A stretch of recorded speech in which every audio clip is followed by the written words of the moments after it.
Hi, everyone, and welcome to the NBA on Thursday night. We're bringing it to you live here on 2K Sports. Welcome, everyone, courtside with two ex-NBA stars, Grant Hill. It's that time of the year.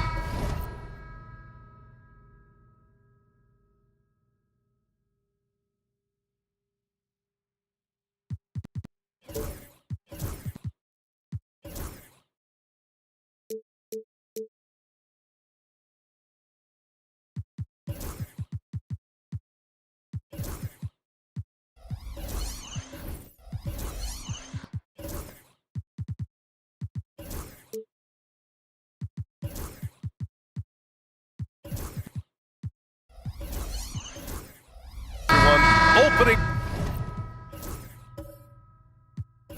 night for these two teams in this new NBA season. And we've been waiting all summer, BA, to kick this thing off. So much excitement, so much hope, so much possibility. I'm sure both of these teams are going to come out with a lot of jitters and nervous energy, but we're going to settle in, and we're going to see the highest level of play right in front of us. It's time for the NBA to get it started. All right, let's take a look at New Orleans' starting lineup. Bol out there with Walker Kessler. Then it's Carmelo Anthony. Then there's Mike Conley. And it's Beal in at the 2 spot.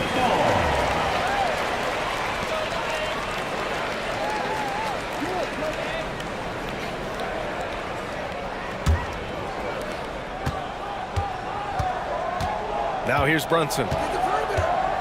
To the middle. Here's Beasley. Lays it up and in off the pretty assist. Well, for a guy who does a lot of his work on the perimeter, Beasley gets into the painted area. Here's Anthony. It's deflected. Now Brunson. Here's Baylor. Ooh, and he took a hard foul on the shot. So he'll head to the line to shoot a pair. The defense there doing whatever they can to protect the rim.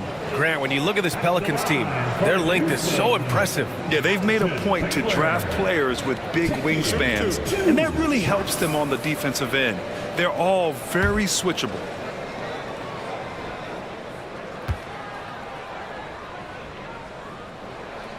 That free throw misses.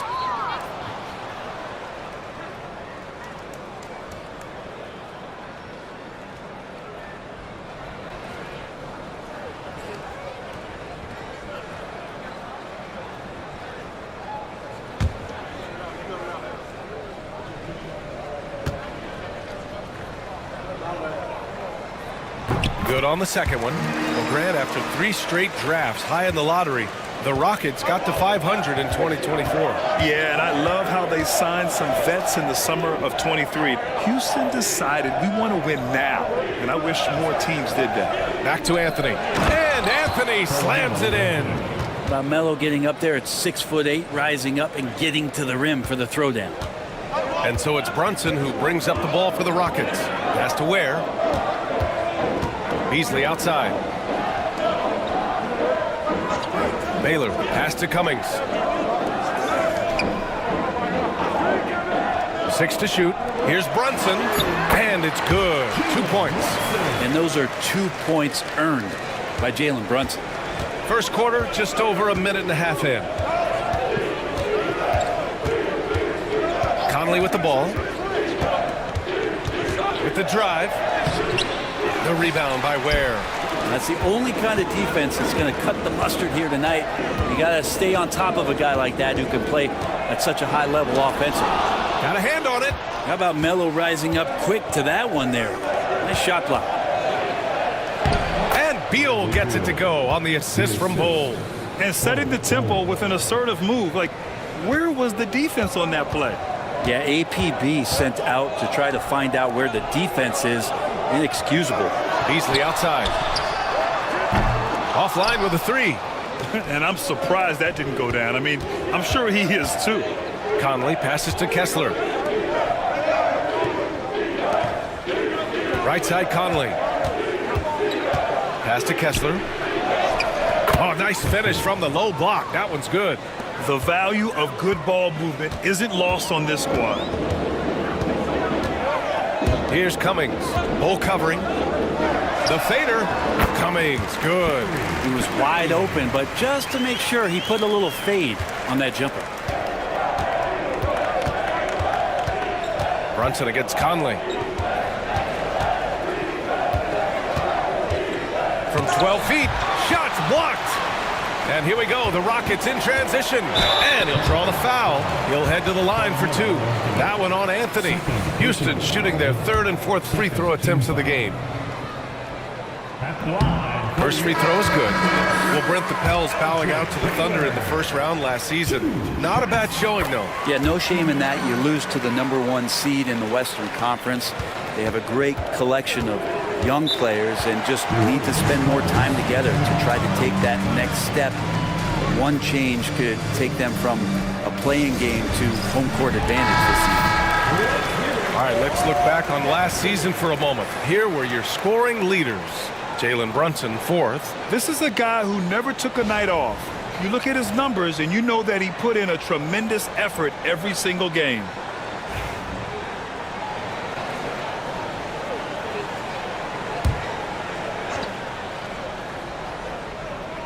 Outside Conley. Beal outside. Kessler a screen.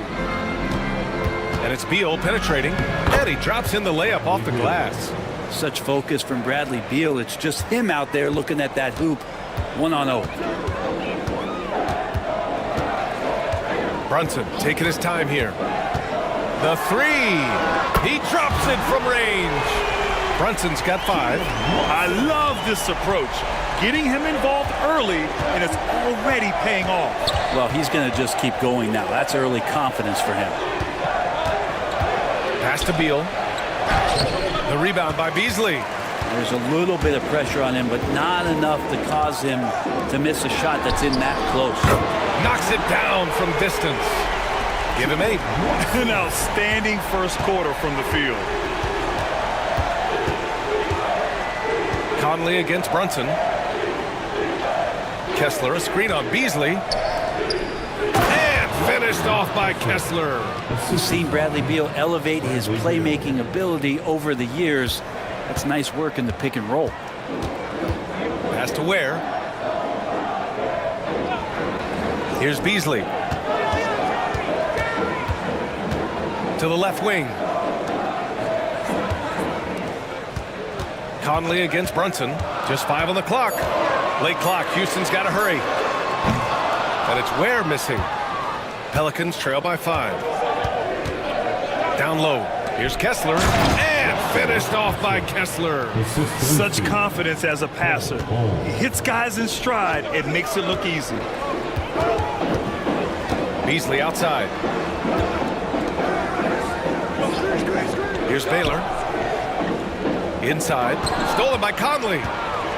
Oh, and a fast break for the Pelicans. And then Beal with the dunk. So accustomed to carrying the load offensively every night, so Beal picking up 2 in transitions to help. Pass to Baylor. Here's Cummings. Fade away. And Conley grabs the miss. The Pelicans have got 7 of 11 shots to find the mark. Beal with it. From downtown. The rebound by Ware. He is just so deadly from out there. You expect that to fall. Pass to Cummings. Brunson against Conley. Beasley with a screen on Conley. Here's Brunson outside. The Pelicans pull it in.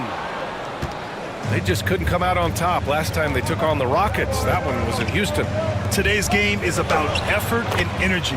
They got crushed on the glass the last time these teams played. Well, let's see if the lesson was learned from that loss. If they come out with the same type of effort, they can expect a similar result here. And we've got a timeout called by Ime Udoka. He's going to gather the troops and talk it over. Oh my, their coach does not look happy, and I can guess why. Their interior defense has been struggling. No, they're not preventing them from scoring, and if you can get to a high-efficiency shot on the floor, and that's the paint, you just keep going. And the Rockets going with a whole new group out there. Yusuf Nurkic, he's checked in for New Orleans. Hayes comes in for Bol. On the wing, Sexton. Pass to Nene. And here's Sexton. To stop the drought. Rebounded by Nurkic. Defense dodged a bullet that time. Total breakdown. You know, Grant, looking at the career of Colin Sexton, he had a huge third season, averaged 24 a game. Yeah, VA. And unfortunately, Colin hurt his knee early during his 4th year. Had season-ending surgery, but we've seen Sexton make a full comeback and just a dynamic scoring guard. Bradley Beal has been one of the most consistent scorers in the game year after year. He is an offensive machine. And Mike Conley picks up the foul. That's his first foul of the game. Personal foul. 3rd team foul.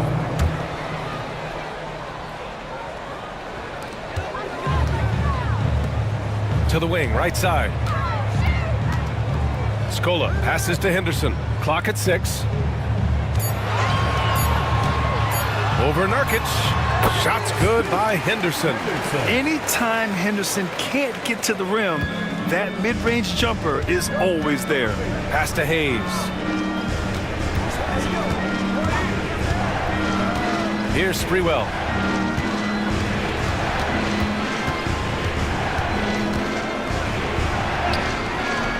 Cephalosha with a rebound. The Rockets trail.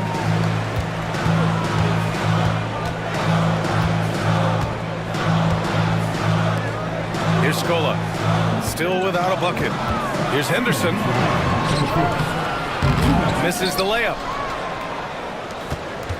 Here's New Orleans now. Big run right now for him. 11-2. And stolen by Sexton. Henderson against Conley. And here's Sexton. Oh, Nurkic with the block. Nurkic seeing an opportunity there to make the impact defensively with the block. The shot by Conley, no good. For Houston, they've got 6 of 14 in so far. Here's Henderson. Blocked! Here's Sprewell, defended by Henderson. And that one's good from Conley. And a breakdown here, guys. The hustle stats for the Pelicans. Yeah, I love the energy and aggressiveness I've seen from them on defense. They're really getting after it with all these blocks. They've done a great job tonight of getting out in transition, so that focus on fast break adds to your total in a hurry. Pass to Nene. Up again. It's good on the putback. He really gets in perfect position for the follow. Just a terrific read. Conley looking for an opening. Beal left side. And he was camped in the lane there. He gets a 3-second call. Bryant, he's checked in for the Pelicans. In for the Pelicans, number 5, Thomas Bryant. Houston has gone just 2 for 6 from the arc here in the first. Pass to Nene. Outside Sexton. Out to the right wing. Conley against Henderson. Just 5 to shoot. And that misses. That would have put him up. And he's having an ugly quarter from the field. It seems really frustrating. Here's Sprewell. And he comes up with a bucket. And the Pelicans lead by 4. Bradley Beal has been leading the charge for the Pelicans. Hunting for opportunities, leading to 9 points in the quarter. More 2K action in just a moment.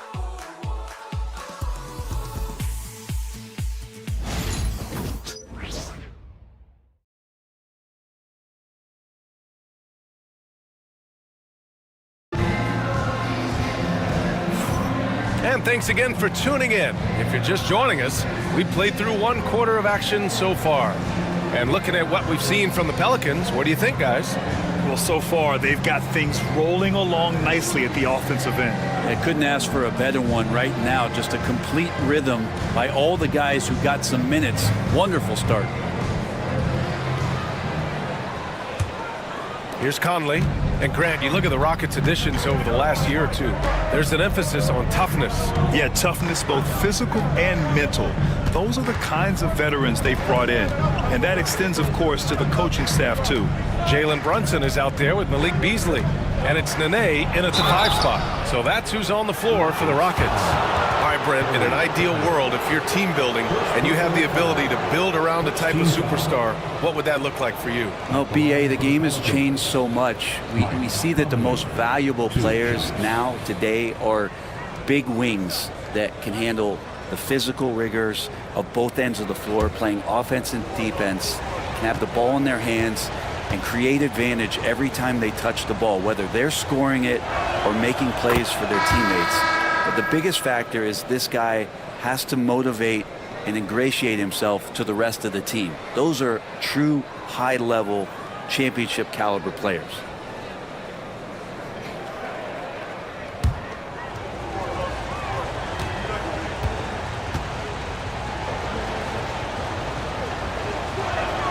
And so he hits both. Well, Brent, after ups and downs, it seemed like New Orleans is really trending in the right direction. Now, their path has not always been easy. It's a bit indicative of the city itself. It's a resilient place with resilient people that take a lot of pride in the comeback. So this team has had personnel changes, coaching changes, injuries, but the Pelicans have certainly become a team in the past couple seasons where the future is much brighter than its past. And that one's good from Conley. Look at the toughness from Conley. He's seen a lot in this league and won't go down easy. Pass to Baylor. And he takes the fantastic lead pass up strong for the slam. Making sure of it with the two-hand slam, B.A. Yeah, I don't blame him. With the score this tight, you cannot take a chance here. Back to Conley. Tipped.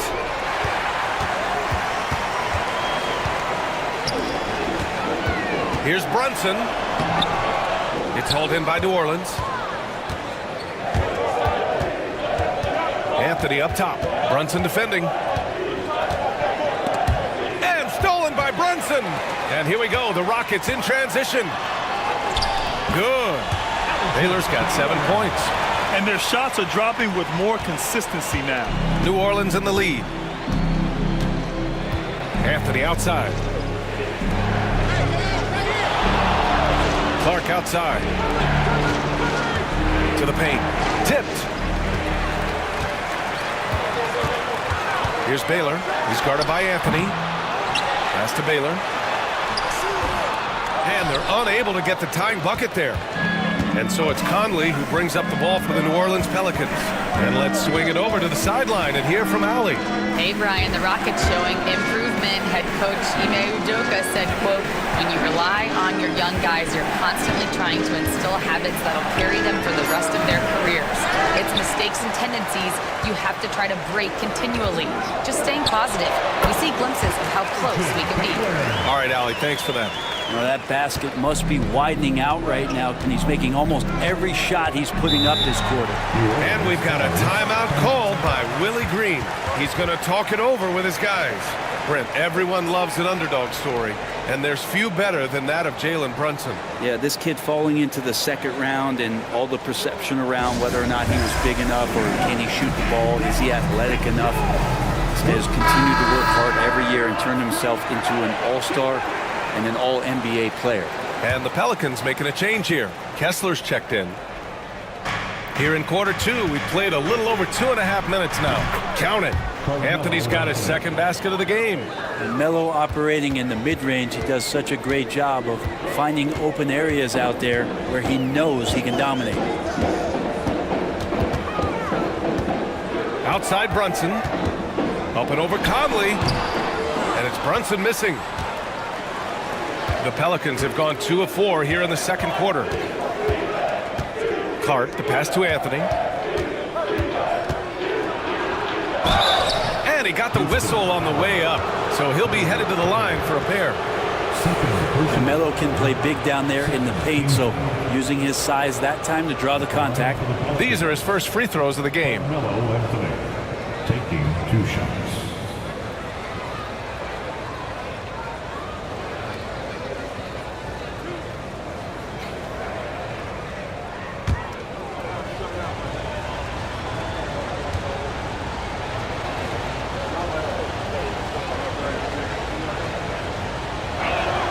And he drops it first. Just get a feeling like Melo has brought some extra energy to this one. This guy eats, drinks, and breathes basketball, but he's at it here tonight. And the Pelicans making a change here. Bowles checked in.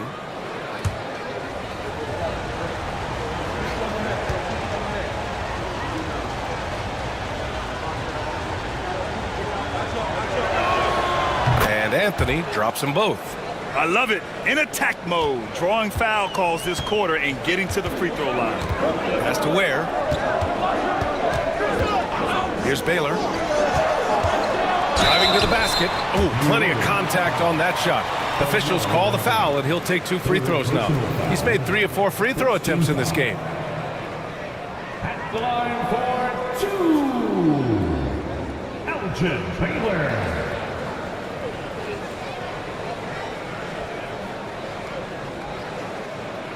Take a break. Take a break. 2 shots.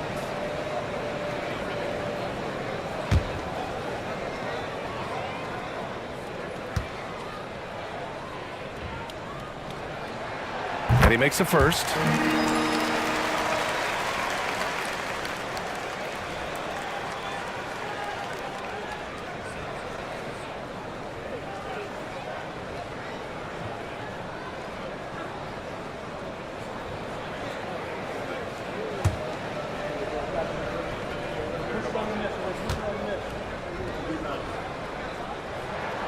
And good on the second, so he makes them both.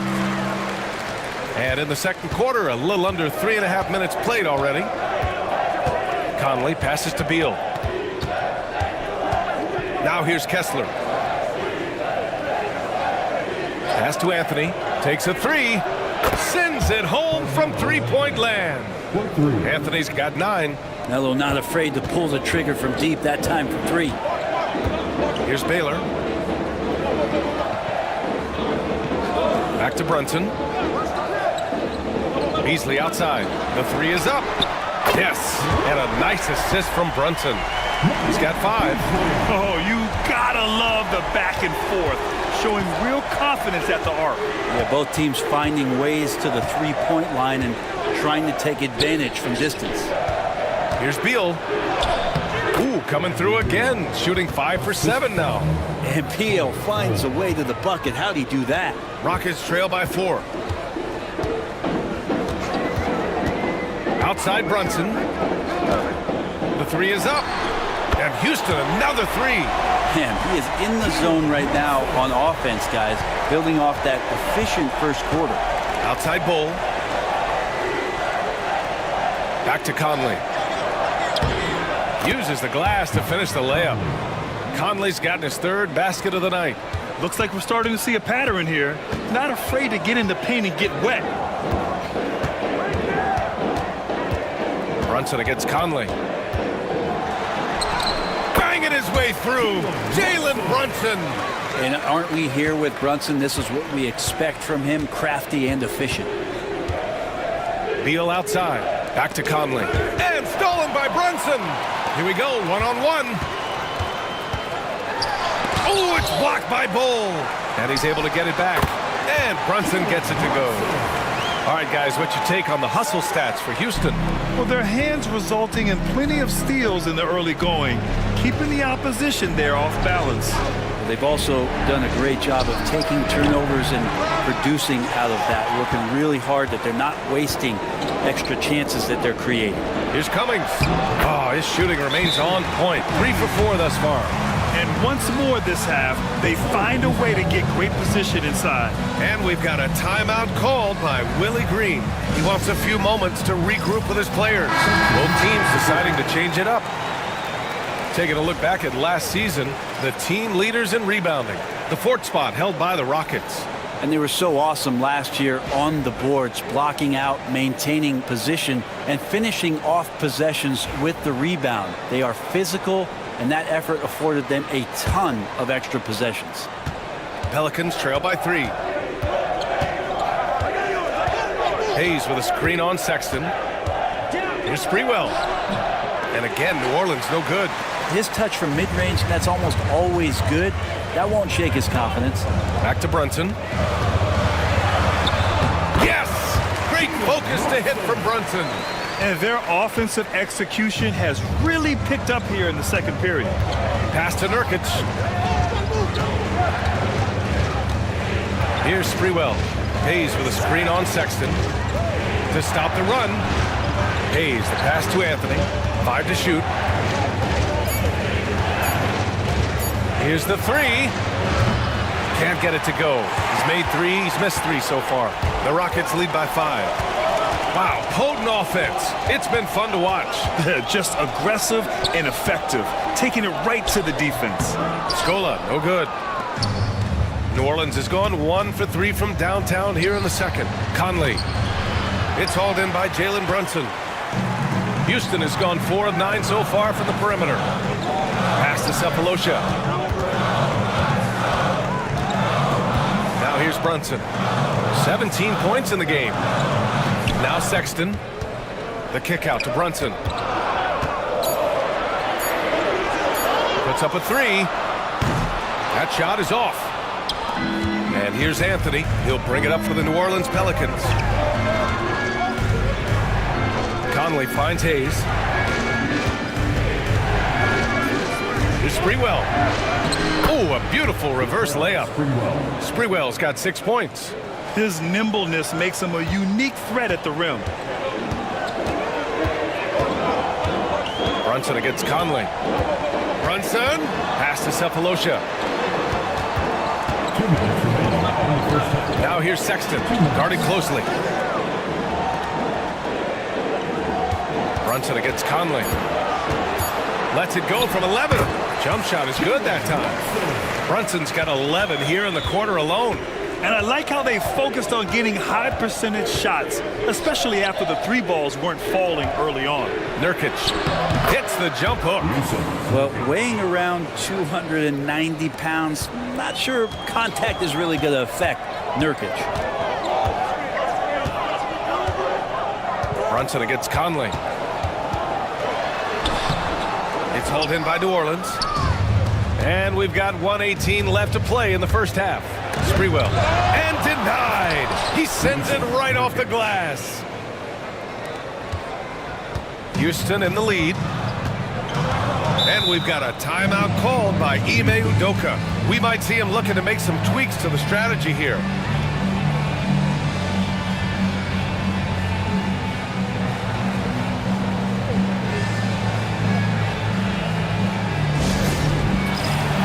Scoot Henderson's checked in for the Rockets.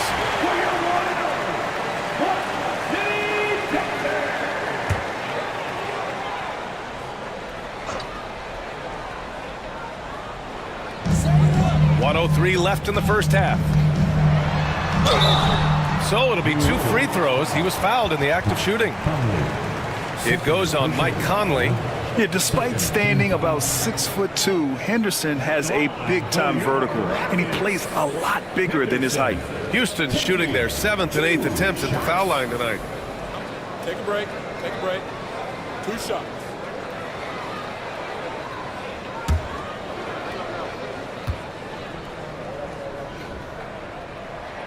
That's good from Henderson. Yeah, just knocking down every free throw. I mean, I love to see this kind of efficiency. Clark is checked in for Jusuf Nurkic.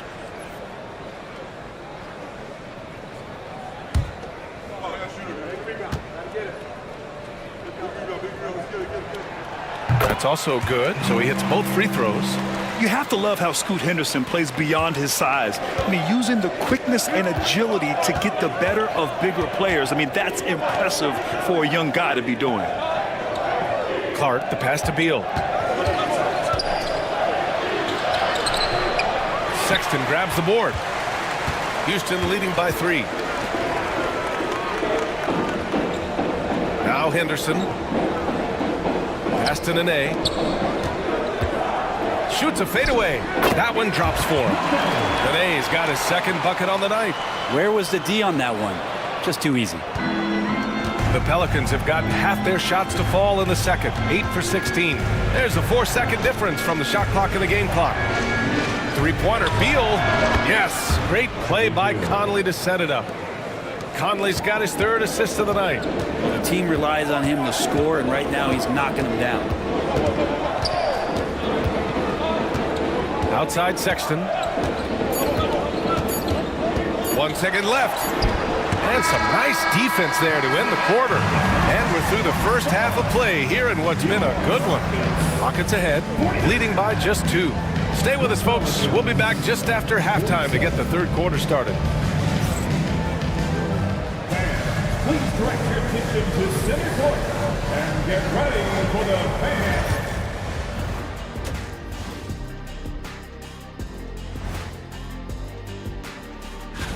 This one looking like it could come right down to the wire, which I believe is a horse racing term. Let's move on, shall we, to that first half we just watched. Guys, a tremendous start for Jalen Brunson. And that'll do it for us. Thanks for stopping by. We'll head back down to Brian Anderson and crew for the start of the third quarter.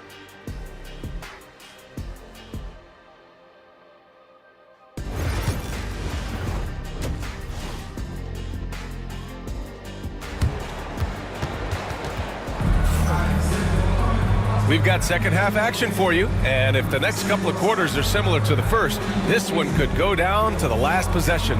You look at Jalen Brunson in this game, he's been everywhere. I'll tell you what, he's still working on his playmaking skills, but he's been tremendous so far in finding the open man. Well, if we were grading playmaking today, it's an A+ from him.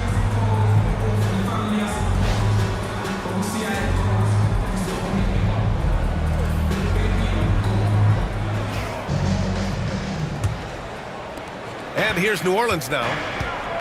Second half underway. Here's who Willie Green's got on the floor. Bol out there with Carmelo Anthony. Then there's Bradley Beal. Then it's Walker Kessler. And it's Conley in at the 1 spot. Pass to Cummings. Outside Brunson.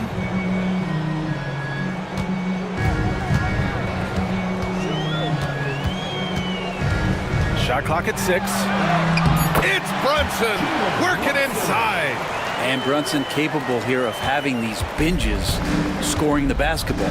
With Brunson being undersized, he has such a great feel for how to create space, Brent. Incredible footwork, BA, the way he puts the needle on the record and just scratches it and pivots around and makes defenders jump and move. Amazing manipulation skills at the point guard position for a guy his size to get it done in the painted area. Drives to the hoop. Here's Baylor. Dunks it hard with one hand. Wow, he makes it look easy. And that's what happens when you don't take care of the ball. Hey, that makes the turnover hurt even more. And the gamble paying off. Here's Anthony. And so he draws the foul, headed to the line to shoot a pair. Looking back at last season, the best when it comes to shot blocking. Well, you look at Kessler, a remarkable defender, second in the NBA. It's obvious that he completely dedicated himself to protecting the rim, doing everything he could to get his hands on as many shots as possible.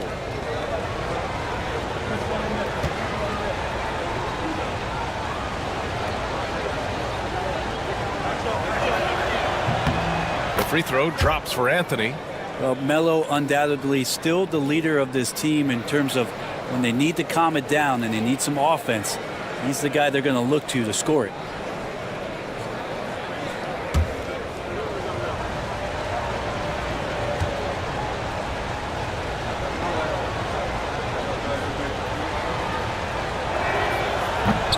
And Anthony drops them both. And so it's Brunson who brings up the ball for Houston. They lead by 4. And a foul called on the way up. So he'll take 2 from the free throw line. That one on Kessler. At the line for Houston, Ware. 2 shots.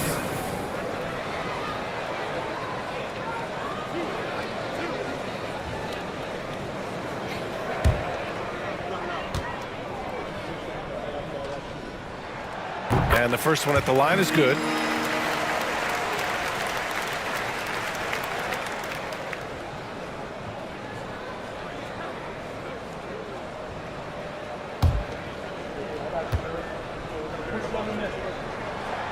He does not get the second one.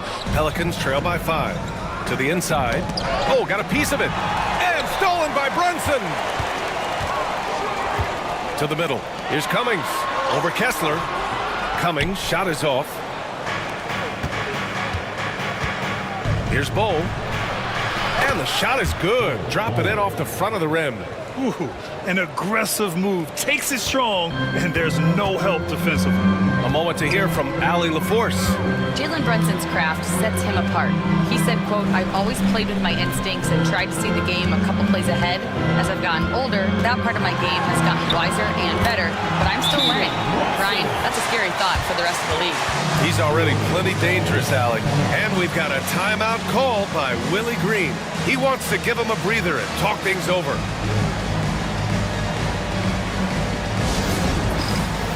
Time for the dance fan. If you see yourself on the big screen, then you know what to do. Show us your move.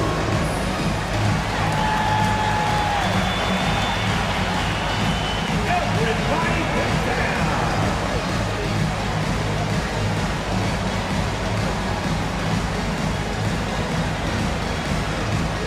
Show us those moves.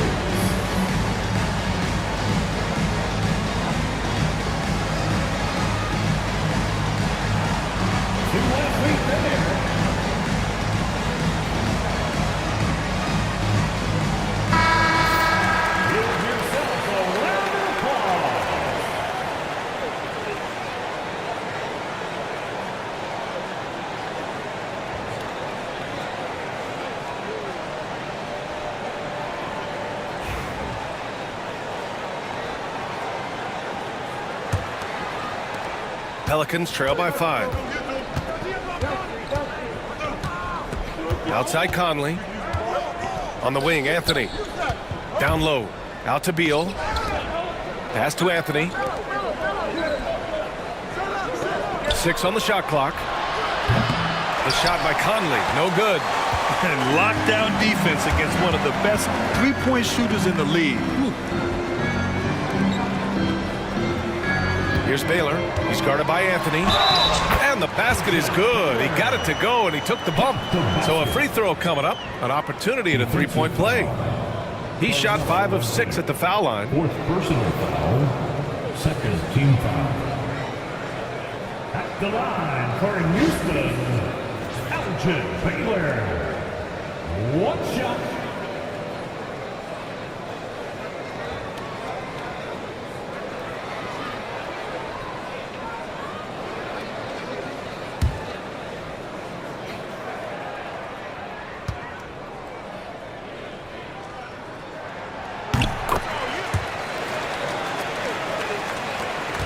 Pelicans trail by 8. Beal outside. Pass to Anthony.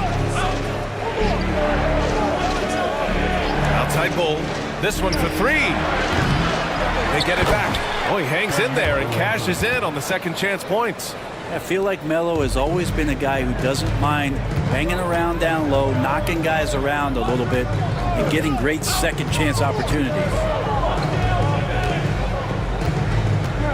Here's Cummings. Bull covering. Baylor, that's good. Baylor's got 7 now in this quarter.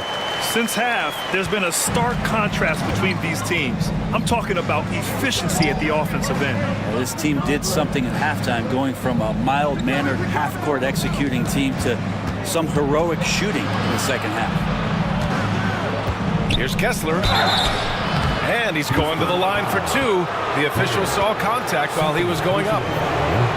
This is his first opportunity at the line this evening. Shooting for Kessler. 2 shots. Take a break. Take a break. 2 shots.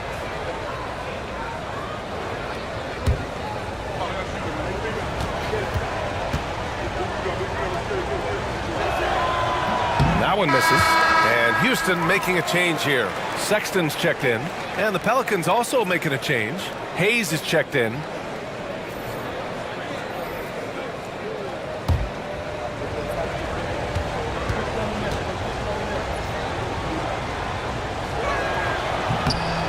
And he's good on the second. Second half here, and we're just over 3.5 minutes into it. Here's Baylor. Bull grabs the board. Pelicans trail by 7. Conley with the ball. Outside Bull. Fires the 3. Yes, great play by Conley to set it up. Conley's got his 4th assist in this one. Pass to Cummings. Over Hayes. Cummings, good. Cummings has got 8 points. And force feeding the ball inside. I mean, no reason to go away from what's working. Conley passes to Hayes.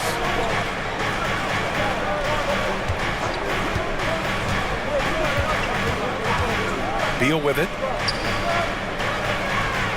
6 to shoot.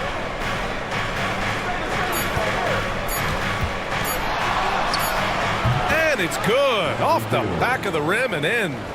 16 points for him. To the paint. Here's Ware. Oh, and he brings it down with a two-handed jam. Slams it down with 2 hands. Man, they're really getting aggressive now. Pass to Hayes. Beasley against Beal. Kessler a screen on Beasley. Beal from outside. It's hauled in by Houston. Sexton looking around. Here's Ware, hounded by Beal. Here's Baylor. No, stopping him there.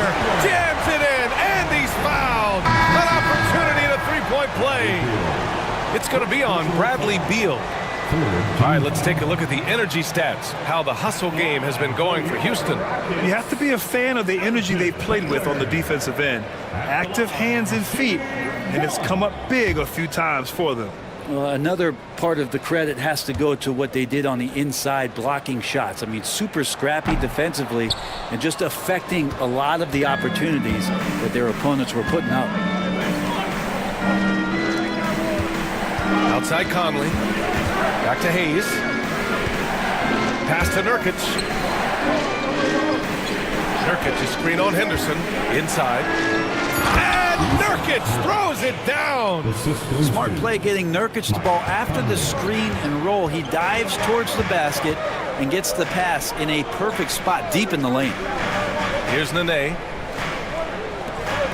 To the paint. Baylor, that's good. Baylor's got 11 in the second half. That's 10 straight points they've given up in the painted area. Well, Brent, when it comes to Scoot Henderson, his mobility alone causes problems. No doubt about his explosiveness, BA, being one of the things he uses as a weapon. So if he gets confidence in that outside shot, people start pressing up on him. You're going to see that quick first step and Scoot Henderson getting to the rim and becoming more impactful offensively. Here's Baylor. Got a piece of it. And it's going to be out of bounds. The Rockets will retain possession. Bryant, he's checked in for the Pelicans. Clark comes in for Bull. And we've got a timeout called by Ime Udoka. I think right now he must be looking at some adjustments.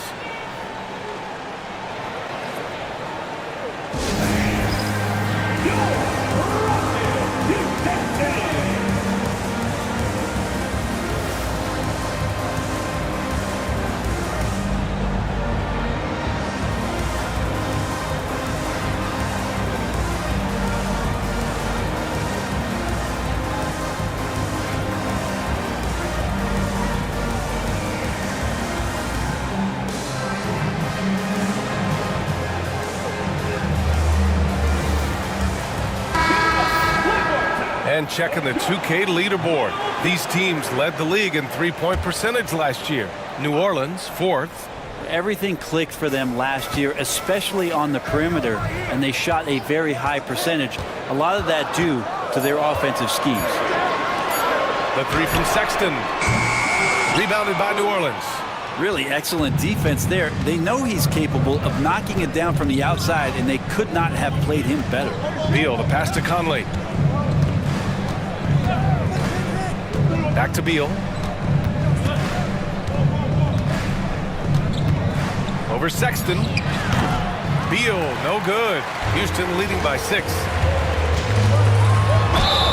And he was fouled while in the act of shooting, so he'll take 2 free throws.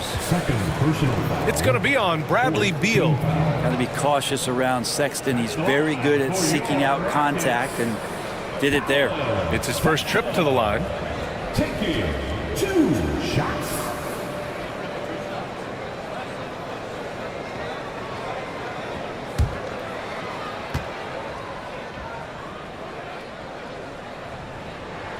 That free throw good from Sexton. Well, Sexton has the kind of ability out there where he's shifty and fast and strong.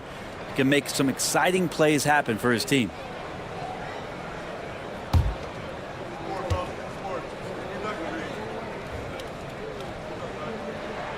All right, both free throws good from Sexton. A great player on a great role at the charity stripe. The D has got to be careful about being too aggressive on him and sending him back for freebies.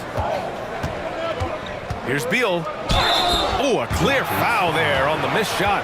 So he'll get a pair at the line. And Beal just pushing the action right there, picks up the call. That's aggressive. And these will be his second and third shots at the line here. Taking 2 shots. Take a break. Take a break. 2 shots.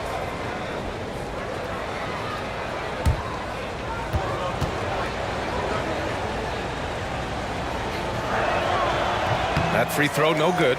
Everyone knows that Bradley Beal is going to produce, but he plays with such great effort at both ends. He doesn't just kick his feet up when he's on D. And the second free throw is good. The Rockets lead by 7. Pass to Scola. Henderson with it. He's guarded by Conley. Here's Nene. Oh, and there's the whistle on the shot. So 2 free throws for him coming up. First personal foul. 15 fouls. He's getting his first free throw attempts of the night now. The line for Houston. Nene. 2 shots.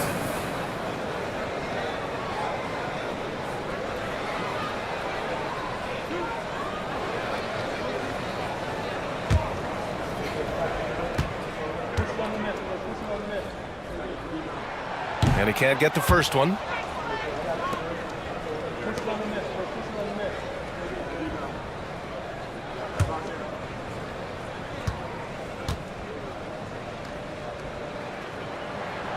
He hits the second from the line. And so it's Conley who brings up the ball for New Orleans. Trailing by 8. And Nurkic throws it down. And Nurkic's getting up there and waiting that rim. Sexton against Beal. Pass to Nene. Here's Scola. Outside Sexton. From deep. Hits a 3-pointer. Sexton's got 5 now. Well, that's in rhythm and right on target as Sexton has a very well-rounded offensive game and playing in control now. Conley with the ball. Henderson picks him up. And that one's good from Conley. 10 points for him. Hey, they're just getting pushed around inside. Sexton passes to Scola. And we've got 1:18 left to play in the third quarter here. And there's the basket, and the whistle blows. Chance at a 3-point play here. Going to the line for 1. This will be his third free throw of the game. Anthony's checked in for New Orleans. Team is in the penalty. At the line for 1. Colin Sexton.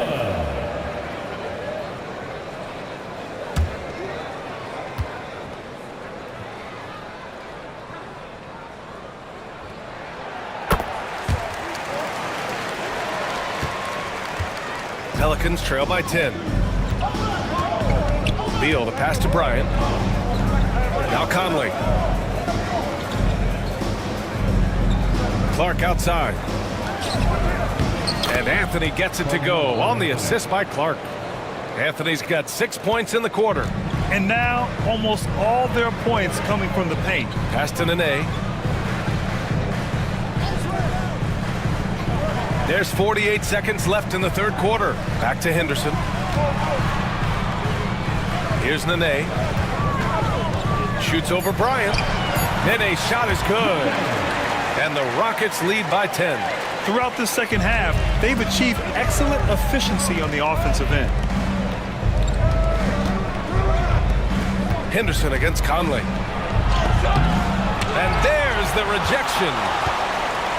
Pass to Cephalosha. Just 1 second separating the shot clock and the game clock. And here's Henderson.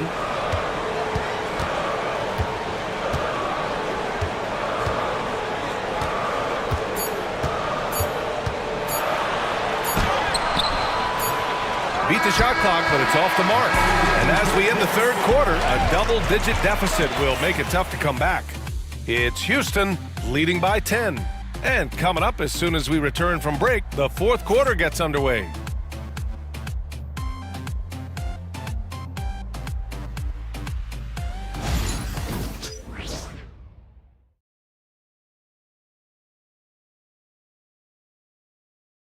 All right, let's take a look at our assist of the game presented by State Farm. And he definitely deserves the award. Reading the defense like a point guard. So helpful to the offensive versatility when your bigs can create, freeing everybody up, and that cut was wide open.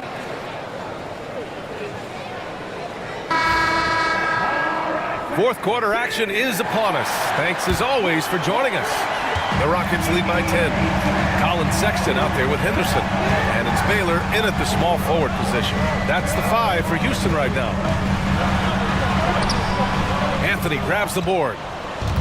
Anthony's got his 5th rebound in this one. Outside Conley. Pass to Hayes. Now here's Beal. Checked by Sexton. Shot from the wing. And that one off the back of the rim and in. Beal's got 19 points. Well, Beal can make those kind of shots, that time mid-range. Here's Baylor. He's guarded by Anthony. Baylor, that's good. Baylor's got 13 points here in the second half alone. Oh, no. He may have gotten injured right there. Man, he's in a lot of pain. And hopefully it's not as bad as it looks. That would be a big blow for them. Well, looking at his face right there, you can tell he's in a lot of pain, and there's a lot of trepidation right now on that team's sideline. And the Pelicans making a change here. Bowles checked in. Here's Hayes. Pass to Bowl. Outside Conley. And Henderson comes to help. And here's Beal. Back to Conley. Over to the wing. Kessler passes to Hayes. Bowl, a screen on Henderson for 3. Conley, pure from three-point range. Well, Conley can be a volume scorer from the arc. The defense can't let him just have those opportunities. Here's Baylor. Bowl covering. Oh, it's blocked by Bowl. About a minute and a half into the fourth now. Here's Kessler over Henderson. Kessler, no good. And here's Henderson. He'll bring it up for the Rockets. They've led by as much as 10.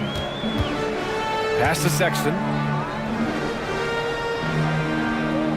Here's Baylor. Here's the teardrop. And that one's good. Baylor's got 26 points. Doing a lot of nice work now from the field. He's helped get them this lead, and now he's helped them keep it. And as it goes out of bounds, New Orleans will keep possession. Brunson is checked in for Sexton. And the Pelicans also making a change. Yusuf Nurkic, he's checked in for Kessler.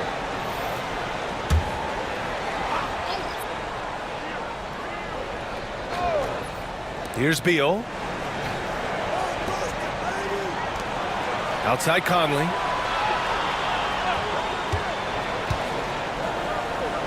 Five on the clock. Nurkic passes to Hayes. Here's Conley. It's tipped. Brunson against Conley. Pass to Baylor.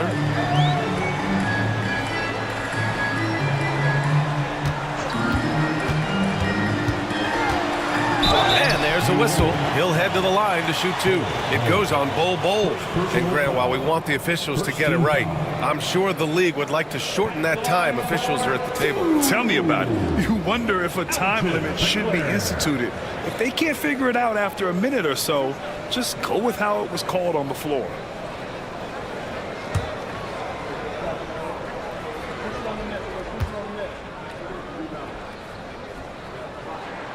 And he knocks down the first one.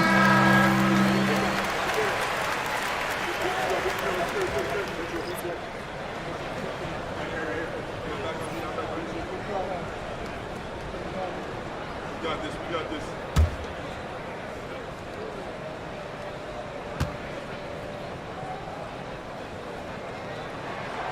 And that one goes in.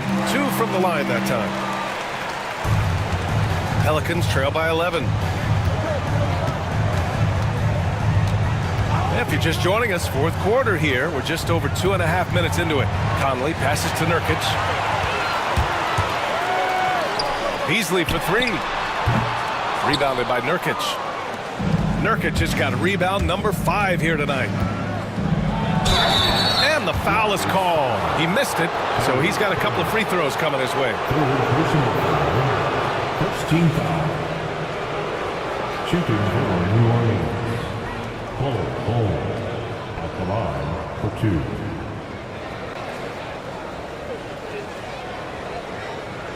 Take a break. Take a break. 2 shots.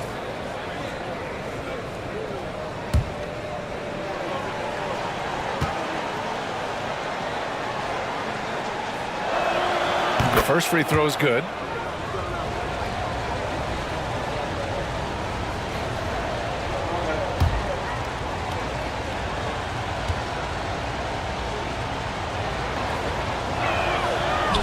That misses, so he splits the free throws. The Rockets lead by 10. Down low. Boom! He jams it straight down. And Beasley at 6'4", able to rise up and throw it down. For New Orleans, they've gotten half of their attempts to fall in the fourth. 2 for 4 now. To the middle. Here's Nurkic. And Nurkic throws it down. Oh, come on, B.A. I mean, where's the defense? That's just too easy. Yeah, they got to do a much better job in help. Yeah, we see this all too often. The team gets a huge lead, and then their guard gets let down. Nurkic against Brunson. Down to 5 on the shot clock. Here's where the Pelicans pull it in. Nurkic has got 6 rebounds now in the game. Pass to Bol. Nurkic inside. He's guarded by Beasley. And he gets it to go as they call the foul. He's on his way to the line for one more. First personal foul. Second team foul. Shooting for New Orleans. Yusuf Nurkic. 1 shot. At the line for 1.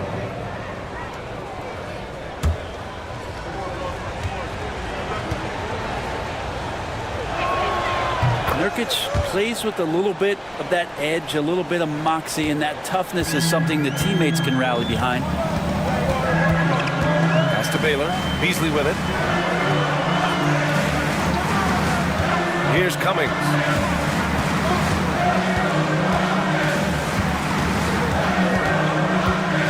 Back to Beasley.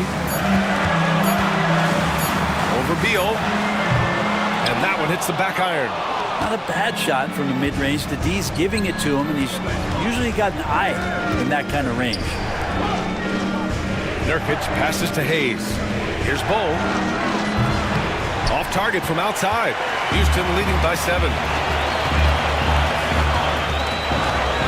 It's Beasley on the wing. Bol covering.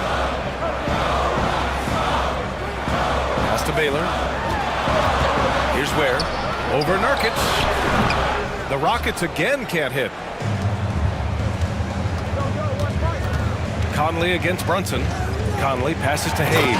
And finished off by Hayes. Hey, kept it simple. No reason to get fancy right now, B.A. Yeah, he's just looking to find shots and produce for his team. And Ime Udoka has called timeout. He was quite emphatic, demanding the timeout, clearly wanting to address strategy with his team.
Check in with our reporter, Allie LaForce.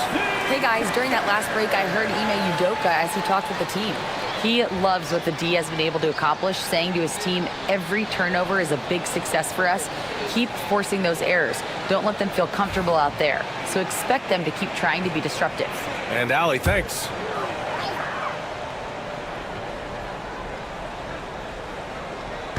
And Houston has possession.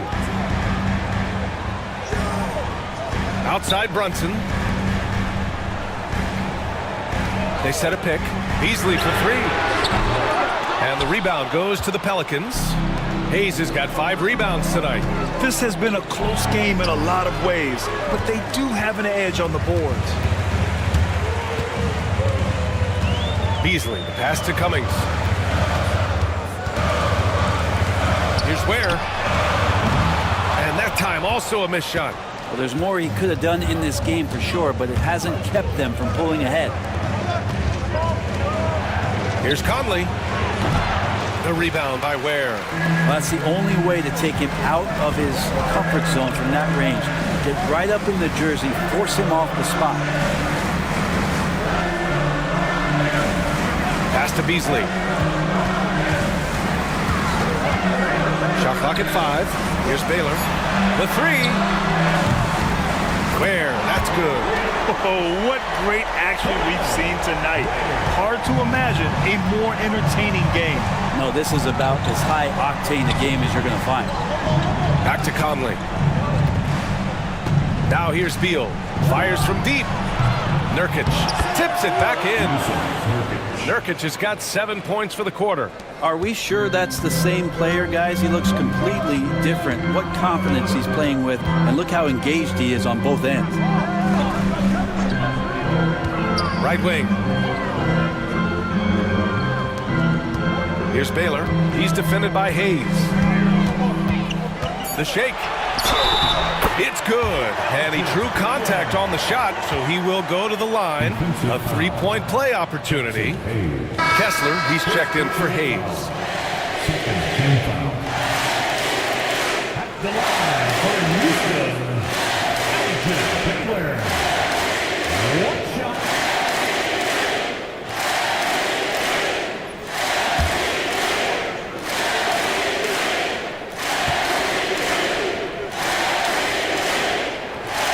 And that one misses. Pelicans trail by 8. To the inside, Nurkic. And Nurkic throws it down. Great concentration on display from Nurkic to get the foul and still come away with the made field goal. So both teams making some changes here. Yusuf Nurkic, one shot.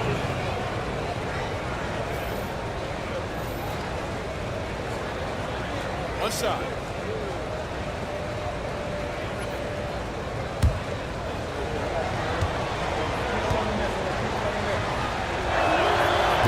free throw, no good. Yeah, someone who has battled injuries. Great to see Yusuf Nurkic out there tonight. To the right side. Pass to Ware. Here's Baylor. He's guarded by Conley. 4 on the clock. Oh, it's blocked by Bull. And that's out of bounds. Last touch by Bull. And now it's time to take another view of that huge swat. Oh, now that was a block. Some much-needed energy there to jumpstart them back into this game.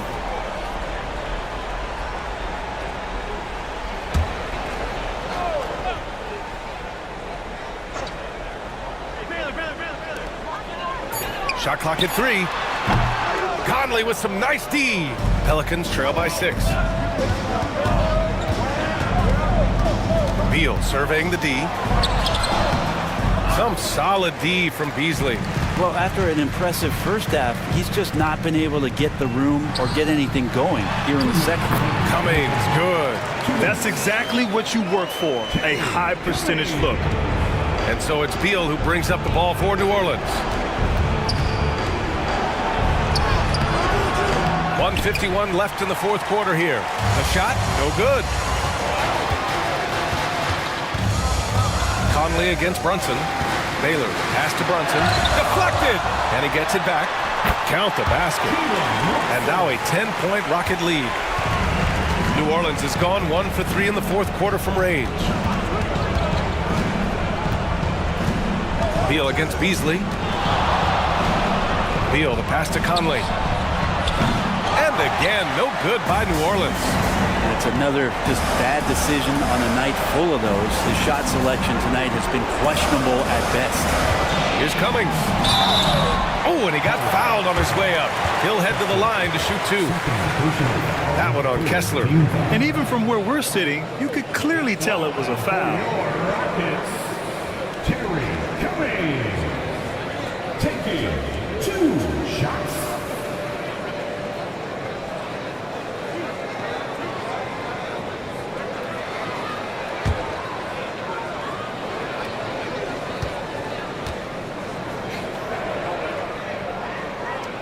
First one falls. Hayes is checked in for the Pelicans.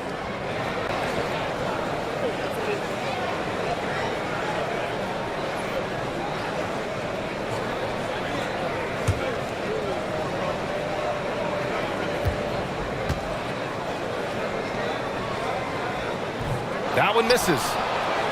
Pelicans trail by 11. Inside and stolen by Beasley.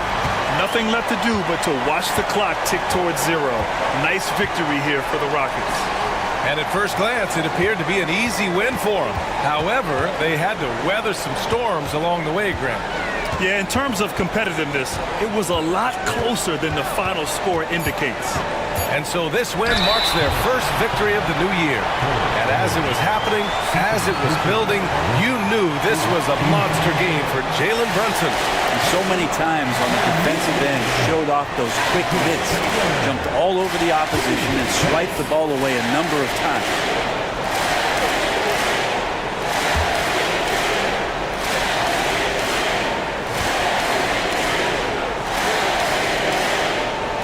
First one falls for him. So both teams changing it up here.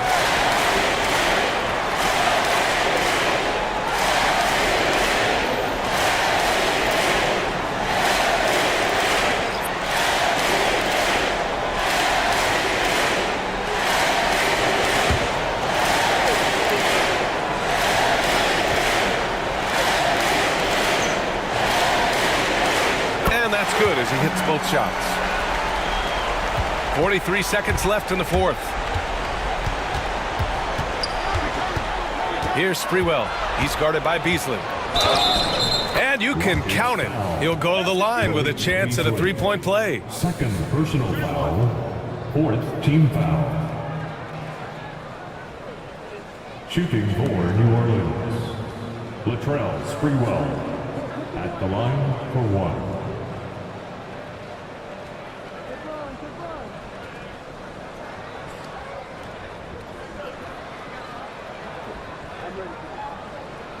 One shot. Okay, we got this.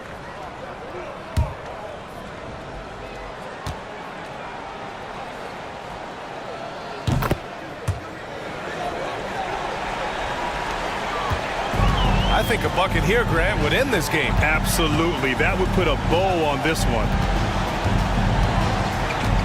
Out to the right wing, and the officials will call the illegal screen here. You're not going to fool the officials too often on an illegal screen. Yeah, everybody saw that one. That was pretty blatant there. And what a phenomenal replay of that impressive rejection. Yeah, what a play. I mean, that'll have the offense thinking twice about taking shots in his presence. Terry Cummings.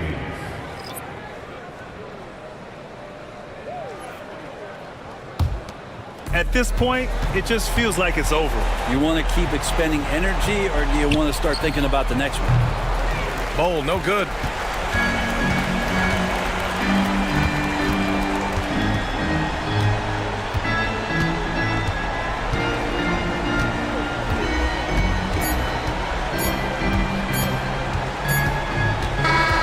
And so Houston takes this one by a big margin. A competitive game, you have to feel like this crowd gave him a little extra edge. Yeah, they really fed off the energy. You saw their activity level go up. Just a tremendous performance. Well, folks, that's going to do it for now.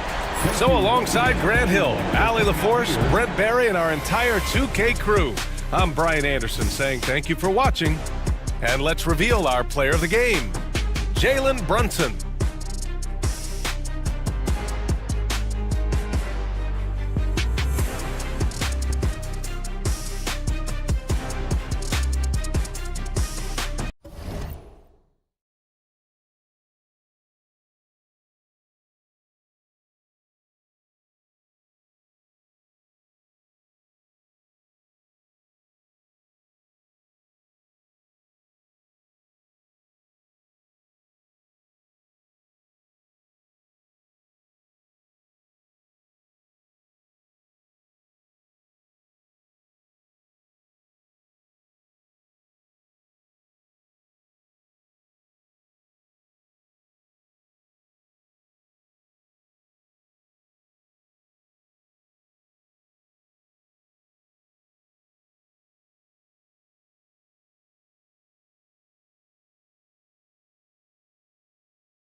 Oh, say does that star-spangled banner yet?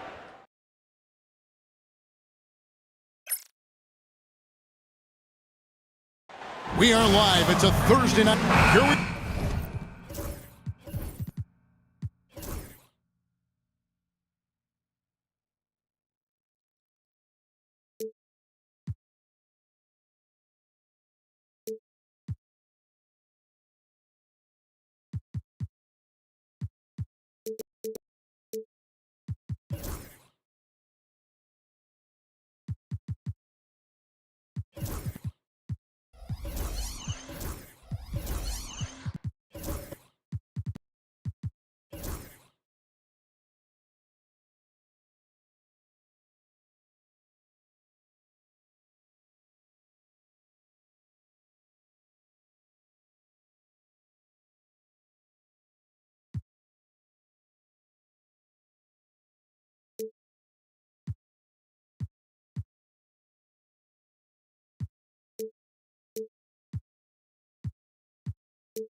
we are, Greg, in Game 1 of the NBA season. How does opening night feel different from the rest of the season, the rest of the schedule? Well, Kevin, it's the excitement of the unknown. Everybody comes in with the highest of expectations, right? You got new teammates, some new wrinkles, still a lot to figure out and shake out over the course of a long season. Let's check out Indiana's starting lineup. They've got Tari Eason. Moncrief is out there with Tyrese Halliburton. Then it's Neesmith. And it's Turner in at the pivot spot, manning the middle. And that one is good.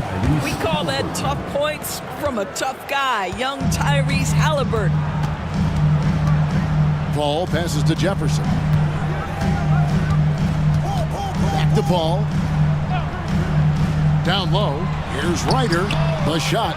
No good. Some solid defense from Moncrief. Pass to Eason. And the dunk by Eason.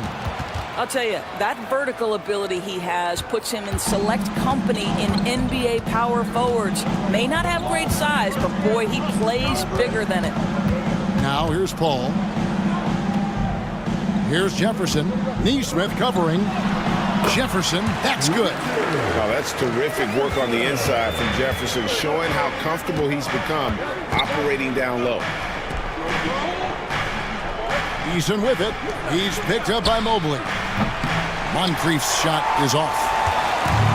The Heat have gone 2 of 3 here to start out the game. And that's out of bounds. Miami will retain possession. Right now, let's send it over to the sidelines and get a report from David Aldridge. Well, Eric Spoelstra gave me a few minutes to catch up. Now, in talking about Tyrese Halliburton, I wanted to know about the strategy for him out there. Coach said Halliburton is so quick and such a deft ball handler. I think it just comes down to keeping up with him, matching his pace, not letting him get one step ahead. So, that's the game plan. Back to you. Thank you, David. Now, here is Halliburton, following the shot by Chris Paul. Eason's shot is good. There is something special about a crisp, on-time, on-target passer. Mr. Halliburton, how you doing?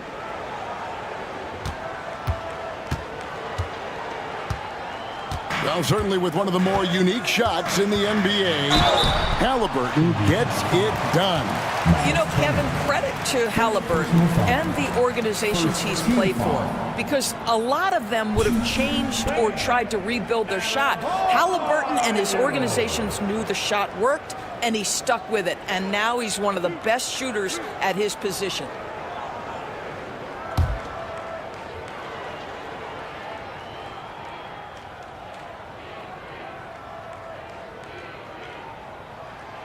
And he can't get the first one. And attitude plays such a big role in Adebayo's game. This guy is a worker. Doesn't mind getting his hands dirty if it means getting his team ahead.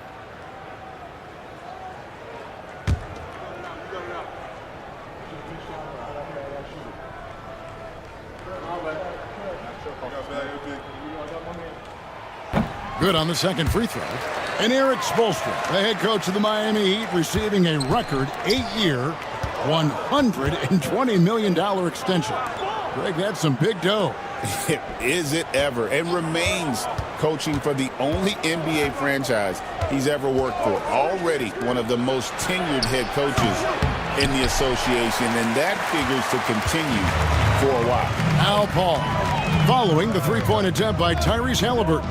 Adebayo kicks to Paul. Mobley a screen on Eason to the paint, and Mobley throws it down. If you're going to roll as the screen setter, as Evan Mobley does there, you got to be able to catch and finish. He does just that. Halliburton looking around.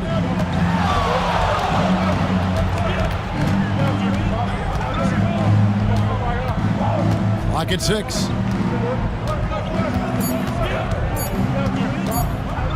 Shoots it up. Mobley with the rebound. The right thing there to stay that tight on him and really try to keep him out of his comfort zone. Paul outside.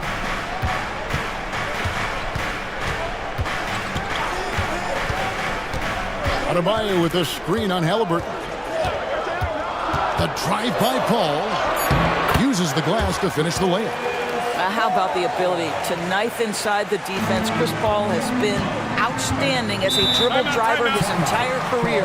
And so it's Rick Carlisle here calling timeout. He wants to regroup and go over the strategy.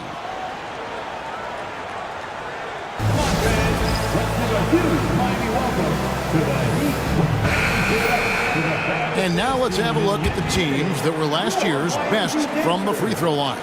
The Heat in 5th. Yeah, they were incredibly accurate on free throws last season. They are an organization that doesn't neglect an important part of the game.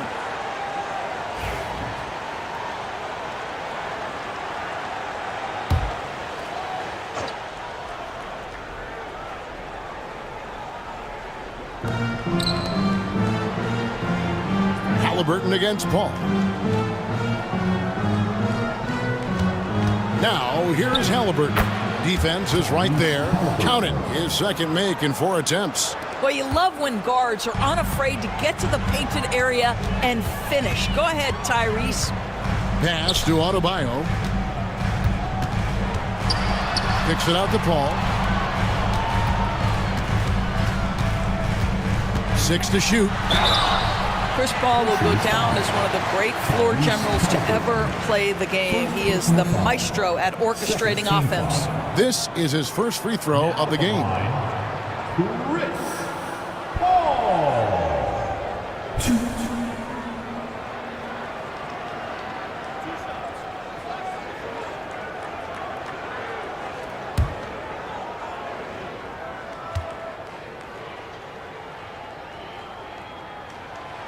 Free throw, good, Paul. And Paul is truly the prototypical point guard. He's got a high IQ, takes care of the ball, and he prioritizes setting up his teammates.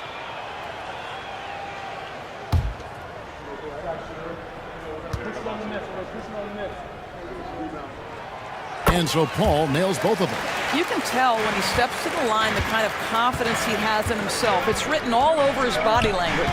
Halliburton passes to Eason. Halliburton against Paul. Pass to Nesmith. Shot clock at 6. Indiana needs to get a shot off. Eason shoots the 3. Oh my, he'll go to the line with a chance for a 4-point play. That one on Jefferson. Personal foul. First team foul. And Doris, when you look at Aaron Nesmith, he is someone that has accepted readily more responsibility over time. There's no question, Kevin, and what I love is he didn't let not playing early in his career affect his outlook. In fact, it almost added an edge and spurred him to incredible improvement. He's an excellent defensive player. He's worked hard to become a three-point shooter. It's somebody defenses must now account for from range. You love the work put in. And here is Paul. Inside, here's Adebayo. And this is too easy for Adebayo. Once he's close to the rim, he is going to damage it. Looking at Miami, they want to turn it around after the loss to Cleveland. Pass to Turner, and here's Moncrief. Here's Ryder. Still scoreless. And Paul with the basket on the assist by Adebayo. Taking back the lead once more. Give these teams credit. Man, they are battling. Neither team willing to give an inch, and neither able to seize the momentum. This has been a fascinating one to watch. Out to the right wing. Paul against Halliburton. Paul kicks to Adebayo. Got a piece of it, and they'll keep possession. The Pacers have gone 5 of 9 from the field here in the first. Halliburton passes to Nesmith. Some nice passing here by Indiana. His first shot coming late. The shot by Turner no good. The Heat with the lead. Loads it up for Adebayo, and it goes out of bounds. Last touch by Paul. A moment to check out Bam Adebayo here. Great showing for him last season. Last season put up about 19 points per, 10 rebounds and 4 assists. And he does the heavy lifting on the glass, throwing himself into the rebounding battle with just complete effort. Well, you get the feeling he believes every rebound should be his, and most of them are. This guy is putting up tremendous numbers. Here's what Miami's going with right now. Johnson's checked in for Jefferson, and Poole subbed in for Chris Paul. And so it's Rick Carlisle here calling timeout. He wants a minute here to get things straightened out with his team. And the Heat with some changes. Sarr comes in for Bam Adebayo. And Dick subbed in for Ryder. So an entirely new group in now for Indiana. Tristan Thompson, he's checked in for Miles Turner. Tobias Harris comes in for Tari Eason. Marshall, he's checked in for Nesmith. And it's a Okoro in for Moncrief.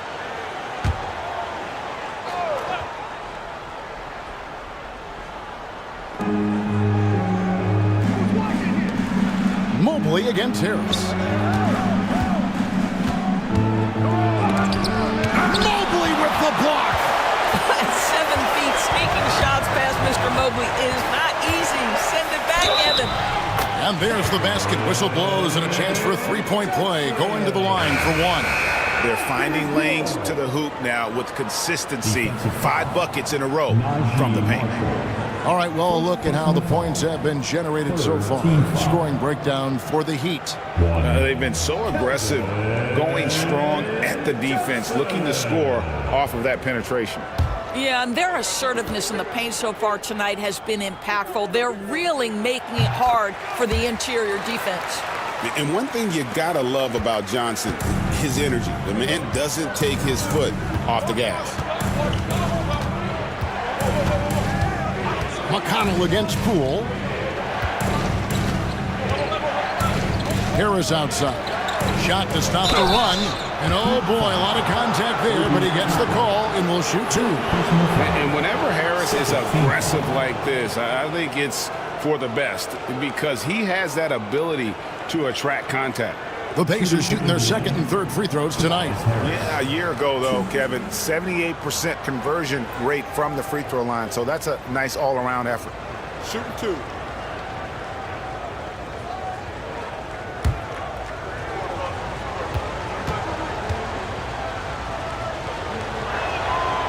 That's good from Harris. He's just one of those veterans you can count on from the line. Harris really makes an impact from the stripe.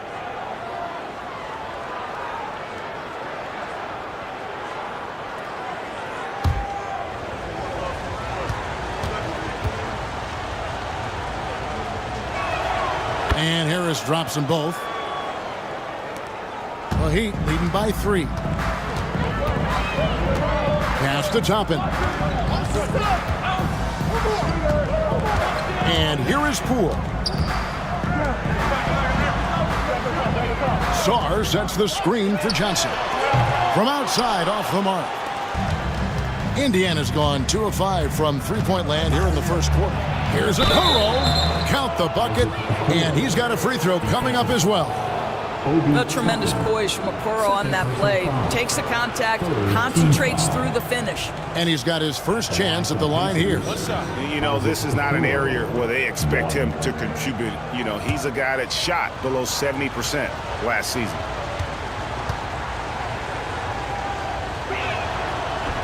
Of course, you can just see in Isaac Okoro the confidence he's gained since his rookie year.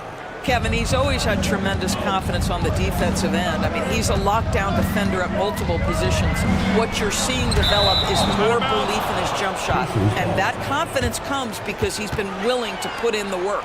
And we got to take a second look to admire that outstanding block. And this is why coaches stress the importance of defense. Big block there in this close game.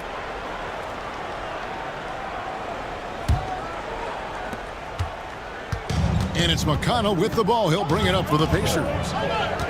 Harris outside. Pass to Marshall. Thompson, a screen on Johnson. Here's Marshall. That doesn't go in. Had a chance, though, to take the lead. The Heat have gone 7 of 12 from the field here in the first quarter. Now, here's Poole. He has yet to score. Toppin sets a screen for Johnson. Takes a three. Buries it from three-point range. When Johnson's feeling it from range, he could be lethal. Harris up top. Back to McConnell. 1:49 left to play here in the first. Harris outside. Back to McConnell. 4 on the shot clock. For the three.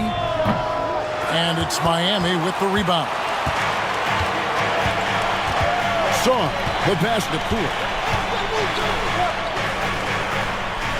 Harris against Johnson. To the right side. Saar with it. The Heat need to get a shot off. They get the rebound. Saar sets the screen for Johnson. To the middle. And Saar gets it to go. On the assist by Johnson. Now it's a 5-point Heat lead. The Pacers have gone 6 of 14 shooting the ball since the start of the game. Harris kicks to McConnell. Thompson, a screen on Poole. Here's McConnell. And once again off the mark by Indiana. They've been beating them to a lot of those loose balls and rebounds here to start. 30 seconds left in the first quarter. Toppin sets a screen for Poole. Thompson with the rebound. Pacers trail by 5. Harris looking it over.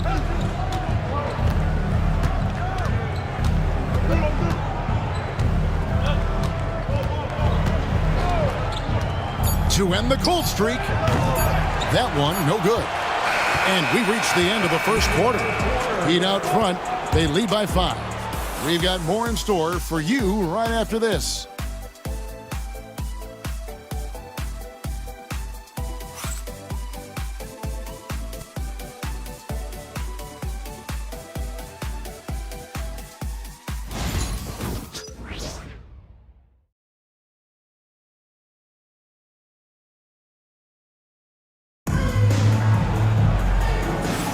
And if you're just joining us, we've played through one quarter in this one.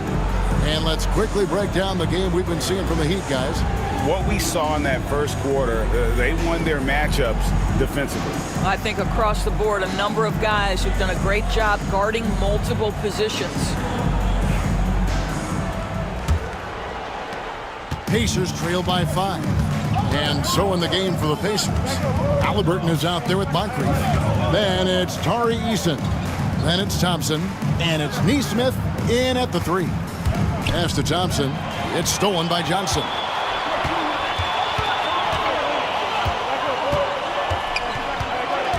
A kick out to Mobley. Mobley, a screen on Moncrief. Just 5 to shoot. Now Johnson. Nesmith covering. Fires from the wing. Johnson can't hit. Johnson's gone 2 of 5 from the floor. Halliburton outside. Eason with a screen for Halliburton. You know, Doris, assists aren't just a point guard stat any longer, are they? A lot of big men in the league can distribute very well. Yeah, Kev, it's really striking to me how multi-dimensional every single position in the NBA has become. As you said, bigs can pass, point guards can attack the cup and score. The game is becoming more and more skilled. The shot's good from Paul. They are just killing them on the interior. Halliburton against Paul. Back to Halliburton. Shoots over Johnson. And with that, the Heat lead is cut down to 5 on the bucket from Halliburton. Now, this is the value of Tyrese Halliburton. Yes, he can beat you with his passing. He can also beat you with his shot making. Johnson, the pass to Paul. Over Halliburton. No good, and he's 3 of 6 from the floor. Pacers trail by 5.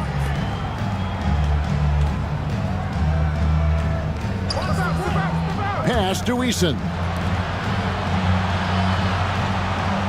To the inside.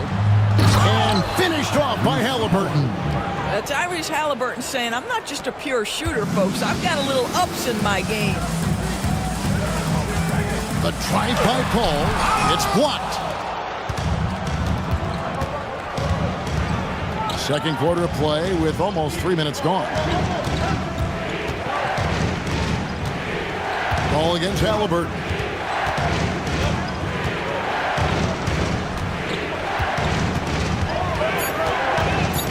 Pass to Nesmith. They grab their own miss. Thompson. And that's good. A nice job in the glass as they pick up 2 on the second effort. You know, I think the activity level that Tristan Thompson plays with on missed shots is something every NBA player can learn from. Paul goes in, lays it up, and banks it in. Paul's got 10 points. What a terrific play by just a tremendous all-around player. This guy makes it look easy. And Rick Carlisle decides to call timeout. He wants to make some adjustments to the game plan, clearly.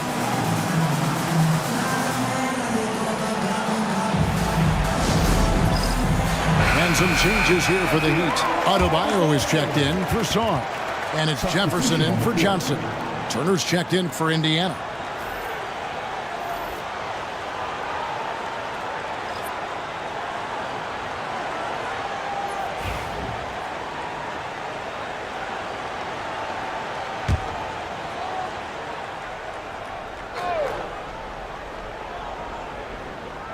And so it's Indiana with it. The defense has only allowed 4 points in the quarter. And they keep hammering away at them inside, forcing the ball into the paint. First team foul. First trip to the free throw line for him tonight. Sidney Moncrief. 1.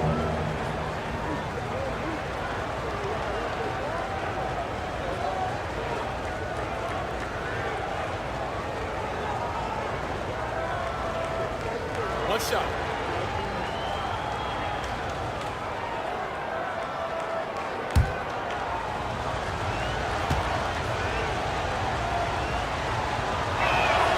And it's tied up with that one. For Miami, they've gone 2 of 5 from the field here in the second quarter, shooting 40%. Here's Adebayo. Good work defensively by Turner. That is some tough defense there against one of the better finishers in our game. You know, Doris, there's a notion that big men can take a little longer to develop. What have you seen from Miles Turner? That he's turned himself into a complete basketball player, Kevin, and think there were years because he was playing alongside another big that he was out of position. But he can shoot the basketball with range, he's got strength, and he's a tremendous shot blocker. Eason with it. Jefferson picks him up. Pass to Nesmith. Here's Halliburton. A miss that time. Would have put him up. Heat shooting well. 50% from the floor. Here's Ryder. Moncrief defending. Adebayo with a screen for Paul. And he's good on the 3-ball. Paul's got 7 now in this quarter. And when they've gone to him, he has come through big time. You got to keep getting him touches. Turner with the screen. Halliburton on the wing. Defended by Paul. 6 on the shot clock. And with that, the Heat lead is cut down to 1 on the bucket from Turner. Miles Turner covered tightly, but nonetheless scores it. That is really well done. Paul passes to Jefferson. To the wing right side. Here's Ryder. Moncrief defending. Back to Jefferson. Pass to Adebayo. It's rebounded by Indiana. Turner's got 4 rebounds now tonight. Down low. It's Adebayo with the rebound. And so Adebayo will bring it up for the Miami Heat. Oh, he blocked it and deflects off the backboard. Now here is Moncrief. Tight defense on him. And he makes the bucket, gets the whistle. And now a 3-point play chance here for him. And a closer look here at the hustle stats for the Pacers. How about the ferocity we have seen from them on defense? I mean, they're looking to contest every shot that goes up. And the other thing that's working for them tonight, getting out into the open floor. A lot of the damage coming in transition. Catching up on the changes now for Indiana. Harris is checked in for Jari Eason. Okoro comes in for Nesmith. And it's T.J. McConnell in for Halliburton. And Greg, we know the Pacers have to improve defensively. But where do they start? Candidly, Kevin, I feel like they're too soft. Giving up offensive rebounds, cheap fouls, they've got to be tougher mentally and physically, especially on the interior. And we'll have a timeout called by Eric Spoelstra. He's going to have a discussion here on the sideline.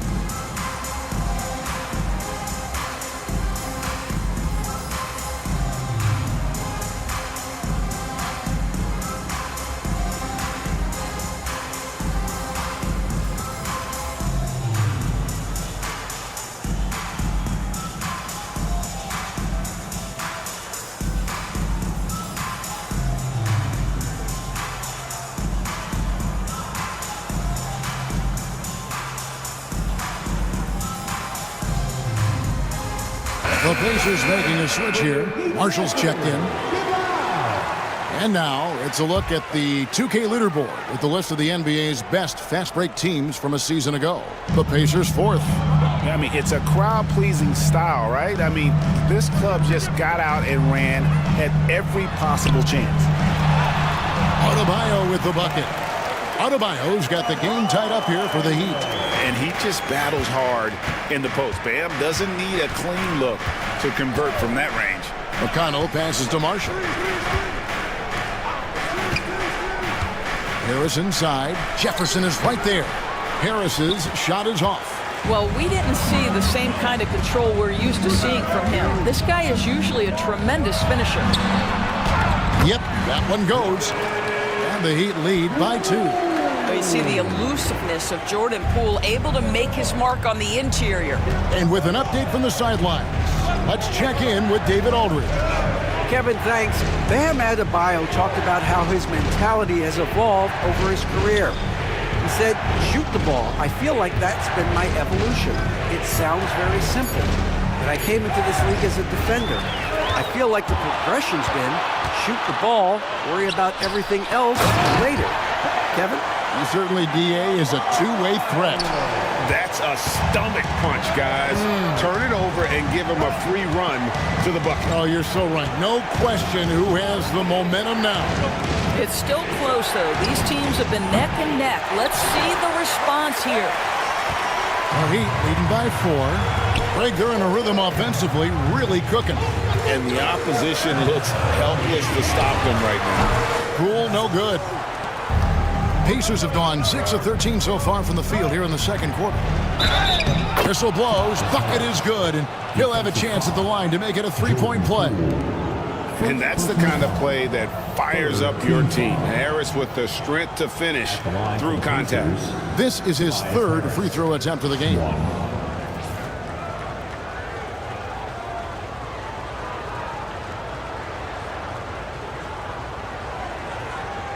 One shot.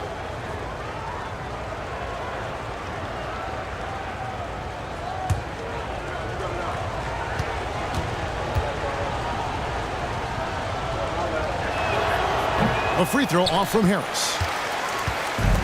The Heat shooting in the second quarter 46%. Adebayo passes to Toppin. And here is Poole.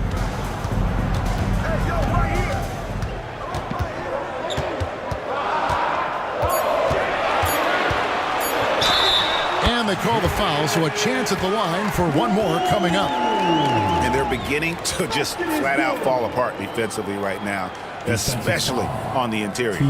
Looking back at the 2019 draft, Jordan Poole was picked number 28, and Doris, he's already experienced the highs and lows of the NBA. Well, Kev, let's remember that was a stacked draft class, and I think what you've seen from Jordan Poole is this incredible ability to hunt shots, to be willing to be a focal point on the offensive end. Let's remember, he's won a championship in his career, and that's something you can never take away. And the free throw, no good. One thing we know with Jordan Poole, guys, confidence is never going to be an issue. This young man has the attitude there's nothing he can't do on a basketball floor. Now, here's McConnell. Scoreless thus far. Harris against Toppin. Harris misses. Miami leading by 4. Adebayo finds Toppin. Poole, no good. Indiana's gone 0-2 from deep here in the second. And Grady Dick gets the whistle that time.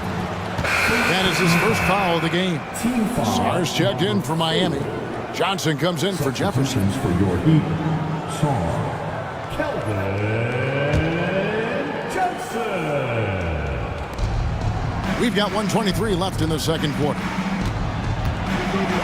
Here's Harris.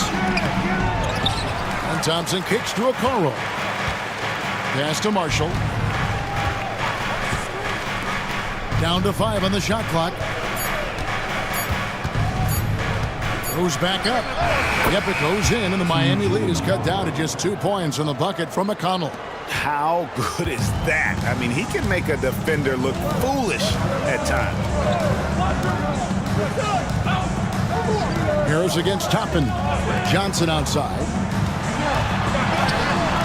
Thompson with the rebound. Thompson's got 9 rebounds in the game, getting it done. Marshall passes to McConnell.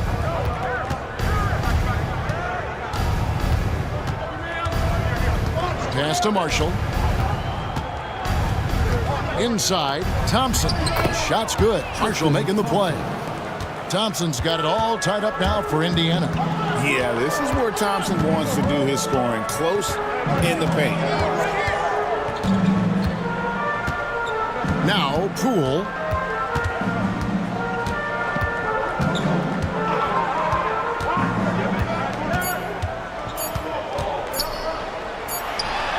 And he hits the jump shot. Poole's got 6 points.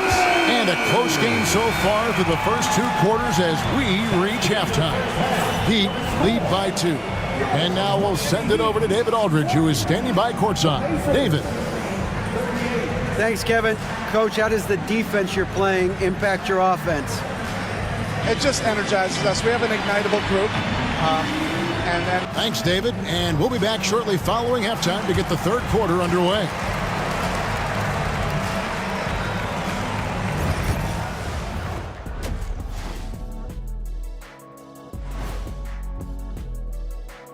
Thanks for joining. Well, they've been the more measured team, passing up good shots for great ones.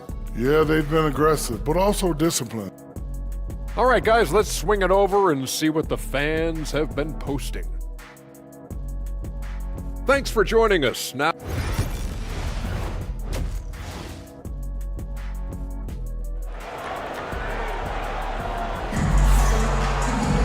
second half of basketball upon us. We may be in for an exciting finish based on how close of a game it's been so far. It's been a clinic by Chris Paul. Yeah, and just look at the numbers from the first half. He has been very efficient. I think they've taken their time. They've showed incredible patience. It's a sign of a well-coached ball club.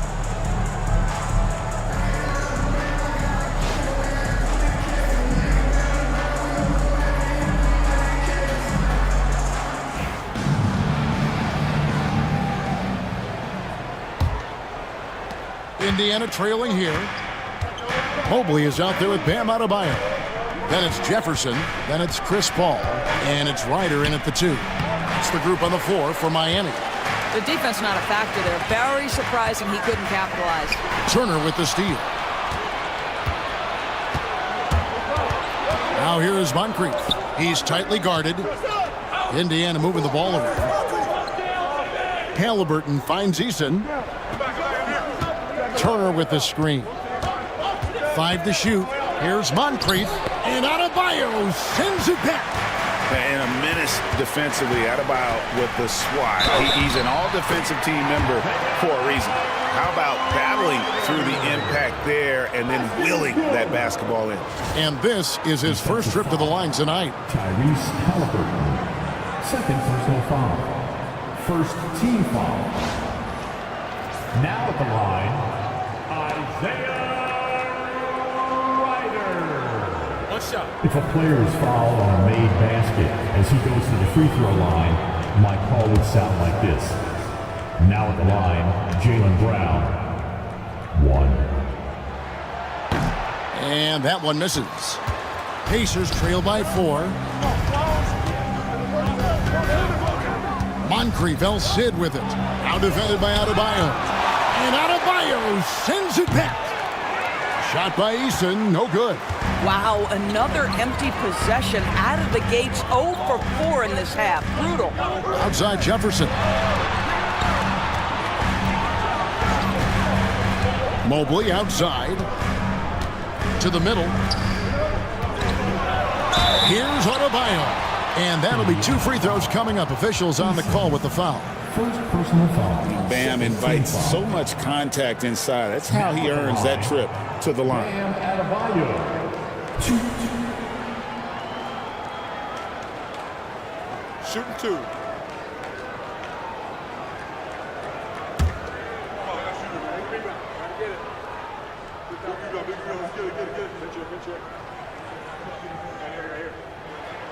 First free throw is good.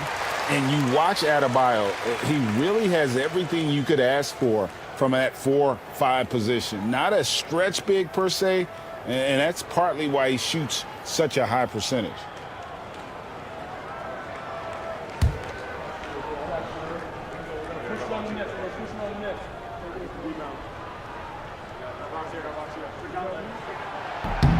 Both good from the line that time. Pacers trail by 6. Guys are looking for a spark here. Yeah, a cold stretch offensively for sure. And here's Moncrief. He's got 6. And that one clearly a foul. Gets the whistle and 2 shots coming up. Chris Paul picks up that one. Yeah, and consistency is the name of the game for Moncrief. Anytime you play him, you're in for a night of all-around basketball.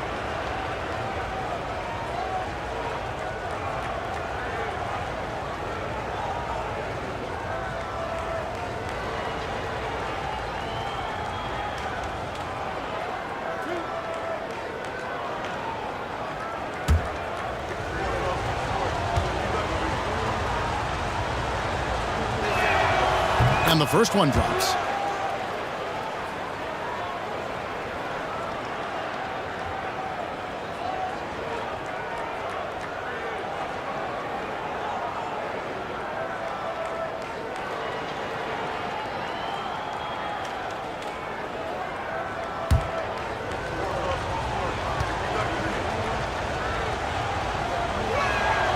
Moncrief hits them both. Miami leading by 4. Paul, right side.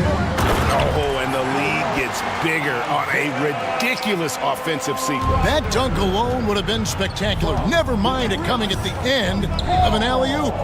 In the corner, it's Neesmith. Pass to Eason.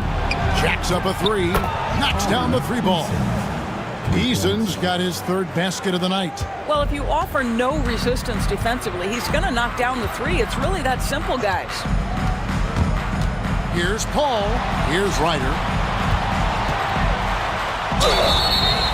And foul on the shot. He'll shoot 2 at the free throw line.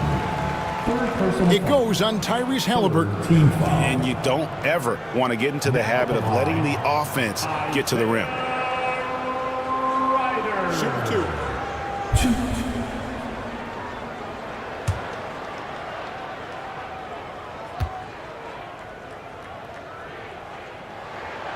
And the first one at the line is good.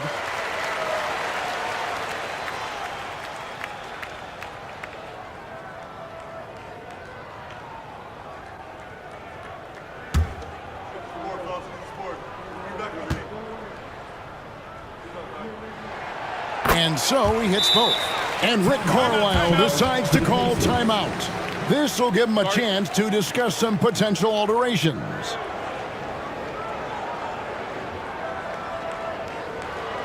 Make some noise, fans, for your Heat Breaker dance move. Here is the 2K leaderboard with last season's top passing team. Number 1, the Pacers. The way these guys move the ball offensively was really a joy to watch. Great teamwork and unselfishness, and that's why we saw those great assist numbers a season ago. Pacers trail by 5. Pass to Moncrief. In the corner, it's Eason. Indiana moving it around. There's the triple. It's hauled in by the Heat. Adebayo's got 6 rebounds now in the game. To the paint. Haliburton with the steal.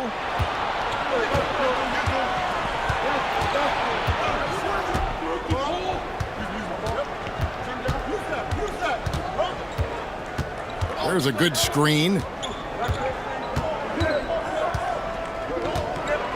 4 on the clock. And he drops it in from the low post. Haliburton's got 10. If you give him an inch of space, he's going to make you pay. Seems like every time, Greg, we see Tyrese Haliburton, he's wearing a big smile on his face. Talk about a guy who just loves this game. Haliburton is such an enthusiastic player, and that positive attitude really infects his entire team. Paul with the bucket. And they're forcing the ball inside, and it's working like a charm. Now here's Moncrief. Defense right on him. Pass to Haliburton. Eason with a screen for Haliburton. Eason with it. Launches it. Mobley with the rebound.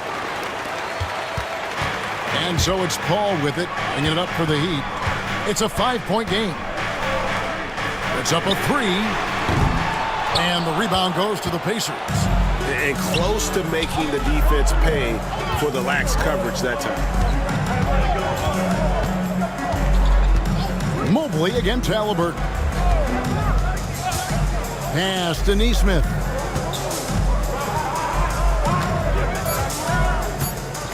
Eason with it, defended by Paul. Shot by Eason, no good. Not a lot falling for him in this quarter. He's got to stay aggressive, try to break through, see if you can get an easy opportunity. With a short break in the action, gives us a chance now to send it over to David Aldridge. Hey, Kevin, we all know about what Heat culture means. Bam Adebayo says we share the ball, play together, and we know where the shots are going to come from. We're just blessed to have a team like this. Everybody buys in, everybody competes, and everybody wants to get the job done. Kevin, back to you. They've got great chemistry. Thanks, David. Toppin, he's checked in for Miami. Grady Dick comes in for Jefferson.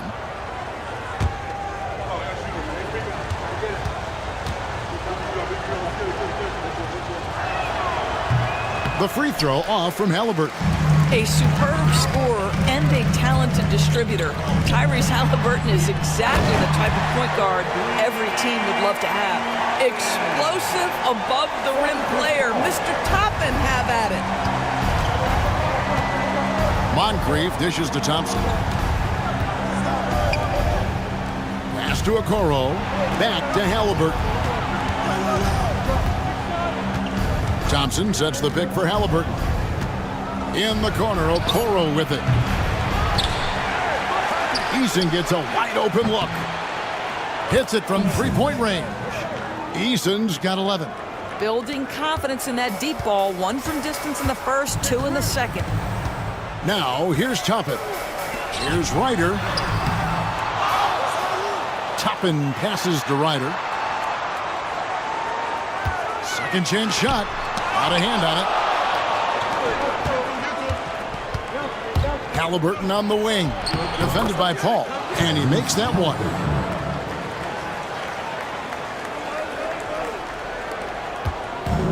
The Heat have gone 4 of 7 to get things started here in the second half. Pass to Ryder. Dick with it. Mobley wide open. Drains the three-pointer. He's got 5. Okay, quick shooting from the big fella. Mobley knocking in the jumper. Here's Halliburton. He's got 14. Here's Okoro. Offensive rebound. The shot by Thompson, no good. And there's the call on Evan Mobley. That's his 3rd foul of the game. And some changes here for the Pacers. Tobias Harris is checked in for Tari Eason. Najee Marshall comes in for Moncrief. And it's T.J. McConnell in for Halliburton.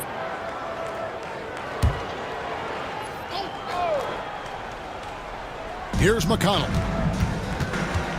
In the corner, it's Harris. 6 to shoot.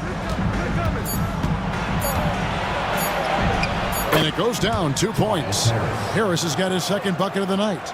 And there's a pattern starting to take shape here. They're working it inside and getting good shots from close range. Johnson with the bounce pass. And Toppin throws it down.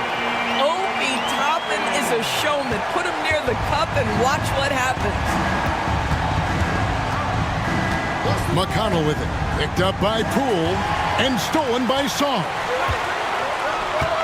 Pass to Dick. Poole against McConnell. Now here's Poole. He's covered closely. Song. And Sarr throws it down hard. Goodness. Sarr is a different type of athlete. Awesome rewind courtesy of the AT&T 5G Slam Cam. Pacers trail by 5. Now here's McConnell. Pass to Marshall. Back to McConnell. Marshall sets a screen for McConnell. Pocket 6. And he gets the whistle. 2 free throws coming up. A moment now to see how the schedule is looking for the Pacers. On Thursday, they'll take on Chris Middleton and the Oklahoma City Thunder. And for that game against the Thunder, it's going to be game number 4 for them during the start of this NBA campaign. They'll want to get off to a hot start to the year. He's off on the first.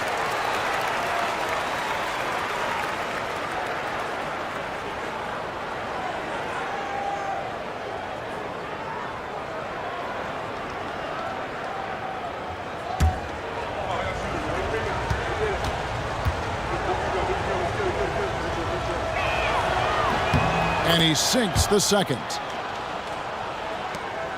The Heat leading by 4.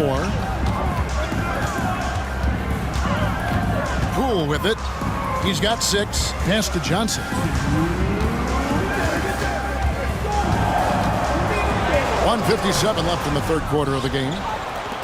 Indiana's gone a less than productive 2 of 6 from three-point land in the second half. Now McConnell.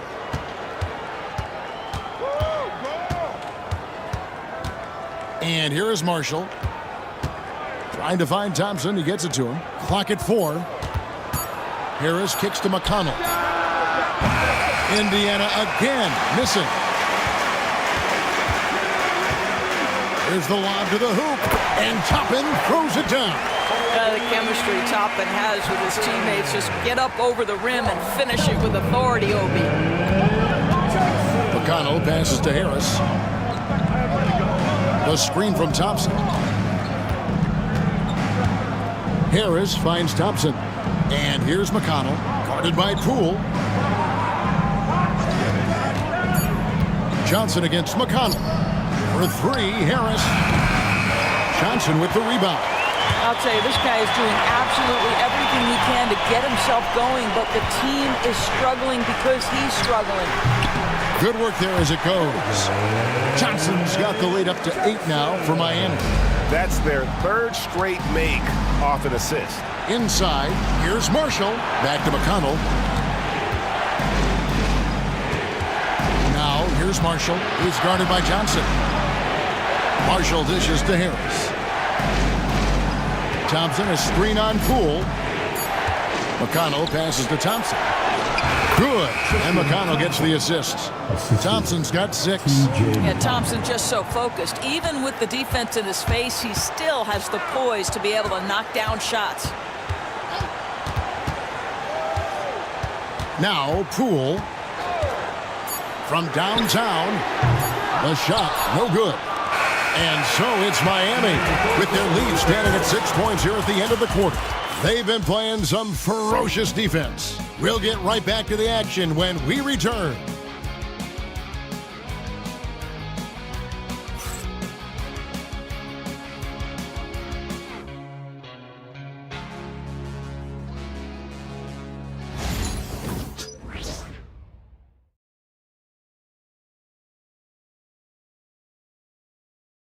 And how about a look now at our assist of the game? Brought to you by State Farm. And definitely deserving of the prize tonight. How about the read he made here? Looking like a point guard, putting the pass right on the money. He's got the size to survey over the top of the defense and find the open man. That was beautiful. Here we go, fans. And with these teams locked in a very close contest, this fourth quarter promises to be a good one. On the court for Indiana, we've got Moncrief. Torrey Easton is out there with Aaron Nesmith. Then it's Turner. And it's Halliburton in at the point guard. From deep, hits the three-point bomb. Well, the numbers speak for themselves, but what Tyrese Halliburton is showing you the versatility he has at the offensive end. Mobley, left side. Paul with the screen for Mobley. Back to Paul.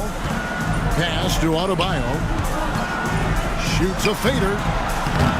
And the rebound goes to the Pacers. Eason's got 4 rebounds now tonight. And contact on the shot, so he'll be shooting free throws here. And let's get your take, guys, on the scoring breakdown for the Heat. They've been playing some really physical offense, just attacking the paint as much as possible. And I tell you what, they have been very successful with that strategy. I think the other thing they've done exceptionally well tonight is shoot the mid-range and take advantage of those opportunities. Anytime they're given a look, they have delivered. First one falls for him.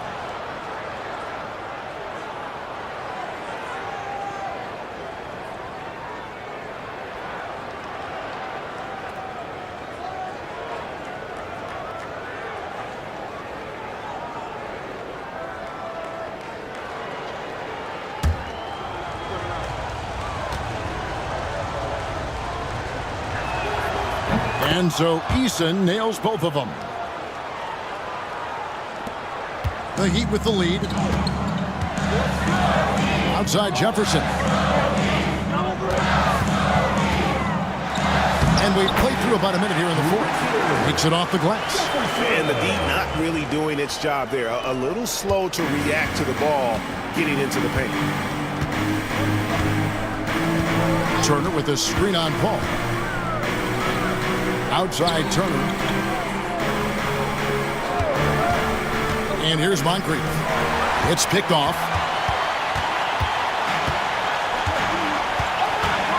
First minute and a half of basketball played here in the fourth quarter. To the inside. Here's Adebayo. And they get it back.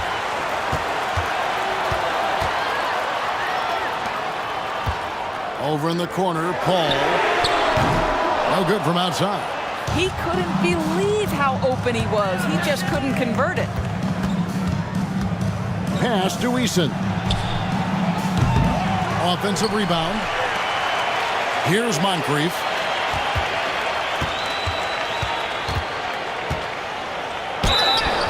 Two free throws coming up, and they call the shooting foul.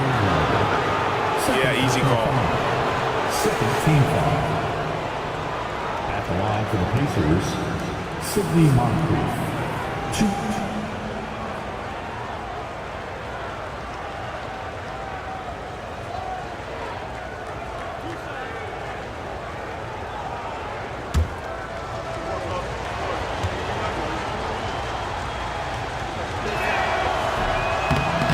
No good on the free throw.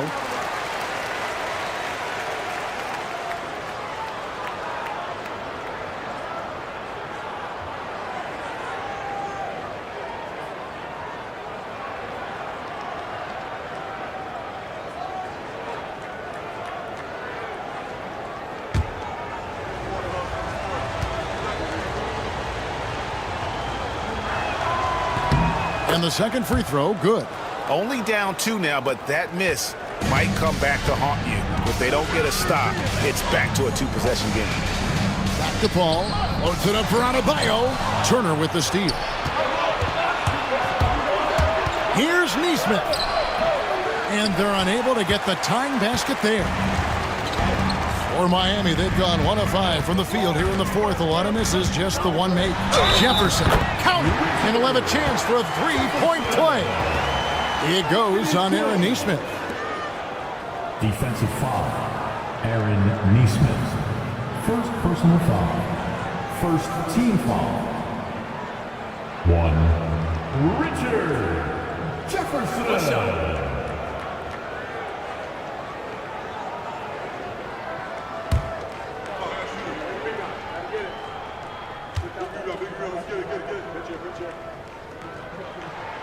Free throw good, Jefferson.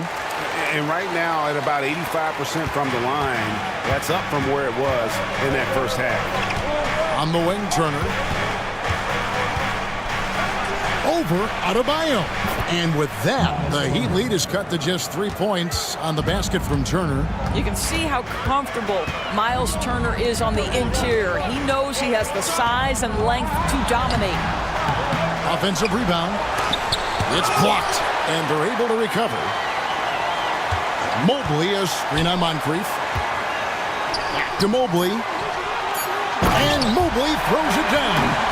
Boy, you get a sense of the long reach of Evan Mobley. Get to the offensive window and put the putback in. Nicely done. Back to Halliburton. Turner for 3. Miami grabs the miss. Absolutely tenacious guy. Stuck right on him defensively. Bothered that shot. Pass to Mobley. We've played just over 3.5 minutes now in the fourth quarter. Played in with a nice touch off the glass. And now a 7-point Heat lead. They're doing a really good job of getting the ball inside and attacking the paint. That's an area they have completely dominated. Now, here is Halliburton. Turner with a screen on Paul. Halliburton for 3. It's rebounded by Ryder. The Heat leading by 7. Here's the teardrop. Paul with the bucket. Well, Chris Paul gets to that floater game at his size. So important to have in your arsenal. And so it's Halliburton who brings up the ball for the Indiana Pacers. Back to Eason. To the middle. It's stolen by Adebayo. And Paul with a clear path to the hoop. Shooting foul as the whistle blows. He'll shoot 2 free throws. It goes on Tyrese Halliburton. Chris Paul has the innate ability, understanding how and when to draw the defensive foul. He is the master of it. Take a break. Take a break. 2 shots.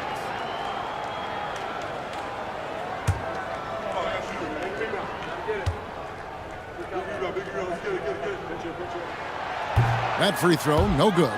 You know, Doris, I'm not sure many people take into account what a grind the NBA season is.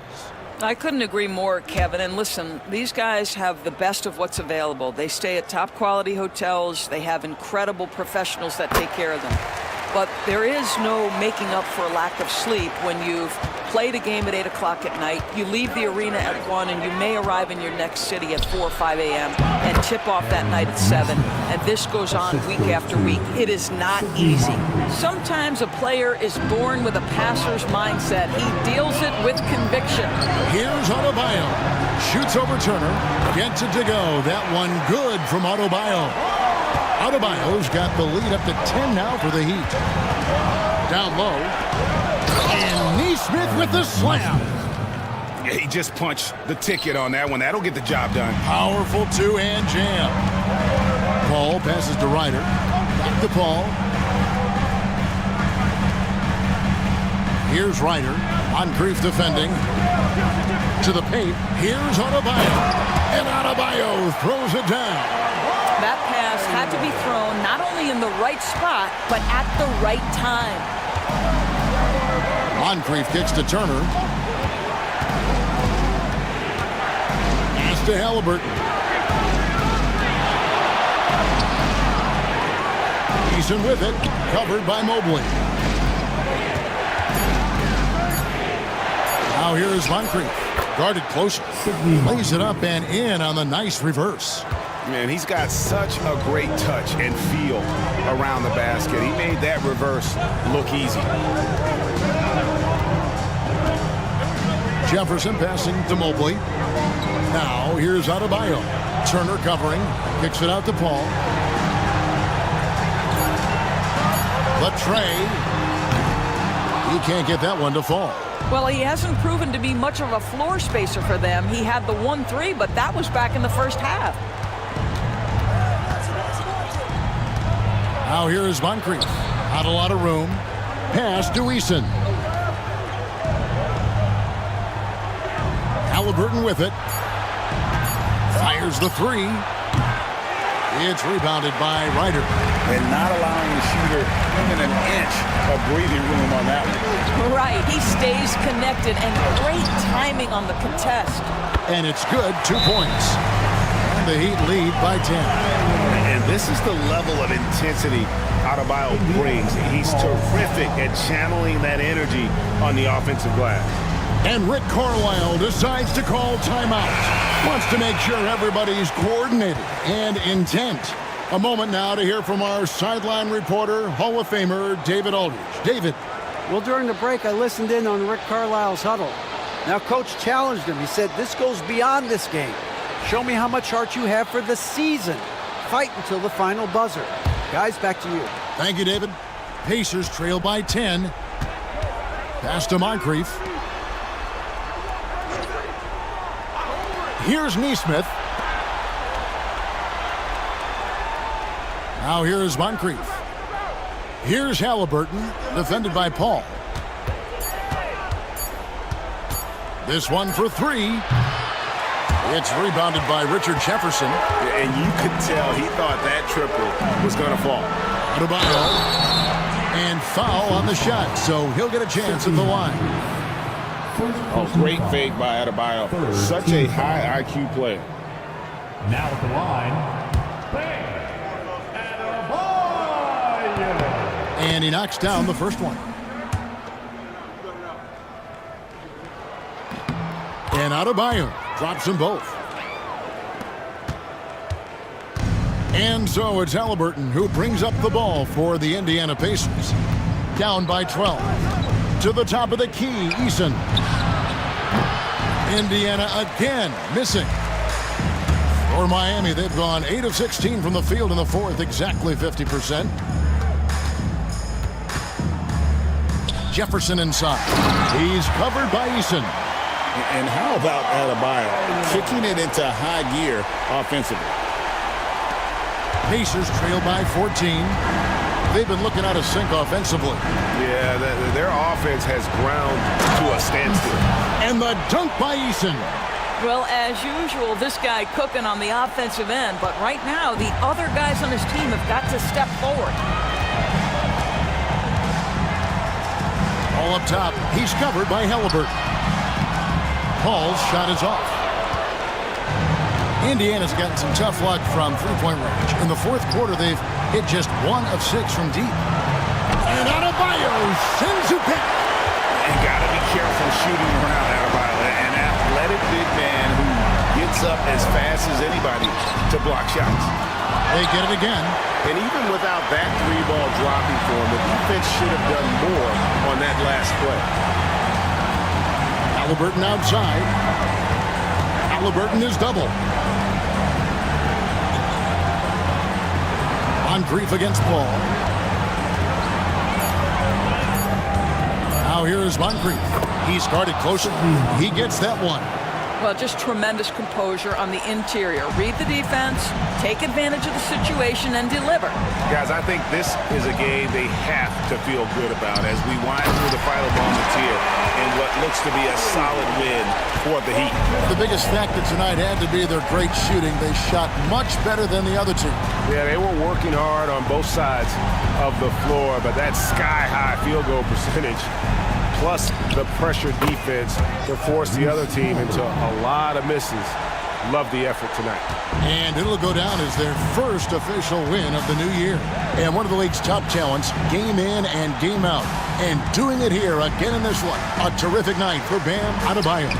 You can set a tone with defense, and that's exactly what he did with how he protected the rim. Making every effort to put this game on ice. Well, just terrific teamwork. Each guy doing his part. You love what you're seeing from them tonight. Number 4.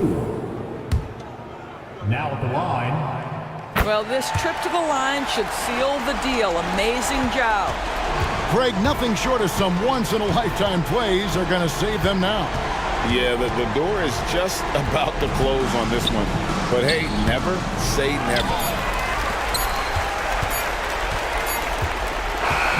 And so Miami takes this one by a big margin. Some good competition, but the hometown advantage and their ability to stay focused, I think, made the difference. Yeah, and the first step to becoming a good team is your ability to win at home. And they really seem to revel in that opportunity, and this is what they came out to do. And now, let's check in with David Aldridge reporting from the sideline for our player of the game. David, take it away. Thanks very much, Bam. Activity on blast tonight. How pleased were you with the performance? I'm just happy we won. You know, the stats don't matter unless you get a win. So I'm happy we got a win and keep dedicating them to my mom, man. All right, David, thank you. And that'll wrap it up, folks. For Greg Anthony, Doris Burke, and David Aldridge, this is Kevin Harlan saying thanks for watching.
Welcome, everyone. Thanks for tuning in to 2K Sports.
Stand two of the greatest words in all of sports, opening day.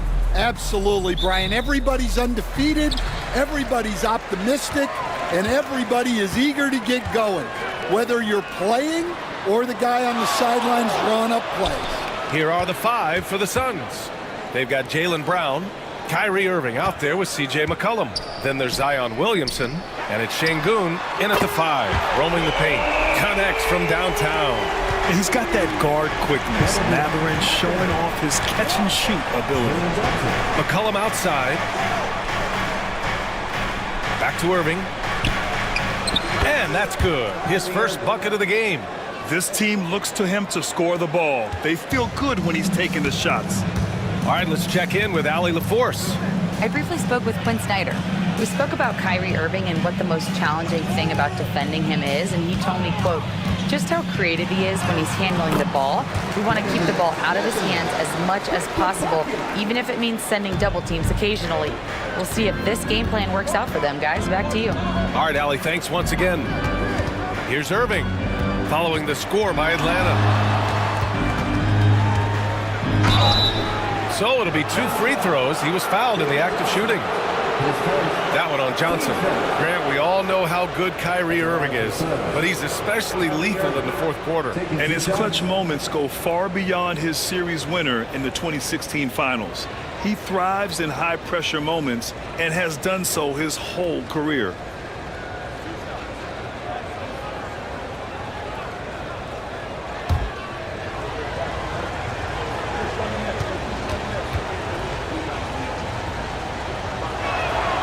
Knocks down the first one, and 6-man, a common term in basketball, has a unique meaning for the Atlanta Hawks, Grant. Yeah, it's the name of their fan base, extremely loyal and passionate, and they've swayed the outcome of games.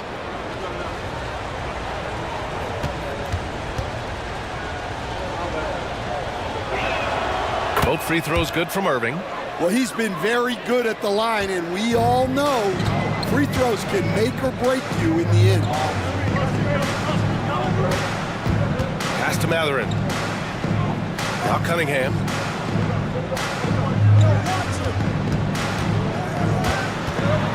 Outside for Green. No good with the triple. And it's Phoenix's ball. Lets it go from 11. Yep, count it. Irving's got 6 points. In the interior, Kyrie is money. He has the touch to just drop it in with ease. Green, the pass to Cunningham. And make no mistake, Cade Cunningham is the engine of this team, Grant. Man, his vision and playmaking are crucial to the offense. Coach trusts him to make the right reads and set up his teammates. He has cut down on mistakes and is rounding into an elite point guard. Take a break. Take a break. 2 shots.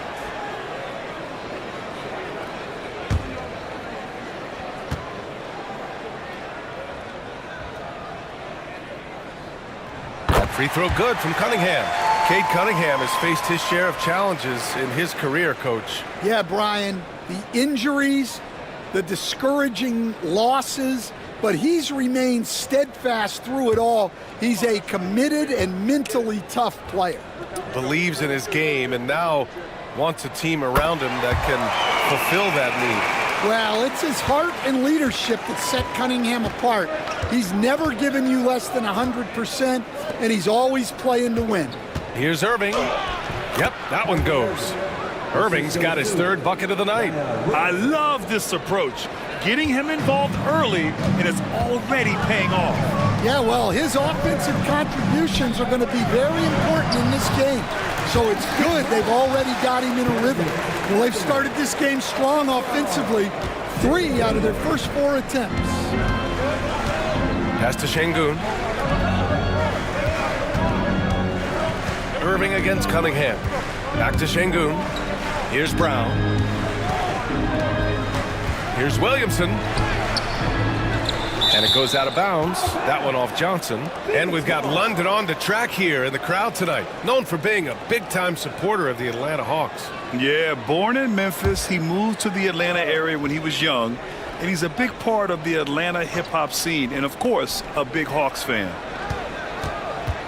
Here's McCollum. And no good. His first shot of the night, missing. And so Cunningham will bring it up for the Atlanta Hawks. They came away with a victory in their last meeting, which, by the way, was also in this building.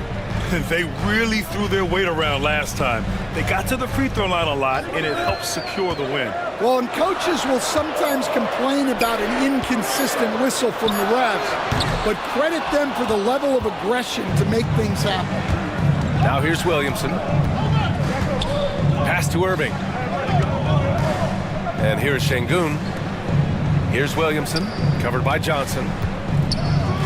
Irving for 3. The rebound by Atlanta. Here's Cunningham. Here's Duren. And he gets that one. You have to put a body on Duren. He's quick, he's athletic, and he has that 7'5" wingspan. Irving looking around over Cunningham, and that one's good. Irving's got 10. The Hawks have gone 4 of 7, shooting a solid percentage. Duren with a screen on Irving. Here's Cunningham, and there's the drive. The shot off that time. Good D by Şengün. Here's Irving, and he wills that one in, sinking it right through the back of the iron. He's got 12. Well, they just need to keep getting him the ball. He has been terrific in this quarter. And so it's Quinn Snyder here calling timeout. And we might see some changes. Coach potentially looking to adjust.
Let's take a look back at last season and see the teams who collected the most second chance points.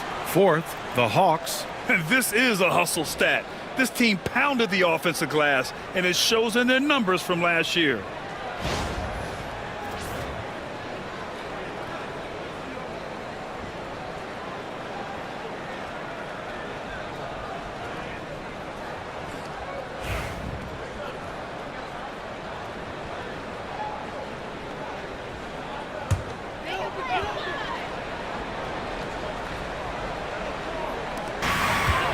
Outside Johnson.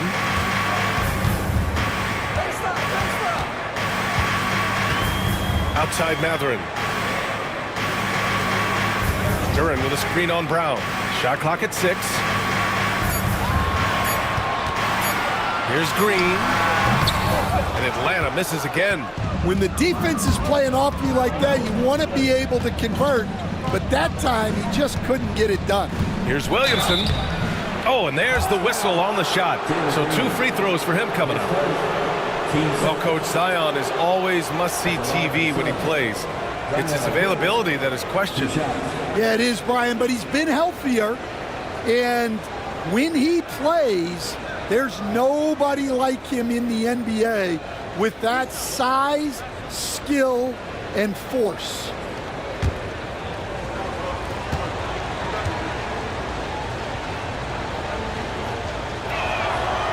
No good on the free throw. Zion Williamson seems intent on silencing all the doubters moving forward, Greg. Yeah, B.A., he's not taking any more questions about conditioning. His physicality and play really answered that question now. He has been looking better than ever.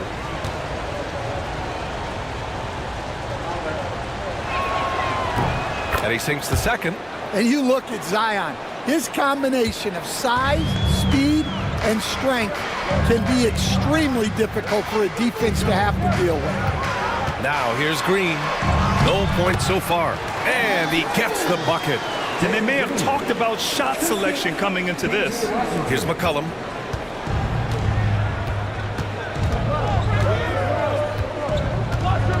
Pass to Irving.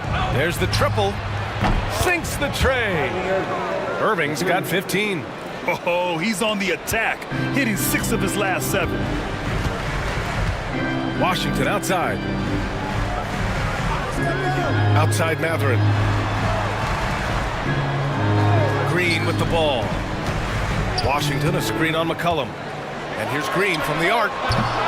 It's hauled in by Zion Williamson. He didn't make them pay for that weak defense, but they just can't rely on him to miss those kind of shots. Irving is doubled. Here's Şengün. And good. Coming on the assist by Irving. The big story thus far, how well they've shot the rock. And here's Green from the arc. It falls. He's now 2 of 5 from the field. And both teams running long-range plays that are working. Well, you know it's become a three-point shooting league. Teams shooting a steady diet from outside. And Mike Budenholzer decides to call a timeout. He wants to review the game plan. Here we go,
Both teams will make substitutions.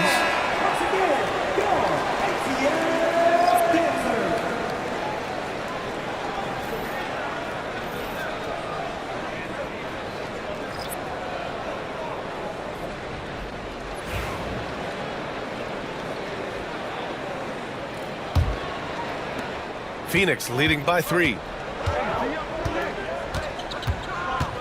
Here's Van Exel.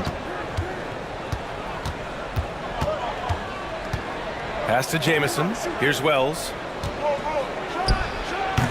And the shot no good. A bit short.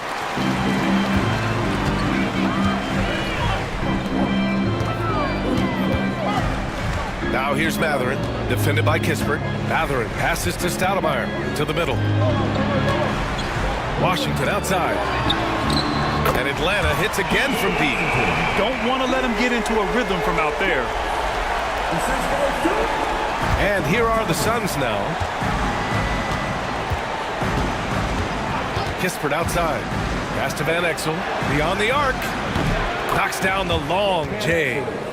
And the Suns lead by 3. Way to rise to the occasion and snatch back the momentum. Yeah, plenty of lead changes in this game. It's gone back and forth. Here's Stoudemire from behind the arc. Jamison grabs a board. That's his shot, and one I'm sure he wants back. And the bucket counts, and he is on his way to the line. He'll try to make it a 3-point play. All right, guys, what do you think so far on the offensive approach for Phoenix? Well, they're in a great flow. The ball's moving. All those assisted buckets means the offense is running well. And not only that, they're off to a pretty hot start shooting from outside. They seem locked in tonight.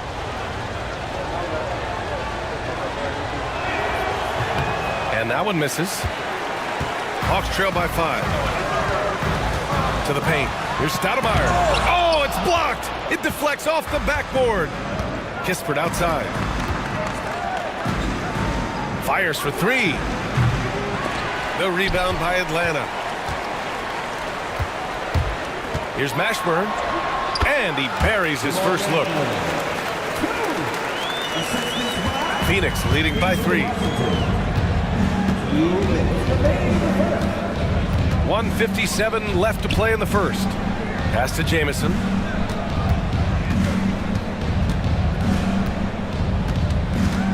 Clock at 6.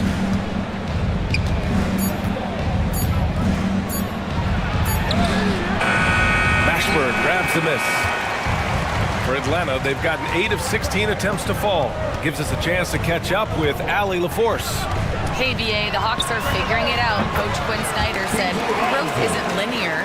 We want to just keep improving. The players have bought in. They're working. They're practicing hard, hitting the film. Everybody has been absolutely coachable. I think we're learning. Guys, it's all about the journey here.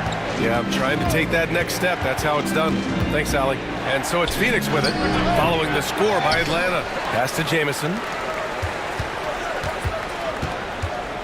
Here's Van Exel. He's got 5. Second chance shot, and he lays it in. Van Exel's got 7 points in the game. I know it's early, but you have to wonder if these offenses can keep this up. Well, you expect there to be peaks and valleys, but you've got some excellent scores on both sides. Now here's Mathurin.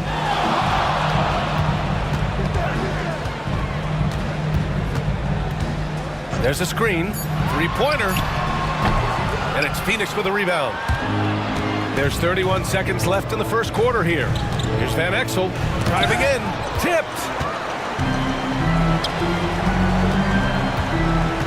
20 seconds left in the opening quarter. Now Mathurin, he has 7.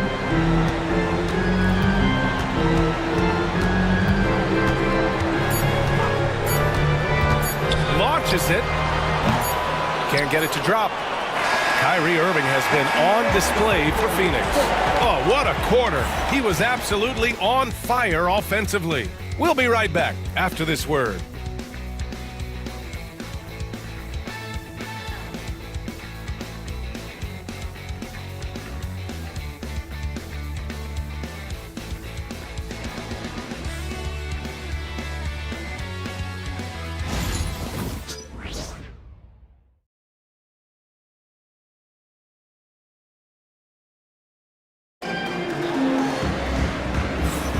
And this has been a fairly close game through the first quarter. We'll see what happens here in the second. And for Phoenix, guys, what jumps out to you stat-wise?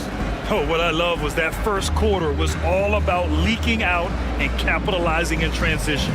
Yeah, they gave the other team no time to breathe. Every time they got the ball, they were off to the races. And you see how effective this aggressive mindset can be. On the court right now, second quarter for the Suns. We've got Cameron Johnson. C.J. McCollum is out there with Kyrie Irving. And then there's Alperen Sengun. And it's Brown in at the 3 spot. He's more than capable of running an offense.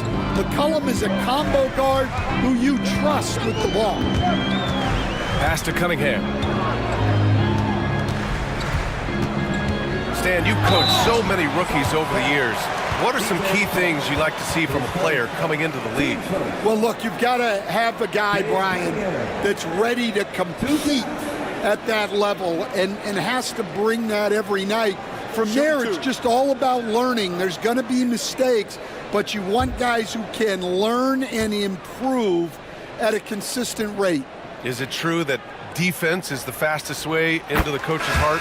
Well, it's certainly a way to gain confidence, that's for sure. Yeah, can you say total package?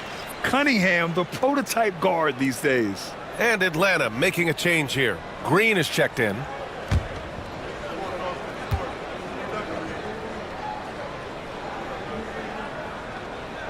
Both free throws good from Cunningham. And Irving has got the ball here for the Phoenix Suns. It's a three-point game. Şengün, a screen on Cunningham. And Şengün, throw it down. A textbook work by Şengün, setting a solid screen and then getting open. Irving against Cunningham. Over Irving. They get it again. Cunningham against Irving. Shot clock at 6. Goes back up. And he can't get that one. Couldn't quite line that one up. Just got to shake it off and move on to the next one. McCollum against Johnson. Pass to Şengün. And there's a whistle. He'll head to the line to shoot 2. Since being selected in the 21 draft, Alperen Şengün has really improved. Yeah, from 9 points per game as a rookie to over 20 in his third year. Şengün has averaged about 5 assists per game over a season. A huge number for a 6'11 post guy. He is so skilled.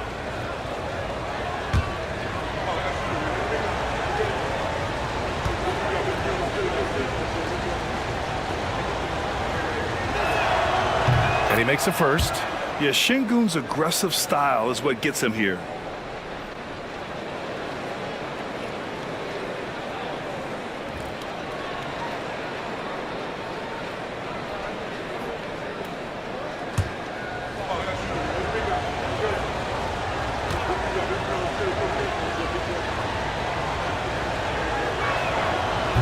It's both from the stripe.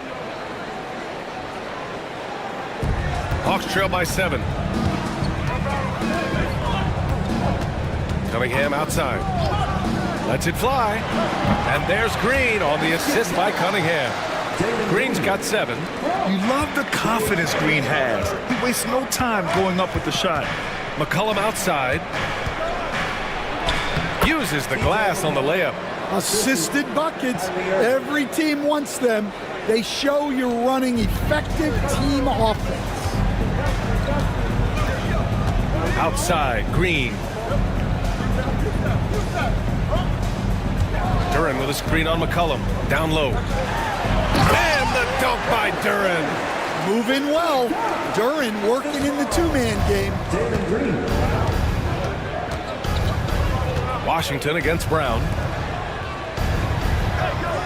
Out of bounds, it'll go to the Hawks. All right, let's take a second to view the 2K leaderboard and look at last season's top scoring squads. 5th on the list, the Hawks. And last year, I liked watching this team operate on the offensive end.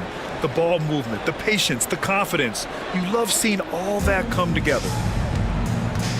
And so it's Quinn Snyder here calling timeout. He'll take the opportunity to regroup. Kyrie Irving really making a difference here. Yeah, this guy is torching them. And so far, their defense hasn't responded.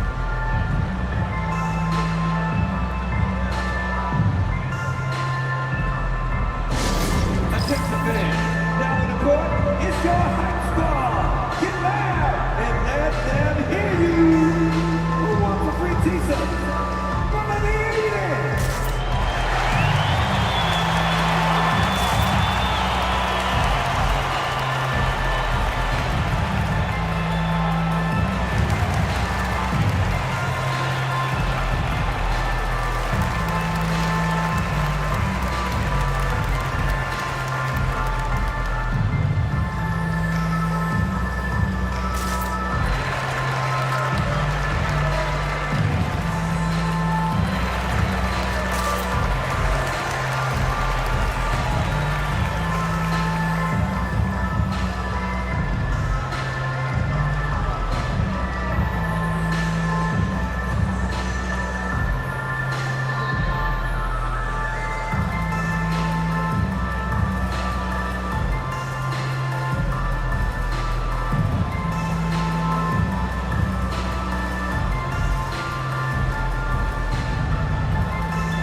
Johnson passes to Washington. On the wing, Green. Now here's Johnson, covered by Johnson. Washington left side. Brown with the steal.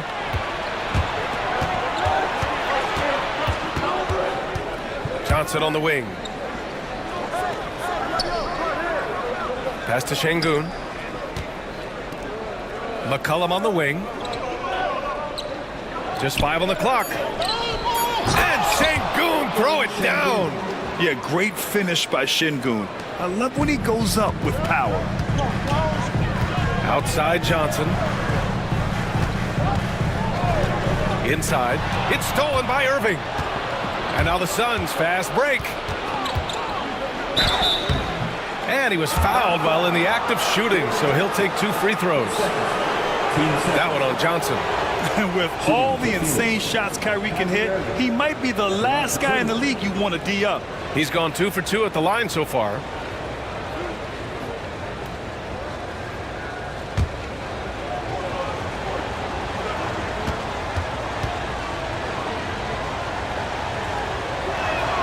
First free throw is good. Stan, your coaching career started in the 1980s. How are players different today versus then? Well, look, players have always shared one thing. They want to be the best that they can be, and they want to win games. But the players now are bigger, faster, stronger, and more skilled. The rules have changed, so the game's a little bit less physical, particularly at the NBA level, but the players are just better. Now here's Green. He's got 7. Washington with the ball, and Johnson picks him up defensively. Green for 3. Williams grabs the board. Yeah, and the defense has really got to tighten up on him. I mean, he's just too dangerous from the three-point line. And it's Irving missing. That's not a bad shot at all. It just didn't go in. Sometimes the process is right, and you still get a bad result. Cunningham looking it over. Cade on the move. And the shot counts. He's fouled, and it's a chance for a 3-point play. Cameron Johnson, his first, team second.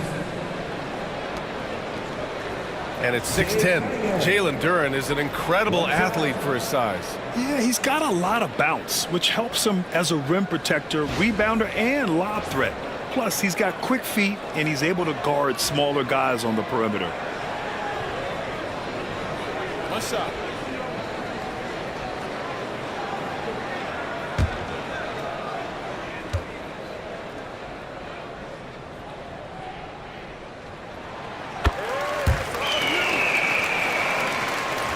The Suns lead by 6. Outside Johnson. Back to Irving. Floats one. It's blocked. Cunningham has great length for his position, and he uses it right there. It's time to take a glance again at that superb block. Yeah, obviously he had the shot well anticipated, able to shut it down with authority.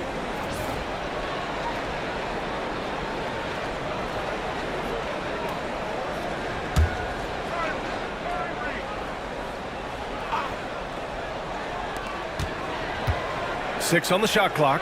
Irving for 3. And a nice contest there by Cunningham, using his size and reach to great effect. Pass to Johnson. Nails it from beyond the arc. Now just a 3-point Phoenix lead. That's inexcusable defense right there. You gotta contest the shot better than that. Irving, the pass to Williamson.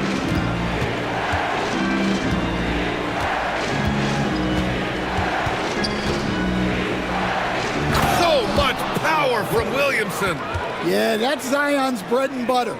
Absorbing and dishing out contact inside. And Quinn Snyder decides to call timeout. Coach wants to speak to his guys, maybe alter some of the game plan.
Let's have a look at who was really dominating the boards last season.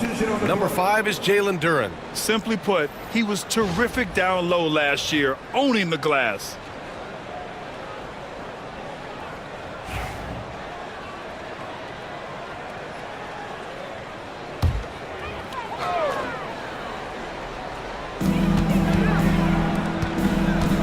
Here's Stoudemire. Yet to see a basket. Pass to Green.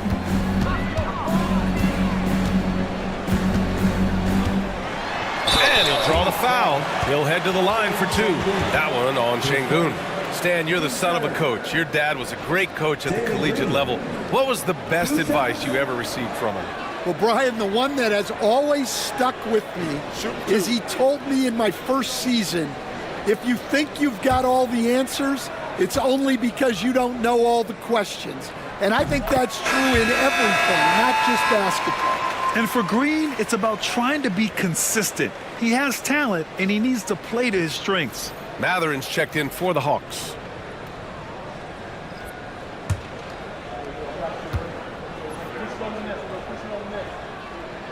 And both free throws good for Green. And give them credit for making a more concerted effort to get to the line this quarter. And Williamson throws it down. Zion giving the people what they want and making it look easy. Here's Stoudemire. Outside, Green. Duren the screen. Takes the 3. Oh, Jalen Green with the sweet stroke. Easy look when the defender isn't fighting over the screen. Yeah, it's certainly worth it to disrupt the offense. Coaches notice that extra effort. Williamson with it. Now guarded by Duren.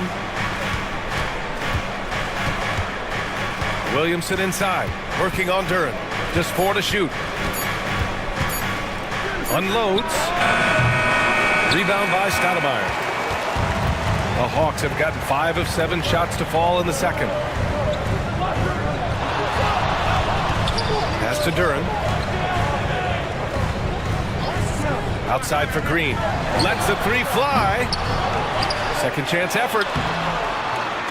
Goes up again. Duren, no good. Phoenix has gone 3 of 6 from deep so far. To the middle. Here's Williamson.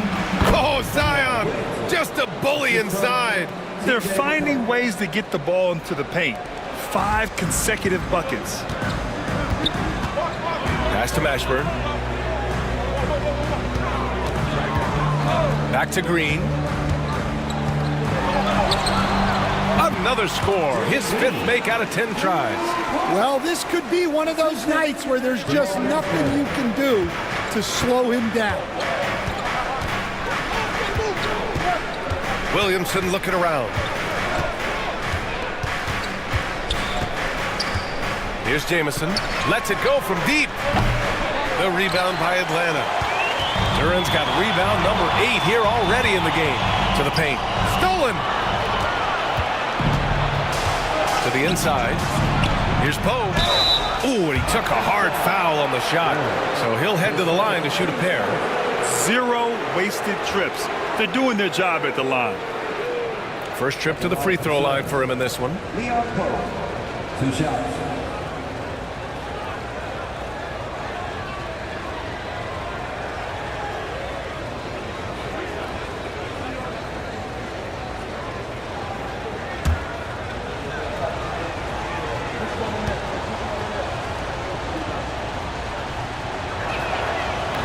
That one's off. The Hawks making a switch here. Thomas is checked in.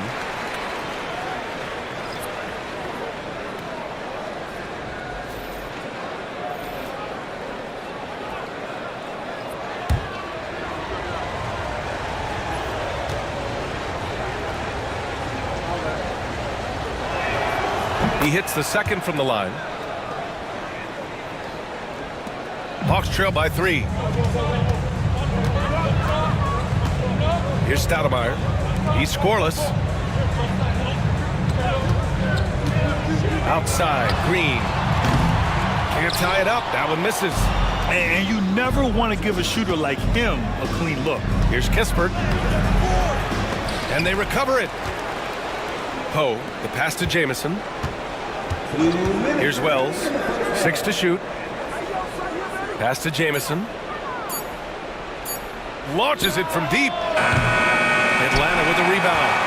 We all know he's a good shooter, but from that distance, I don't think so. Yeah, it seems like everybody's jacking him up from way out there these days. You want guys to stay within themselves. Here's Mashburn.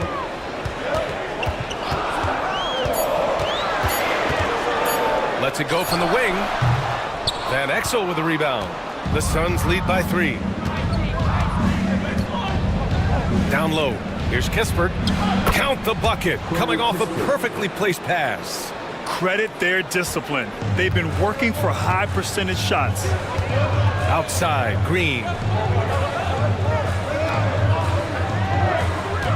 1:03 left in the first half. Ooh, Green wanted those two. Well, if they can come back and take the lead, this will be because he's carrying it. This quarter's been all about him and his offense. Here's Jamison. No points yet. That three's off the mark. On the wing, Matherin. Defended by Kispert. Here's Mashburn. Laid it in with a nice touch off the window. And it's now only a 1-point Phoenix lead. Improving his passing is going to be key for Matherin in the NBA. Looks like he's already on that path.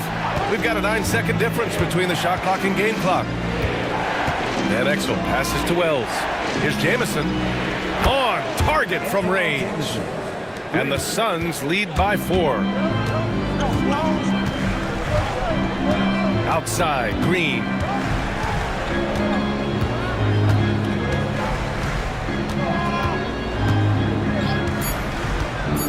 Let's go with a 3. And a pretty tightly contested game here as we end the first half. The Suns on top, leading by 4.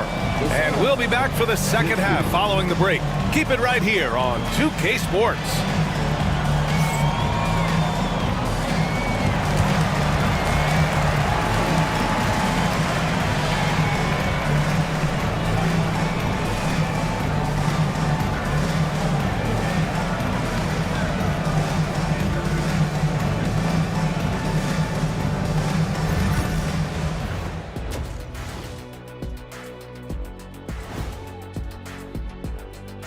Welcome, folks, for the Phoenix Suns tonight. They're looking at what should be a good battle in a game that's still up for grabs.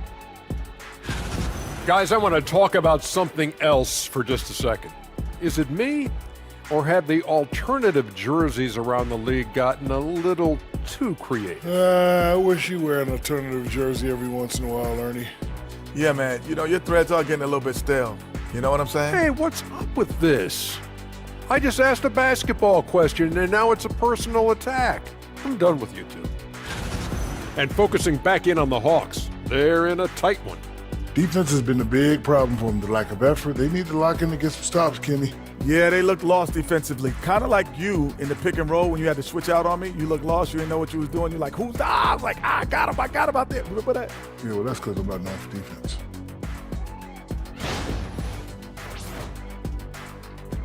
That does it for halftime. Let's get back to game action. Here's Brian Anderson with the start of the third quarter.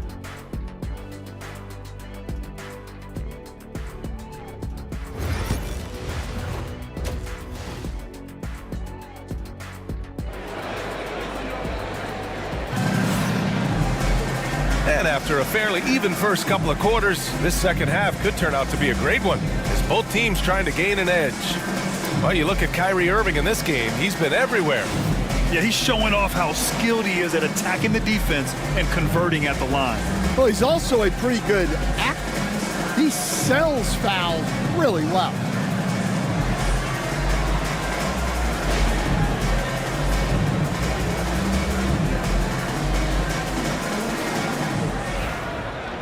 Second half of basketball is upon us, and we may be in for an exciting finish based on how close of a game we've seen so far. Jalen Green is out there with Cunningham. Then it's Jalen Johnson. Then there's Benedict Matherin. And it's Duren in at the 5. That's the 5 to begin the second half for Quinn Snyder. All right, let's get a report from Allie. Cade Cunningham has really been improving from distance. He said early in his career he was playing a lot of minutes and stepping back to the NBA three-point line, he just didn't have enough legs in his shot. After his shin surgery, he redefined his form and strengthened his legs. Brian, he said it helped a lot.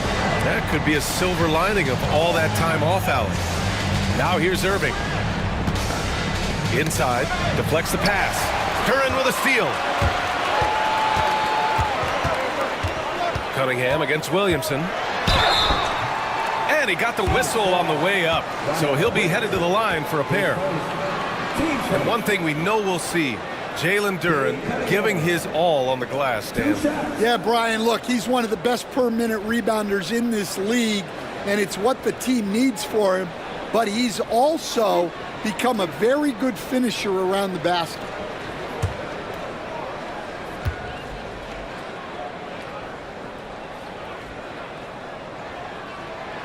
No good on that one.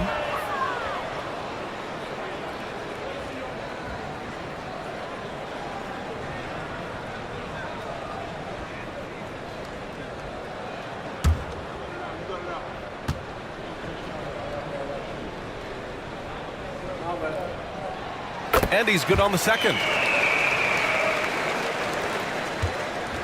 And so McCollum will bring it up for the Phoenix Suns. Their biggest lead of the game was 9. To the paint.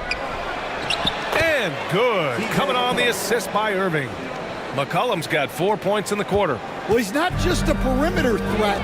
McCollum is also skilled at finding ways to score inside.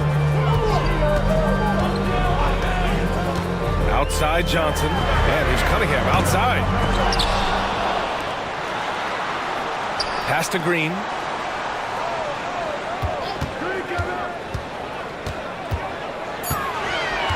From outside the arc, it's tipped. Well, you could see how Shingu read that play and was where he needed to be to get the block. Here's Irving. He's got 17. Williamson outside. The three ball. And Irving, the bucket on the assist from Williamson. Williamson's got his 3rd assist of the night. Cunningham with the ball. Give him 8 points now. Green for 3. The shot comes out. Well, the defense catches a break there. You expect him to make those. Williamson passes to McCollum. Back to Williamson. Outside for Irving. Jacks up a 3. No good on that one. 7 for 12 now. Well, that one didn't fall, but otherwise they've been excellent shooting the ball to start this half. Again, Green missing. And guys, his shot hasn't been falling this quarter. Time to settle down, refocus, and get a really high percentage look. Now here's McCollum. 6 points for him. And he's going to the line for 2. The official saw contact while he was going up. That one on Duren. A crafty and thoughtful scorer. McCollum knows how to draw the defense in and earn that whistle.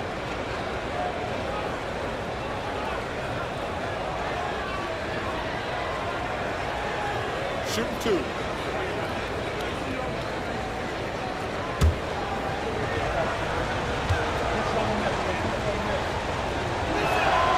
And he drops the first.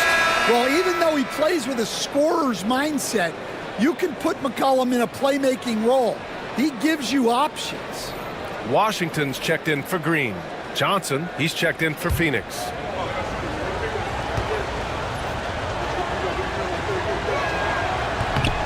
And so he's able to get 1 of 2 and pick 20th back in 2021. Jalen Johnson might end up being the steal of that draft, Coach. Well, look, Brian, when we see guys take a big jump like Johnson has, it's usually because they have shot the ball better like he has. He's really blossomed during his 3rd year and still has plenty of room to grow. The Suns lead by 4. Pass to Şengün. And here's Brown for 3. Downtown, Jaylen Brown. They're on fire right now, shooting 80% to start the second half. And so it's Quinn Snyder here calling timeout. A moment to rest and confer on the game plan.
take a quick pause and look at the best shooting teams from last season. 5th best, the Suns. They were so consistent with their shooting. Maybe not lights out, but they played smart and didn't let good looks go to waste.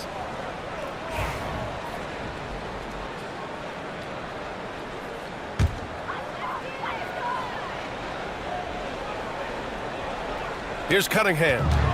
Give him 8. We've gone about 3.5 minutes here into the 3rd.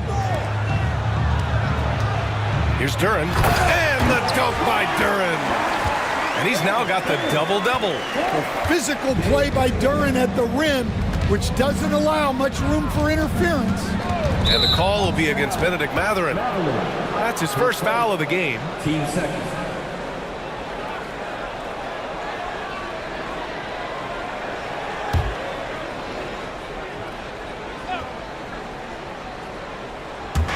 And so it's Phoenix with it. Their biggest lead of the game was 9. Irving for 3. Using all of his 7-foot wingspan effectively, Cunningham stays on the shooter.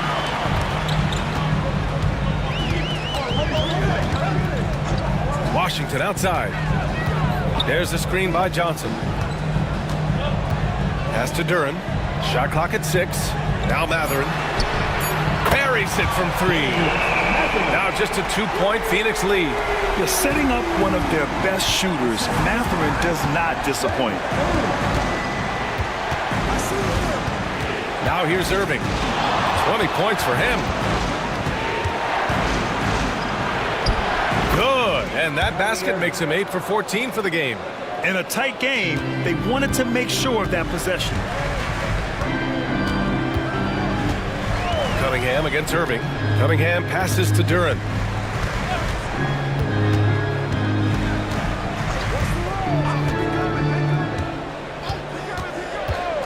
Pass to Washington. The Hawks need to get one up here. McCollum with a steal. Irving with it. Picked up by Mathurin. And here's Brown for 3. The rebound by Atlanta. And here's Cunningham. Give him 8. Washington left side. Over Irving. And Washington with the basket on the assist by Duren. Yeah, because Duren is such a big, physical, athletic guy, it's easy to overlook his incredible passing. But that's one of his core strengths. And Mike Budenholzer decides to call a timeout. He wants to make sure everybody's on the same page.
Phoenix has got 6 out of 15 threes so far in this game.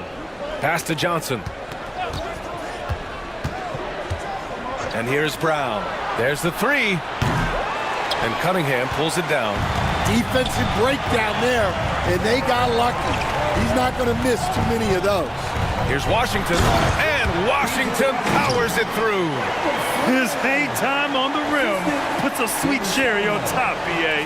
It's a close game, and those displays of explosiveness can jumpstart a team. Now here's Brown.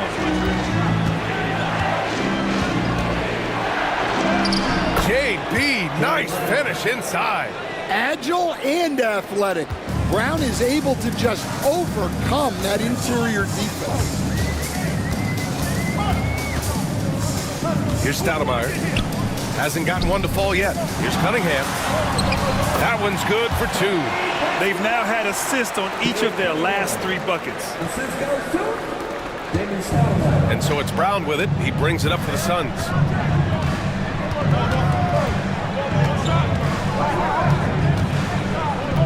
Johnson a screen on Cunningham. Brown with it, and it's Thomas picking him up. Outside Johnson, 5 to shoot. Here's Van Exel, and he tries it off the glass, but it's no good. This has been a close game in a lot of ways, but they do have an edge on the boards. And the whistle on the shot. Got some contact there. Misses the shot, but he'll shoot 2. First trip to the line for him here. 2 shots.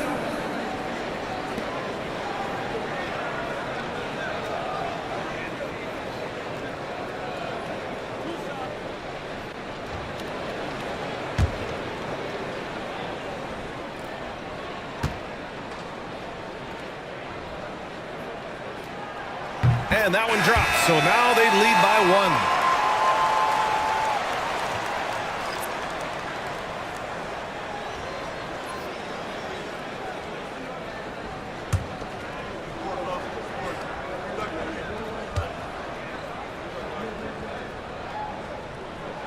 1. And he makes both free throws.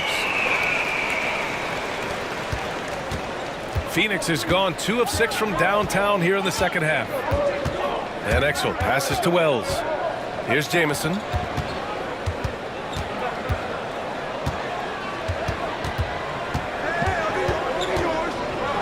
Down to 5 on the shot clock.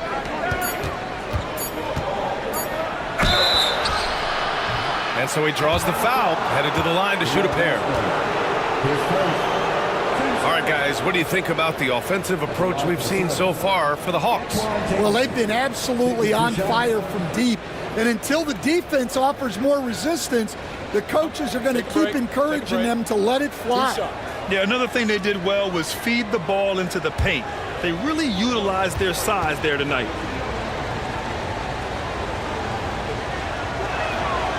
The first free throw is good.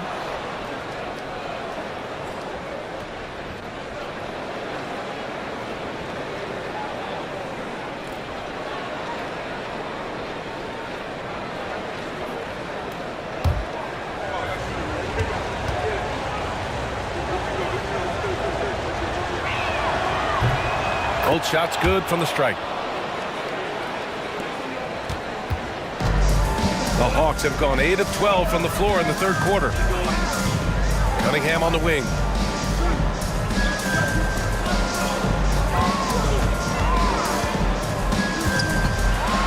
Ooh, plenty of contact on that shot. Officials call the foul, and he'll take 2 free throws now. Yeah, there you see Cunningham's willingness to take contact to battle for his shot inside. This will make 5 trips to the line for him tonight. And he's just simply been in the zone at the free throw line all night.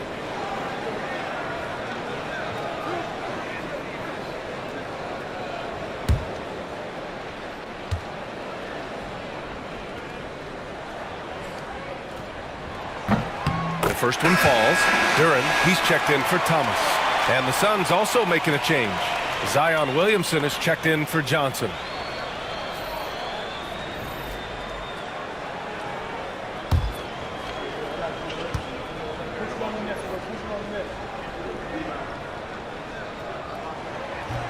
And so he makes both from the line. The Suns trailing. Williamson outside. Williamson is double. Here's Wells. And once again, off the mark by Phoenix. Atlanta's gone 2 for 5 from 3 since halftime. Here's Stoudemire.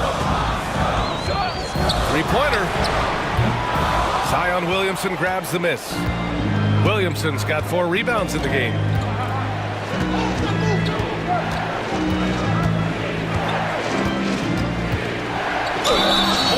clear foul there on the missed shot. So he'll get a pair at the line. Well, Zion is such a problem for any defense. You can't help but use a foul to try and slow him down. This is his second trip to the free throw line in this one. Take a break. Take a break. 2 shots.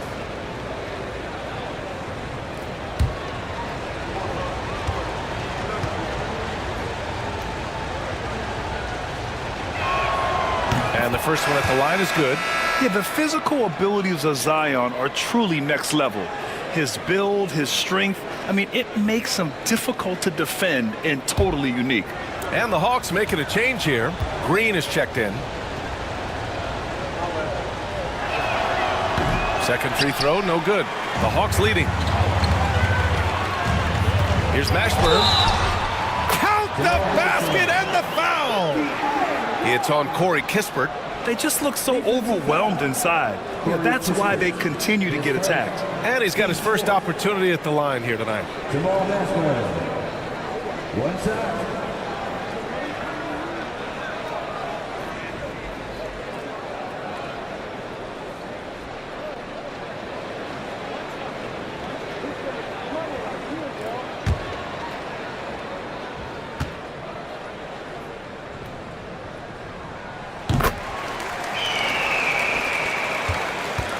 Suns trail by 4. Williamson, left side.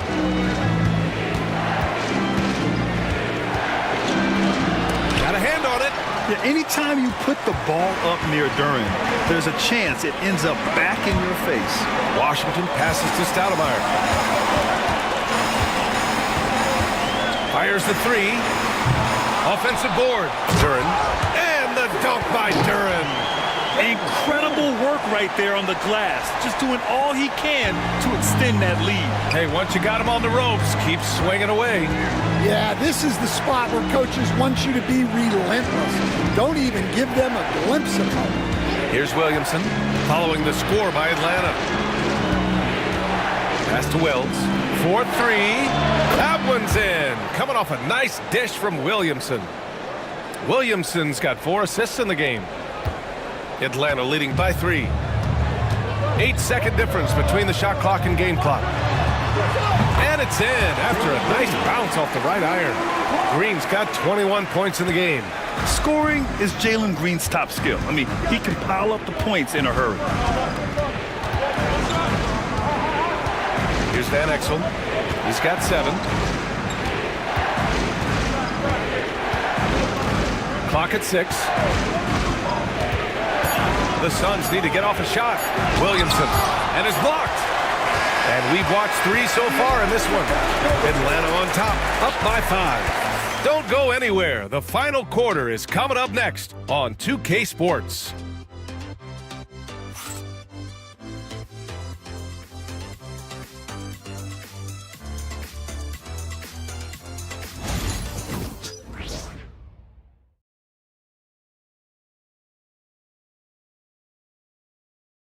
And let's take this opportunity to show you our State Farm assist to the game.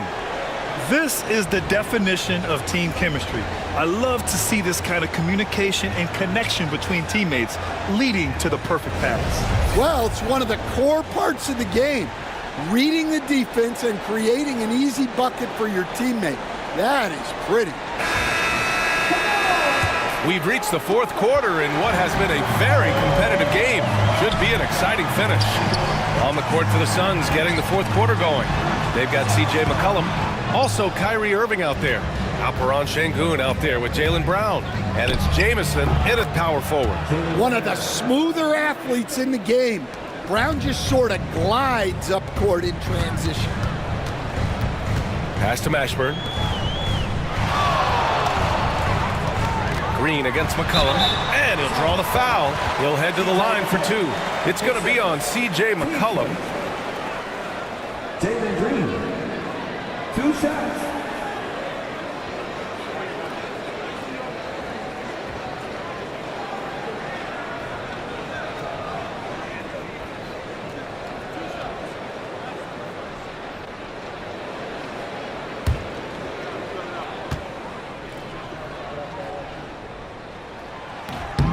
He misses the free throw. Benedict Mathurin, he's checked in for Atlanta.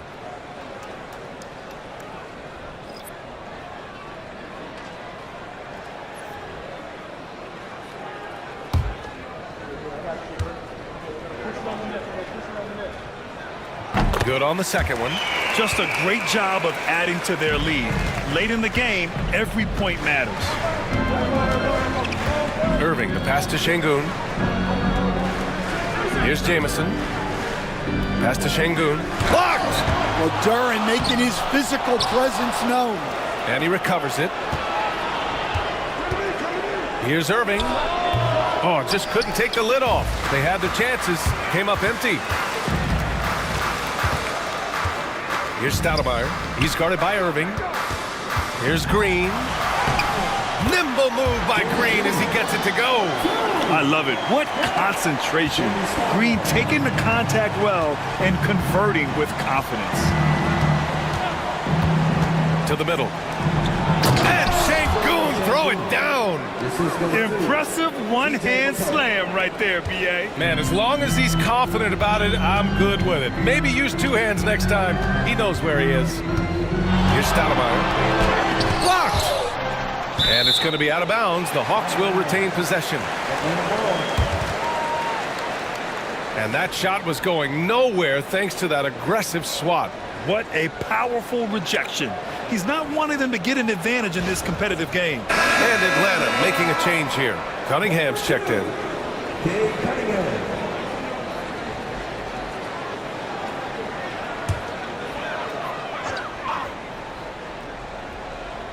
And we've made our way through just over a minute and a half of this fourth quarter. 5 on the clock. From the arc. McCollum pulls it in. And his shot just hasn't been there in this one. Luckily, his team has been able to make up the difference. And McCollum doesn't back down from anyone, including inside where he challenges defenders. CJ McCollum taking 2 shots.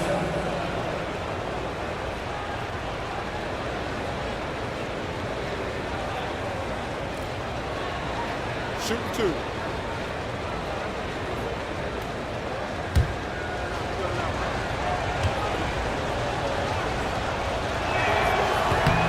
He's off on the first. The Suns making a switch here. Johnson's checked in.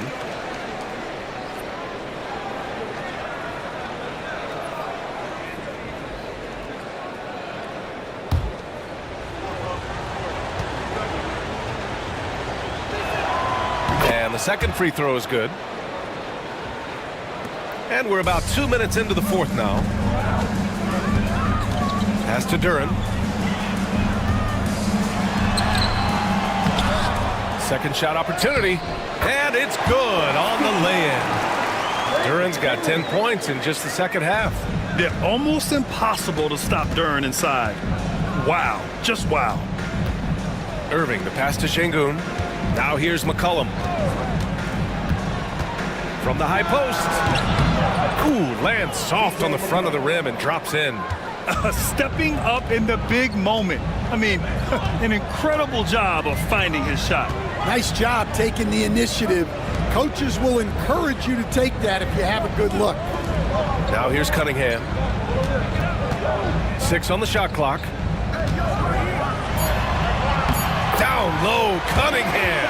Cunningham can spin his way out of a tornado. What a great handle. Now McCollum. There's the screen by Johnson. McCollum on the wing, covered by Johnson. And a foul called on the way up. So he'll take 2 from the free throw line. Hey, if you can't block it, sending him to the line can be the next best thing. At the line for 2.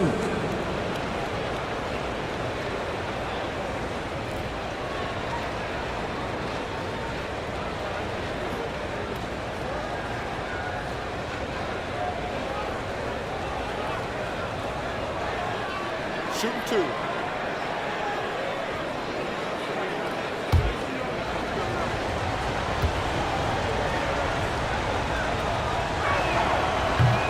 First free throw is good.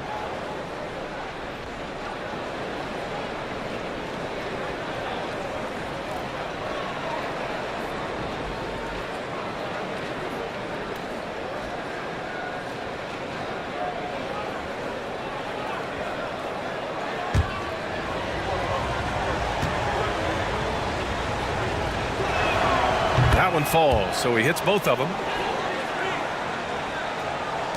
Atlanta leading by 3. A look at the clock. A little under 3.5 minutes gone by in the 4th. The shot by Stoudemire, no good. Man, miss after miss for him. When you're having a quarter like this, the only beneficiary is the defense. Pass to Irving to tie it up. Drops in the 3. Irving's got 25 points in the game. Well, he's going back to the arc. He might be building some momentum from range here in the second half. And here's Mathurin. It counts, and the foul. It's going to be on C.J. McCollum. And just a tremendous ability to finish. No backing down at all from Mathurin. Second team foul. Benedict Mathurin. 1 shot.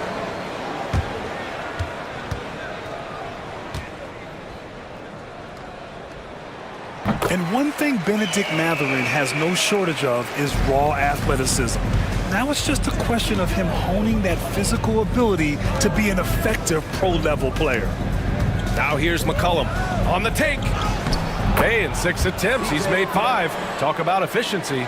Easy look when the defender isn't fighting over the screen. Yeah, it's certainly worth it to disrupt the offense. Coaches notice that extra effort. Here's Stoudemire. There's a screen.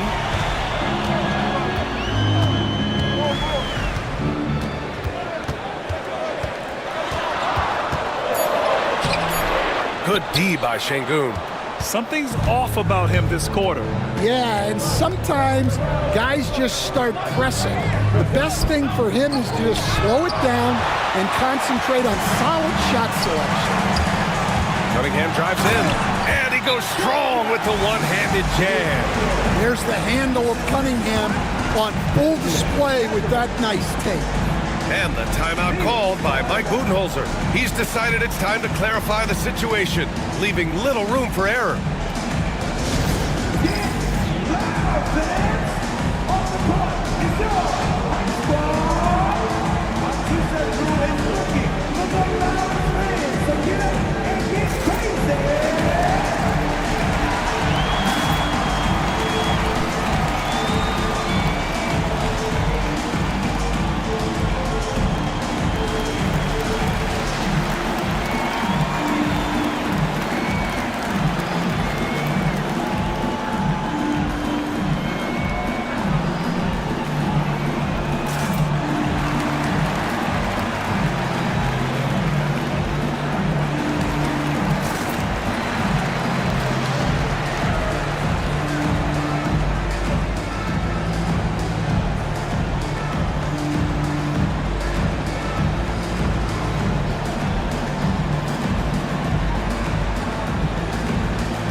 Green's checked in for Atlanta. Williamson's checked in for the Suns. And from the sideline, let's catch up with Allie. Over that last break, guys, I got a chance to hear what Mike Budenholzer said to the team. First and foremost, he wants to see more points in the break. He asked his team, where's the urgency? We know what we can do in transition. Now let's go out and do it. We'll see if they can pick up the tempo, guys. Allie, thank you. Now here's McCollum. Pass to Irving. Şengün with it. Back to Irving. Over Cunningham. Phoenix no good that time either. Atlanta leading by 3. Launches a 3. A 3-ball, no problem for Cade. Wow, Cunningham dialing it up from three-point range. The Suns have got 5 out of 10 shots to drop here in the final quarter. Outside, Brown. And here's Williamson, covered by Johnson. Irving for 3. That one's in. Coming off a nice dish from Williamson. Williamson's got 5 assists tonight. Pass to Mathurin. Outside Johnson. Johnson a screen on Brown. It's Mathurin with a drive. The shot's good. Looks like we're starting to see a pattern here. Not afraid to get in the paint and get wet. Washington's checked in for Johnson.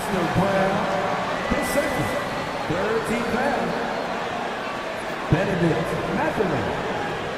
One side.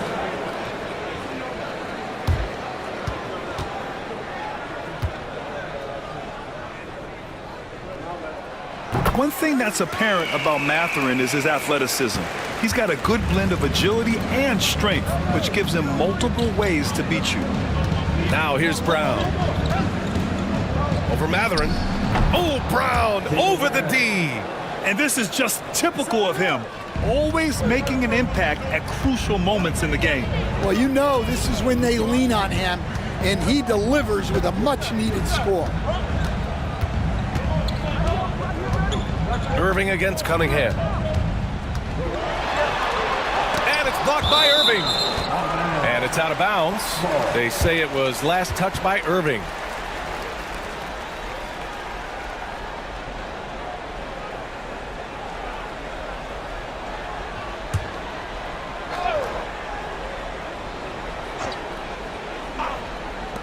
Four on the clock. Mathurin passes to Washington. It's hard to get around that big body of Williamson. And it's Washington missing. Pass to Irving. Şengün with it, covered by Duren. Şengün in the post, working on Duren. Offensive rebound. He's off on that one. The way he's struggling this quarter, he's only adding to their troubles. They need his offense to come around. Cunningham passes to Mathurin. Now Duren. He's guarded by Irving. Now Green. It's hauled in by Zion Williamson.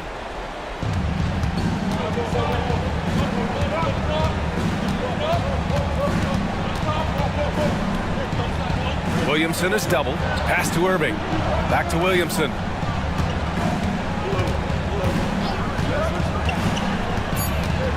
Down low. Here's Şengün. That one's in. Coming off a nice dish from Williamson.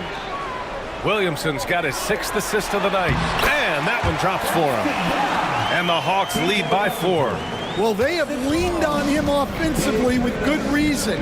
Efficiency will help you win a lot of games. Şengün finds McCollum. Outside Irving. And the three-pointer goes. Irving's got 9 points now in the quarter.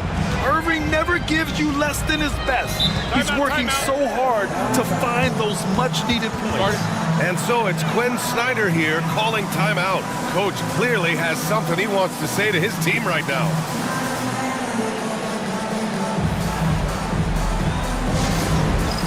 All right, fans, it's dance time. Get ready to dance like everyone watching.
Mathurin passes to Washington.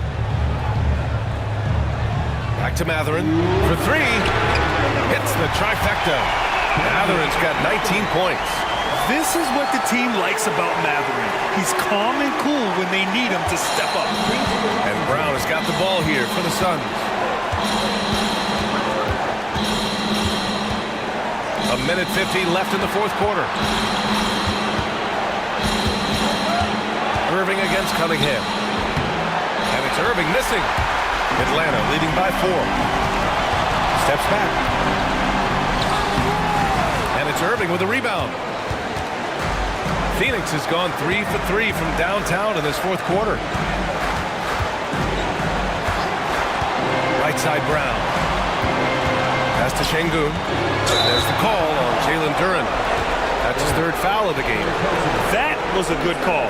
The defense wasn't established. And you got to be in awe of incredible defensive efforts like this. You know, you can't ask for any better defense than that. He responded so fast to the shooter, and it stifled him. Irving, the pass to Williamson.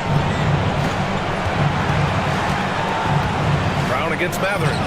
Oh, Brown inside. Hey, he's more than just a shooter. Well, Brown sees himself as a leader on this team, and he can come up with big points when they need him to. Here's Cunningham. He connects. There is absolutely no fear in his eyes. He loves the moment. Yeah, and I can say from experience, his coach just breathed a huge sigh of relief. Now here's Brown. Pass to Williamson. The three-pointer off the mark. Well, I've been here before. You're looking to get back in the game, but desperation threes are not the way to do it.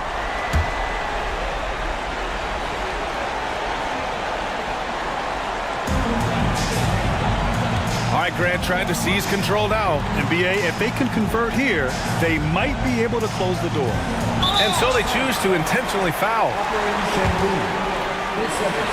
Team's 5th. 2 shots.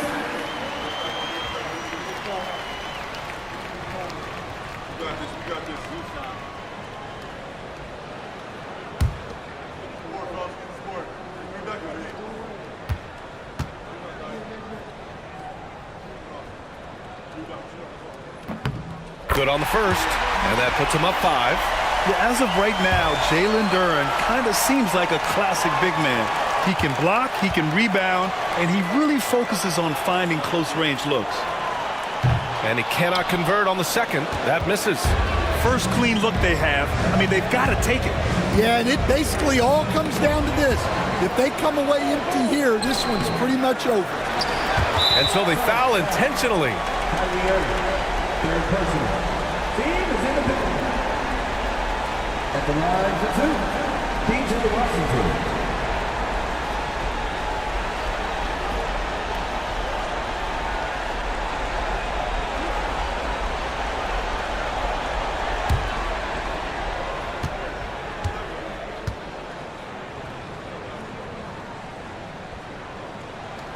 He hits the first one, and that increases the lead to 6.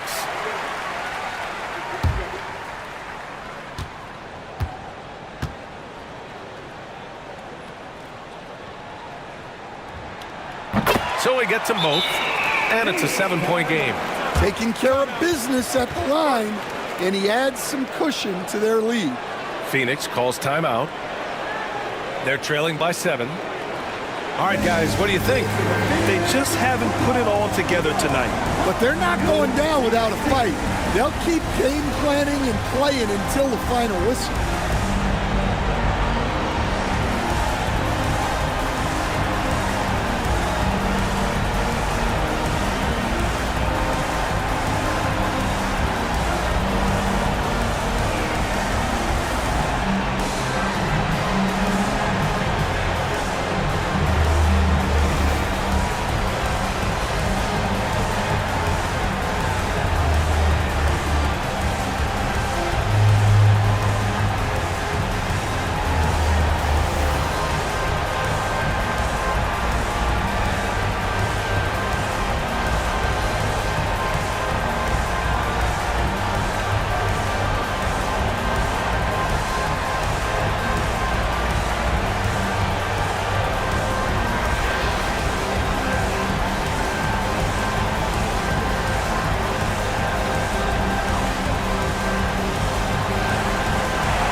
There's McCollum with the three. The rebound by Atlanta.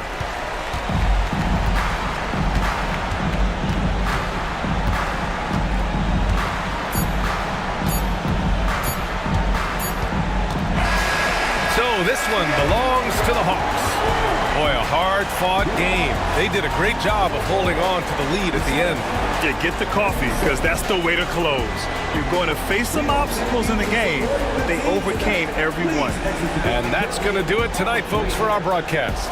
For Stan Van Gundy, Grant Hill, and Allie LaForce, I'm Brian Anderson, thanking you for watching the NBA, presented by 2K Sports. And now let's take a look at our player of the game, Jalen Duren.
Detroit, Michigan, Motown.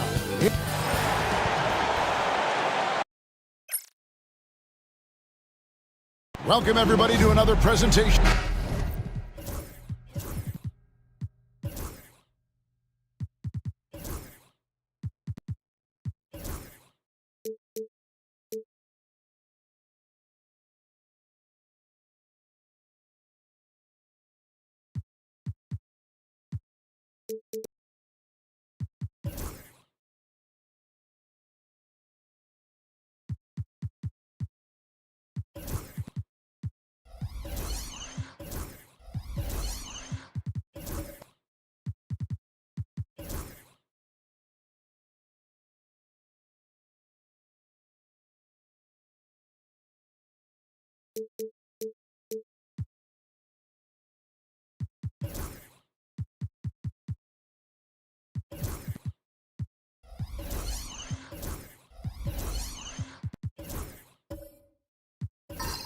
All right, Brent, a fresh season of NBA basketball. How excited are you? Oh, man, Kevin, on a scale of 1 to 10, can I go 20? I mean, we've been waiting for these games to start for months. The offseason seems endless, and there's always drama about player movement, who's going where, and expectation, but nothing better than getting that ball thrown up. And let's see these guys go at it. And the Clippers starting five. They've got Drummond, Banchero out there with Jones. Then it's Trey Mann, and it's Miller in at the 2. Now, here's Banchero. It's good. Oh, the defense puts contact on Banchero inside, but he just bullies right through it. Pass to McDaniels. Back to Suggs. Camby sets the screen for Suggs. 5 on the clock. And no good to start the night, missing his first attempt there. Mann with it, working on Smith. Mann finds Drummond. Deflects the pass, and stolen by Barnes. Suggs passes to McDaniels. Wants to get it to Barnes and does. The shot will not fall. And here's Banchero. He'll bring it up for the Los Angeles Clippers. Pass to Mann.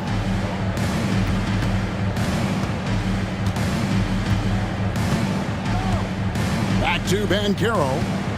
Fader on the way. Doesn't go that time. The Pistons have gone 0 of 3 from the field to start the game. Smith for 3. Rejected by Banchero. And that one goes out of bounds. Last touch by Banchero.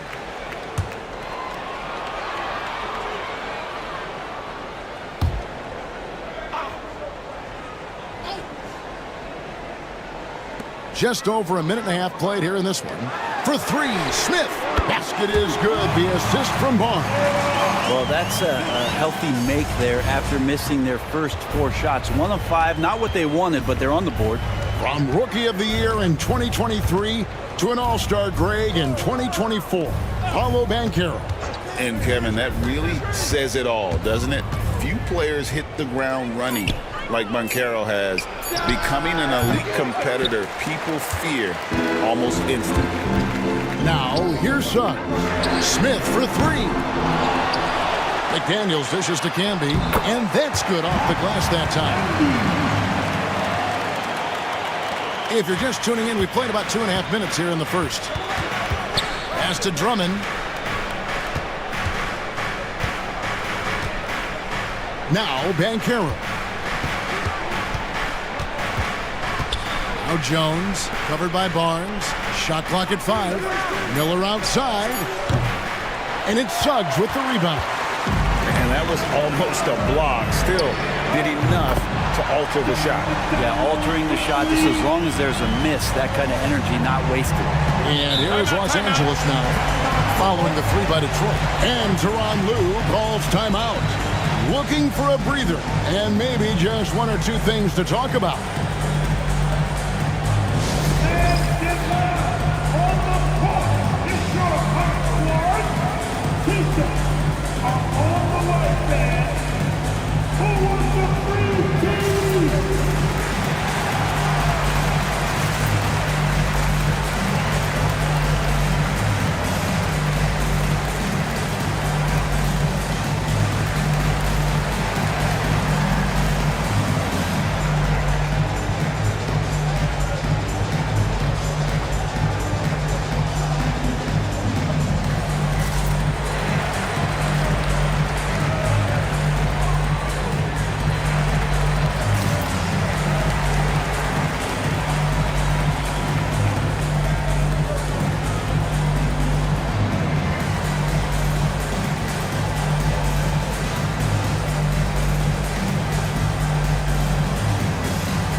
Chance to check out the numbers for Miller, how he did last season. Averaged 17 points a game, 4 rebounds, and 2 assists.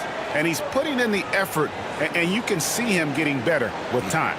So many little things that you have to learn to grow as a player. He's just going through a bit of that process right now.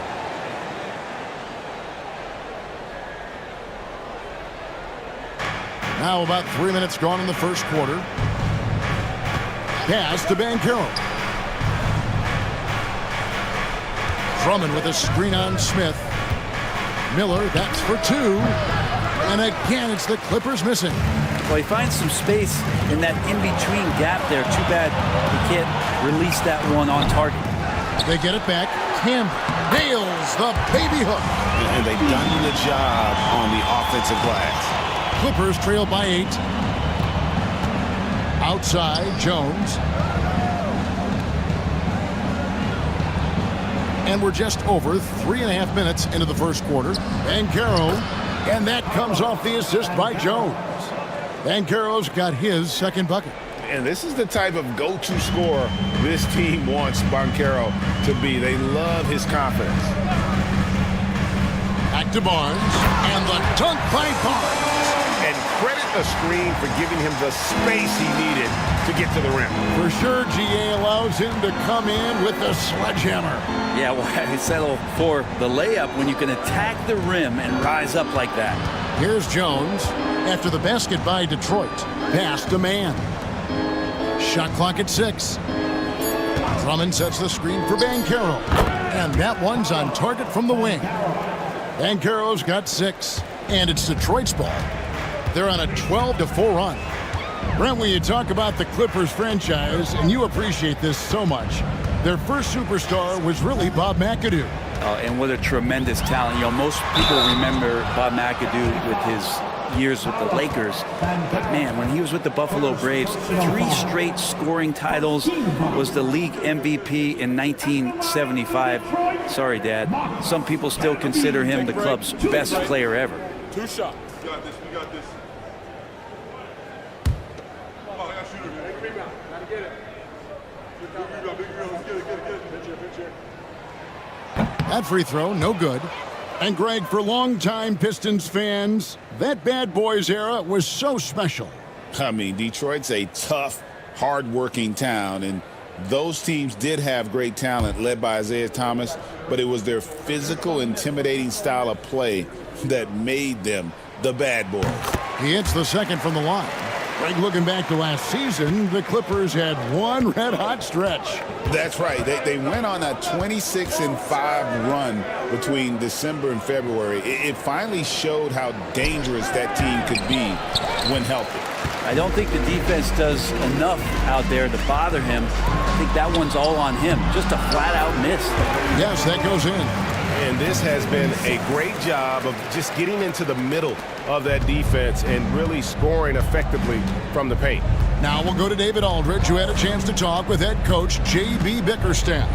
Now, we spoke briefly about how critical it is to slow down Paolo Banchero. Coach said he can be a force on offense when he gets a couple to fall. The energy and effort from our guys has to be high if we want to contain him. We'll see if that team can contain Banchero out there, guys. Back to you. All right, David, thanks. Banchero, that's good. Oh, good to see that Banchero has options if he can't penetrate. Your game has to be multifaceted in the league. And J.B. Bickerstaff has called a timeout. He wants to talk to his guys.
Checked in for the Pistons.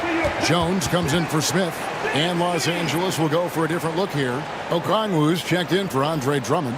Barnes comes in for Paolo Banchero. Wiggins is checked in for Jones. And it's Coulibaly in for Trey Mann.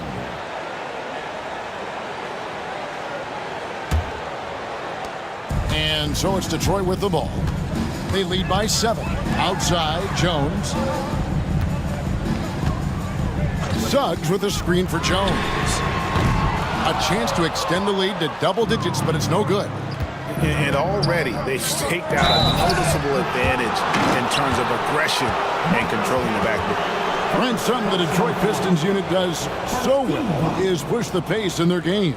Yeah, you love to lean into young players and that vibrant athleticism, but you also have to understand that playing fast comes with quick decision making, and sometimes those don't always go hand in hand. The experience that these guys will have in their growth together and how soon it is that they realize they can help each other, that's going to push them places faster and further than they even realize. Rollins checked in for Detroit. Jeremy Grant comes in for McDaniels.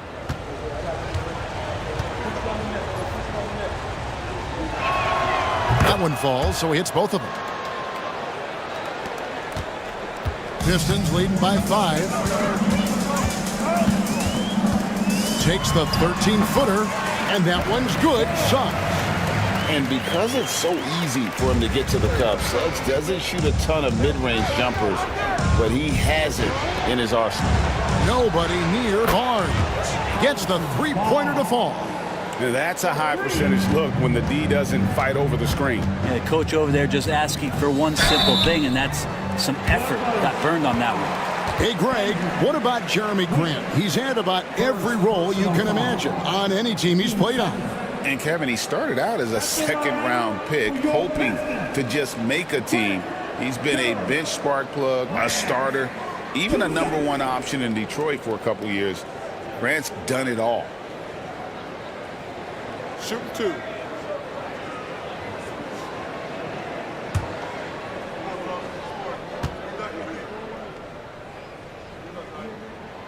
The free throw drops for Grant. And once known for his defense, Jeremy Grant has become a knockdown three-point shooter.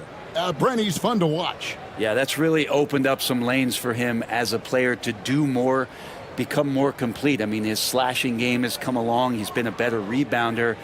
And if you foul him, he's going to cash in at the free throw line. Good on both. Well, when he gets into a groove at the free throw line, it doesn't just last for tonight. This might be 2 weeks, 2 months, something like that. Barnes outside. The three. They get it back. Lets it go from deep. A three-pointer is right on target. Barnes has got 6 points. All kinds of ways Barnes can hurt you with the basketball. He's sneaky fast with that release. Here's Jones, still without a basket. And it's good for 2. One of the more skilled offensive players that is on the floor here tonight. Not an easy fella to hold in check. Here's Koulibaly, defended by Jones. Rollins against Barnes. Lock at 6. The 19-foot shot, and again the Clippers good for 2. Smooth shot there by Barnes. When he goes up, it's because he believes he's going to make it. Here's Suggs, and he's fouled pretty hard on that shot, but he's got the chance to pick up the points at the line. And Brent, credit the Pistons fans for sticking with them after a tough season last year. Well, Kevin, it's been a couple of rough years in Detroit, and never easy to have your team go through something like that. You know, where you're getting national media attention for not winning games, it's never a good thing. But these fans are loyal, they're hungry, and the future is going to be bright in Detroit. I promise you that. And he makes the first.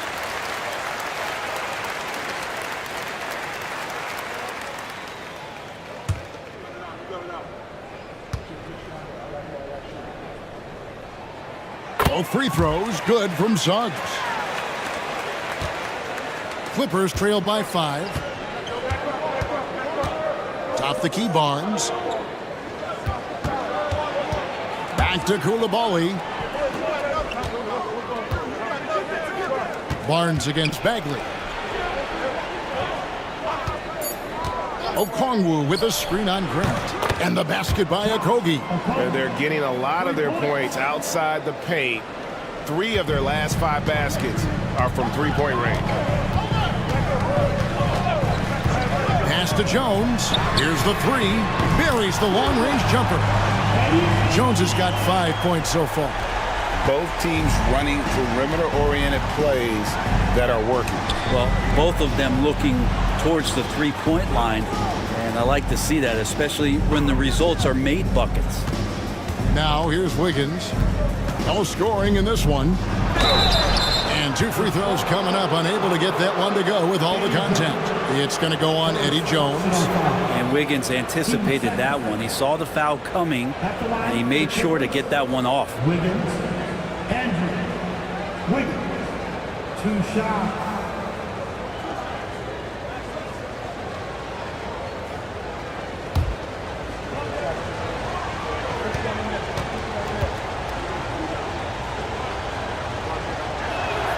First free throw is good. And Andrew Wiggins came into this league as such a special talent. It's so great to see all of that blossoming this far into his career. And the Pistons making a change here. Christie's checked in.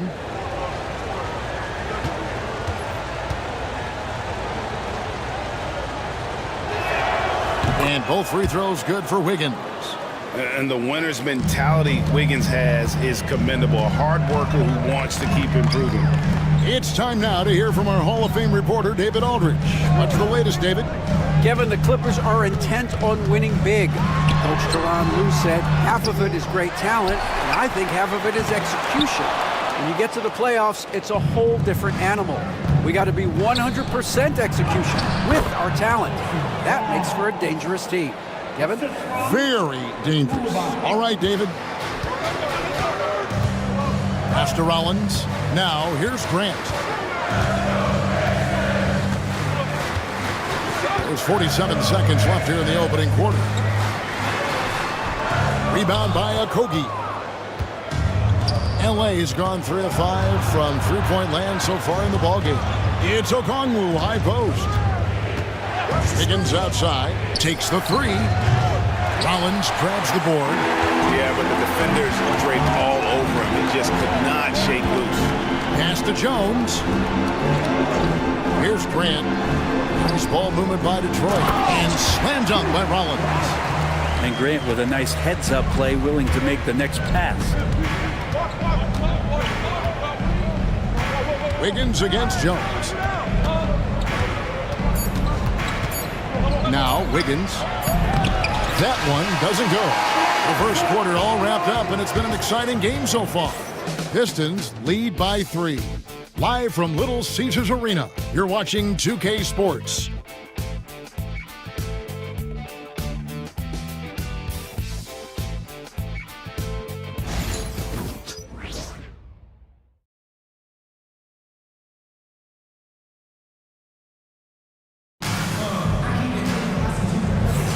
And it's been a pretty even game here after one quarter of play. And what stands out to you from the Pistons so far in this one? Hey, why take jump shots when you can get your points at the rim? Yeah, that worked wonders for them in the quarter.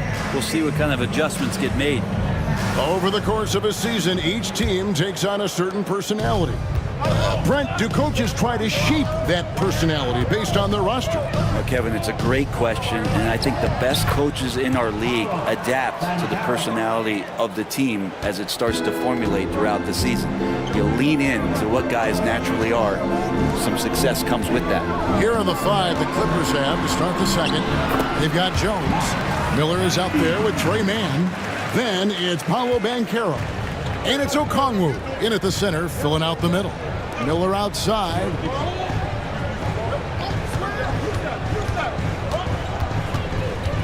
Back to Mann. 6 to shoot. Okongwu with the screen for Jones. No good. That would have tied it. Pistons leading by 3. Pass to Christie. Just over 1 minute has passed here in the second quarter. Always going up for the alley-oop here. And out of bounds as the Clippers gain possession. And checking out the stats for Jones, last season's performance for him. Last season, he averaged 11 points a game, 3 rebounds and 2 assists. And he's also a bit of a stopper defensively. They put him in, and their defense really tightens up. This is his specialty. He sits on the bench. He gauges what's happening offensively, and he comes in and sticks the opponent's top scorer to freeze him out. Jalen Suggs is checked in for Christie. And the Clippers with a change here, too. Drummond's checked in. Banchero is screened for Miller. That misses, had a chance to tie it there. And Barnes has got the ball here for Detroit. And the call on the shot that sends him to the line. 2024, Brent, was a momentous year for Scotty Barnes. His first All-Star appearance. Well, Kevin, an amazing accomplishment for such a young player, but it feels like we're just scratching the surface. There's been so much exploratory with Scotty Barnes. What I'm interested in the maturation process is when Scotty makes winning the most important thing, where he's pushing his teammates and taking on responsibility. That's when he's going to cross over into superstardom. And Scotty Barnes just is one of those guys that's a complete player and competes.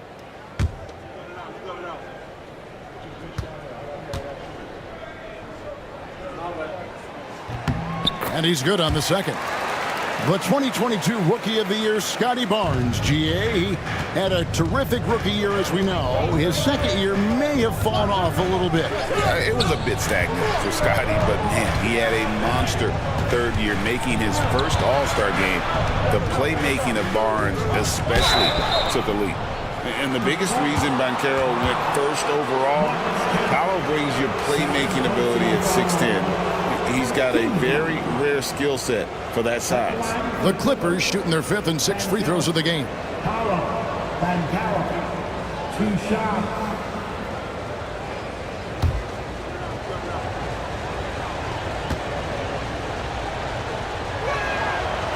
He misses the free throw. What you like about Banchero, he's built to carry an offense in both temperament and talent.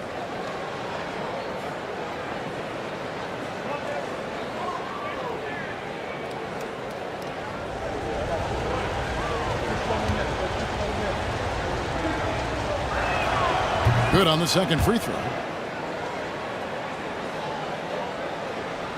Second quarter of play with around 2 minutes gone so far. Barnes outside. Back to Suggs. From the arc. It's hauled in by the Clippers. Jones looking for an opening. Pass to man.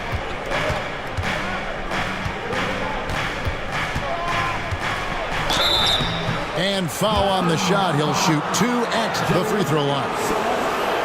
It's on Jalen Suggs. He's getting his first free throw attempt of the night right now. 76% from the line a season ago. 2 shots.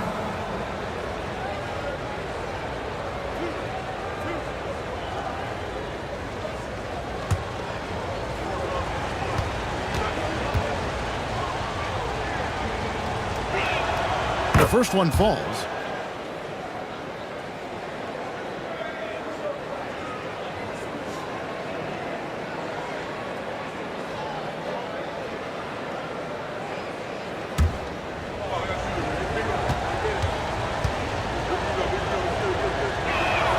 And that's good as he hits both of his shots.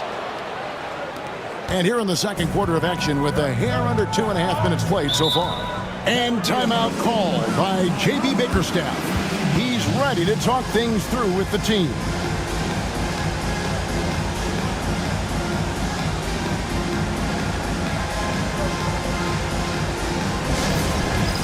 It's time for the dance cam. If you see yourself on the big screen, then you know what to do.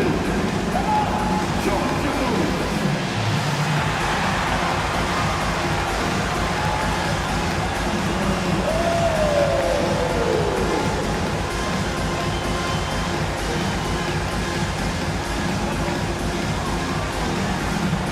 Somebody ain't got no room.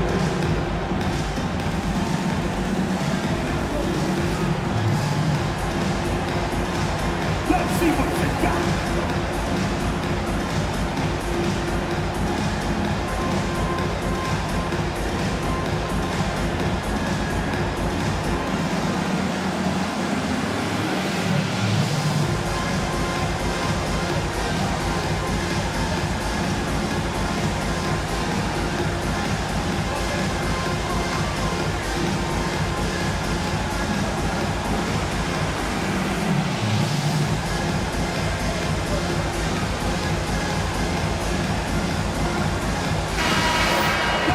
With a pause in the action, let's show you the teams that were best from the line last season.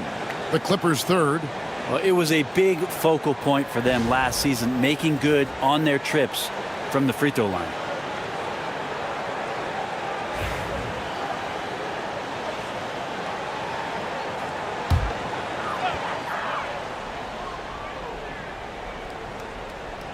Quarter 2 and just under 2.5 minutes gone by.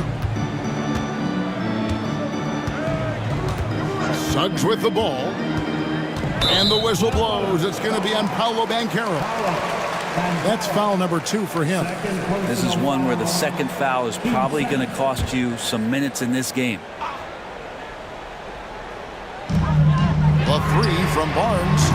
And this is where Banchero needs to keep improving. Good to see him working hard on D. To the middle. And Barnes sends it back.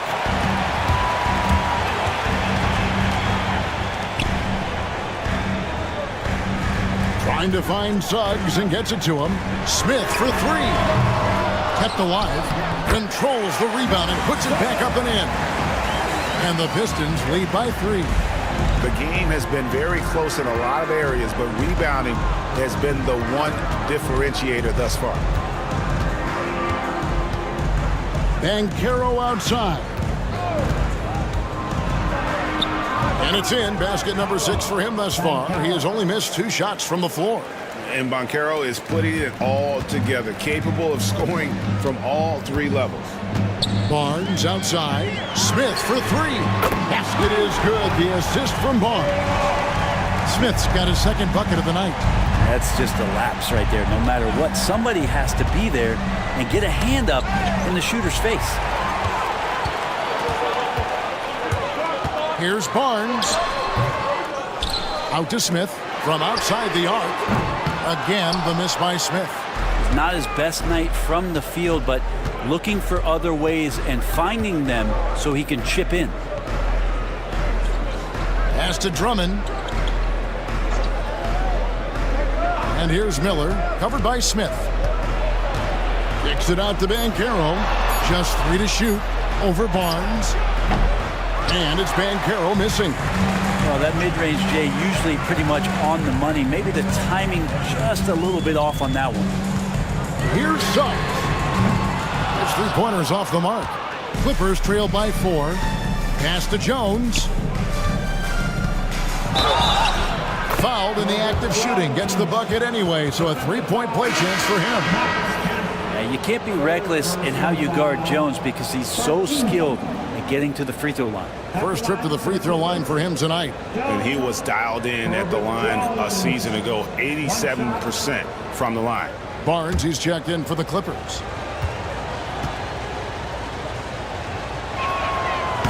On the free throw, no good. You scan around the league to look at young guys who might be pillars of teams moving forward. You know, Herb Jones could be one of those guys. And so Miller will bring it up for Los Angeles. Trailing by 4.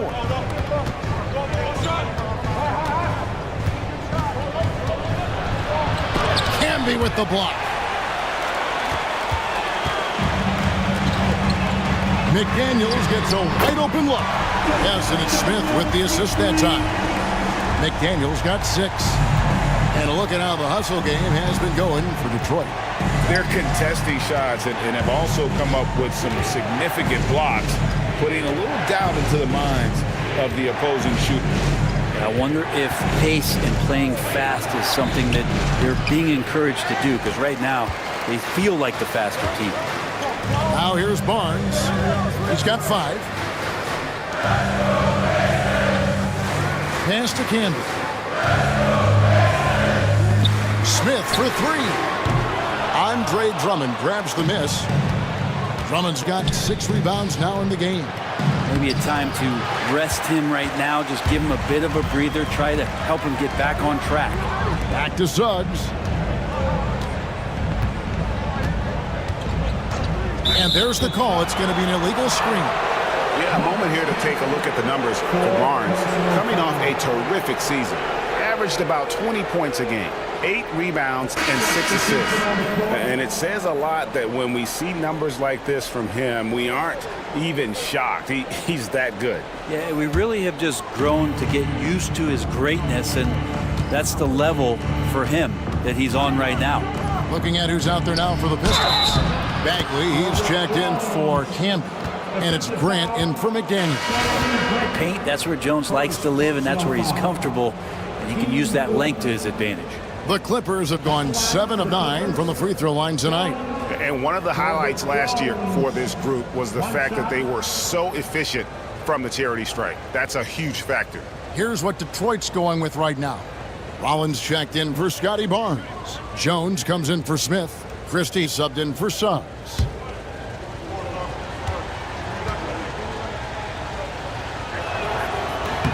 And that one falls for Jones. Now, Herbert Jones, such a long wing. He plays excellent defense, guards a ton of positions out there. This guy has tremendous value. Jones for three. It's hauled in by the Clippers. Here's Wiggins, and Wiggins throws it down. Now that's some hang time. What a pretty double clutch move. Agree, Greg. You can afford to get fancy on your way up when you've got that kind of space. Now, here's Grant. Into the lane. 2 free throws coming up, and they call the shooting foul. Hard to guard when he's that close. Grant really good at drawing the defense in to foul him. On the night, he's gone 2 for 2 at the stripe. Really can't criticize the work he did at the line a year ago. 82% on the season. Take a break. Take a break. 2 shots.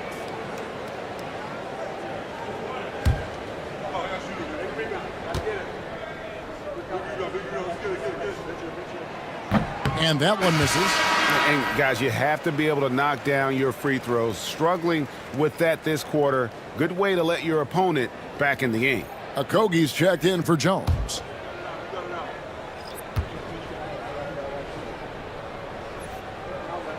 He hits the second from the line. Talk to most of the coaching staffs around the league. What is the first thing they think about with Jeremy Grant? And it's that athleticism that comes to mind.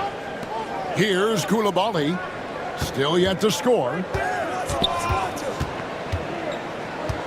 On the wing, Wiggins. He's covered by Grant. There's the screen. Okogie for 3. His second shot goes in. Off to a good start. 2 for 2. Well, the defense playing the numbers game on Okogie. Not a great three-point shooter, but he's making them pay. Jones, the pass to Grant.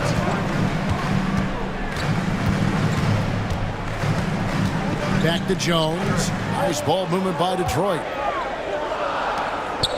Fires the 3. Gets it to go from beyond the arc. Jones has got his 3rd basket of the night right there. Assists like that have typified their effort today. Terrific ball movement. Pass to Wiggins. And Wiggins throws it down hard. And how about the acrobatics from Andrew Wiggins? Way up that time. And that's life above the rim. Courtesy of our AT&T 5G Slam Cam. The Los Angeles Clippers come into this one following a loss to the Nuggets in Ball Arena. Jones with the bounce pass. Grant with the ball. Now defended by Wiggins. Grant the pass to Jones. Over Barnes. Bank shot. No good. The Clippers trail. Pass to Okogie. Back to Coulibaly. To the inside. He's looking for Okongwu and finds him. Stolen by Jones. Here's Rollins. Fouled on the shot and picks up 2 points. So 1 free throw coming up. Yeah, how about that one? Able to maintain control and finish the play. First personal foul. 14-5. And he's got his first chance at the line here. Paolo Banchero's checked in for the Clippers.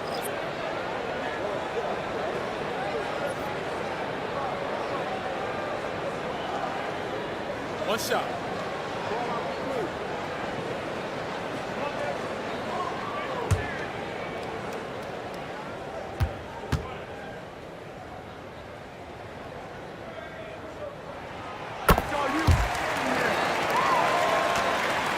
Clippers trail by 4.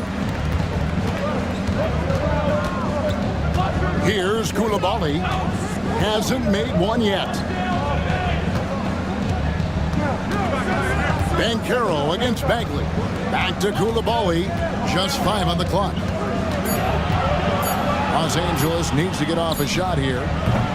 And it's Wiggins missing. Pistons leading by 4. Grant the pass to Christie. It's deflected.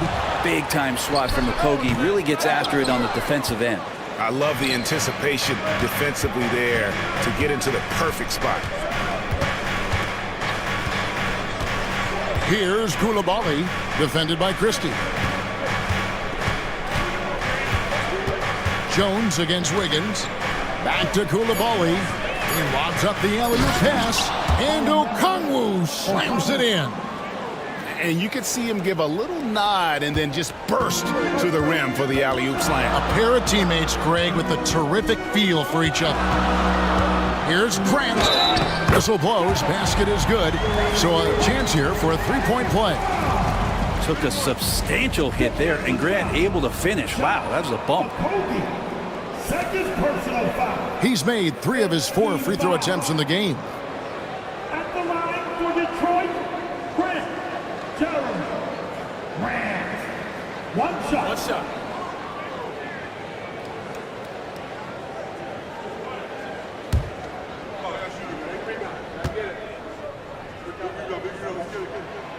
And Grant no good on that one. And it's great to see Grant take on a bigger role over time. Now a real focal point of this offense. Wiggins outside. There's the 3. No good on that one. So that'll be it for the first half. Fairly even battle underway in this one. It's Detroit up by 4. And now let's catch up with David Aldridge, who's standing by from the sideline. All right, Dave. Thanks, Kevin. Andrew, they shot the lights out in the first half. What has to change? Get back. Focus on getting back, guarding your man, and not taking these real. It starts with a man-on-man challenge. Thank you. Back to you, Kevin. Okay, David, much appreciated. And now time for halftime. So we'll be back in just a bit to get the third quarter underway.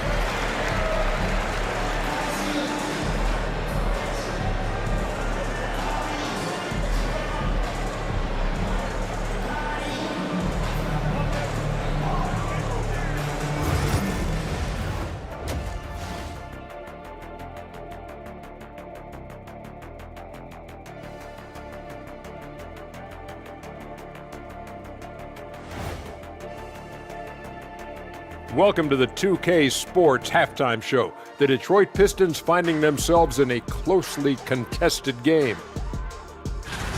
I like their follow-through on the offensive end, not taking the shots and walking away. They're hunting for those second chance opportunities there, Shaq.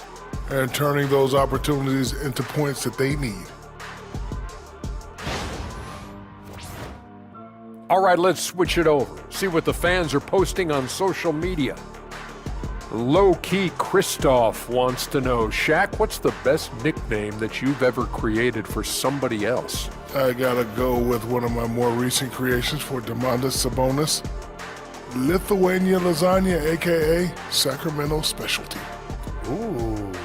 Usually save the best nicknames for yourself, but I got to give it to you. I like that Lithuanian Lasagna. That's pretty good. Hey, the nicknames never stop for the big fella. And that's a halftime wrap. Let's get back to the second half with the call by Kevin Harlan and the crew.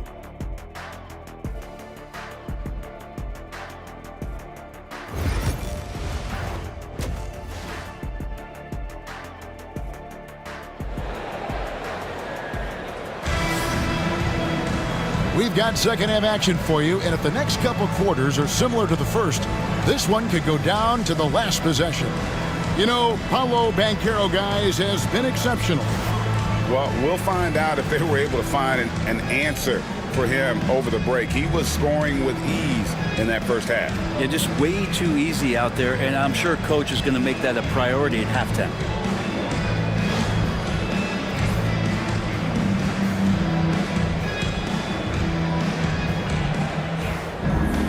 And after a fairly even first couple of quarters, the second half could turn out to be a great one as both teams try to gain an edge. They've got Scotty Barnes.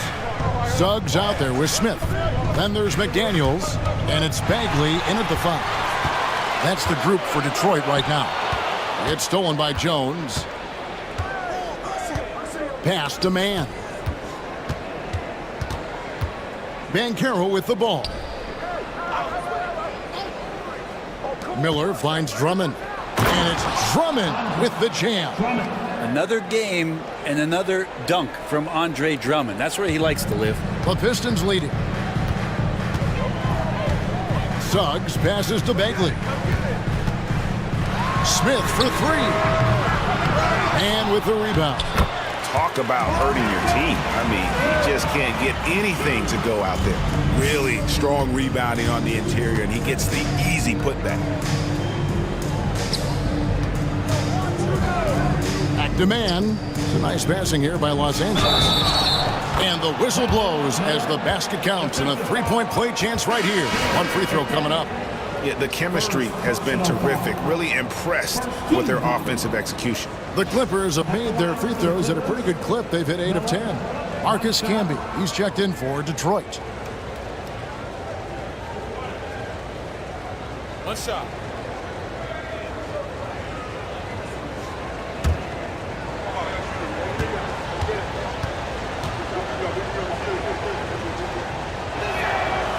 That free throw good from Miller. And it's Barnes with the ball for the Detroit Pistons. Their biggest lead of the game was 9. Pass to Smith. Rejected by Banchero. And when Banchero turns it up, he can be a factor at the defensive end. And now let's take a look again at that incredible rejection. And in a close game, blocks like that are so clutch, and that could be a real difference maker here tonight. Off the inbound. That's good from Suggs on the assist by Camby. And that's 10 points for Jalen Suggs. Just over a minute and a half have passed here in the third quarter. Man with it, working on McDaniels. Drummond with a screen on Suggs. Just 4 to shoot. Suggs with the steal.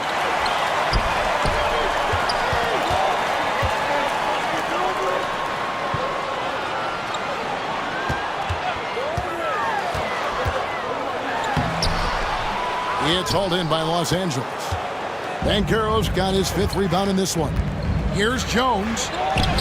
Lays it up off the glass. Jones has got 7 points in the game. And guys, the D has to show a little more fight on the interior than they did on that trip.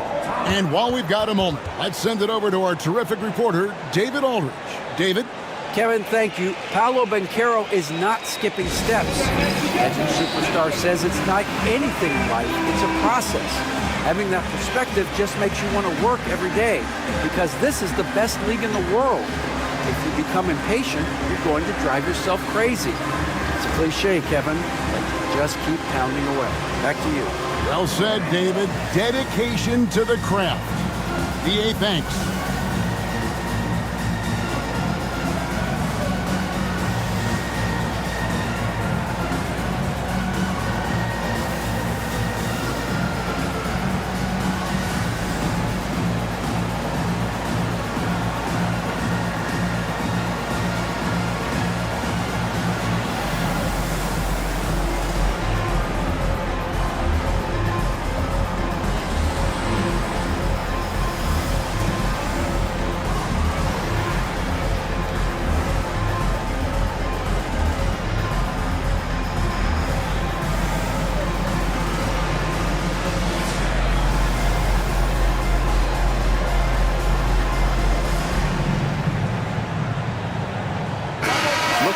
Some numbers for Banchero. He's coming off an excellent season.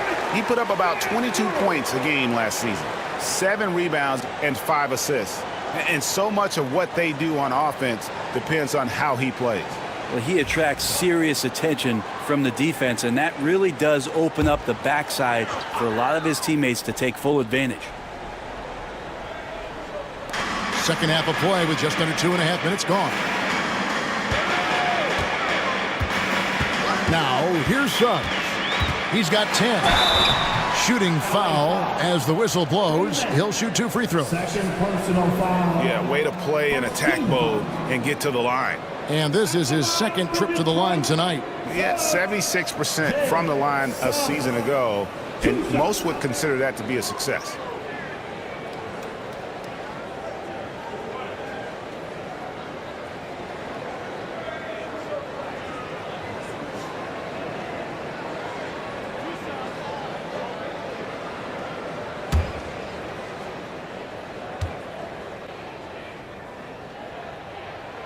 A free throw drops for Suggs.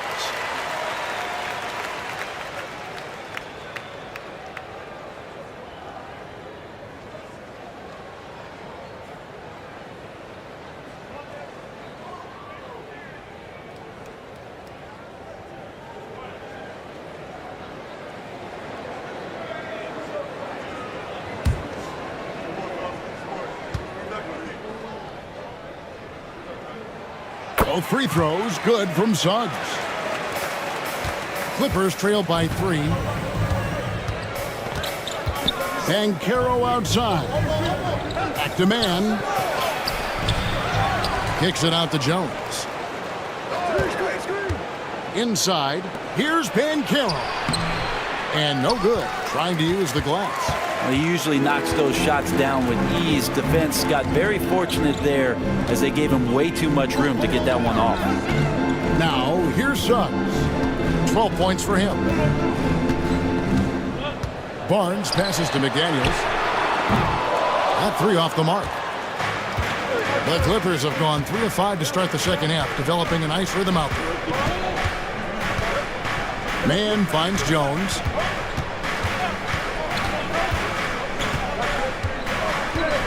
Down low. Pass to man. 5 to shoot. Can't tie it up as that one's no good. Pistons leading by 3. Now Barnes. Camby down low. He's against Miller. Yep, that one goes in there. Camby's got 9 points. Barnes making sure that his teammates stay involved. And Tyronn Lue calls timeout. And coach has decided they need a moment to talk things over.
Clippers trail by 5.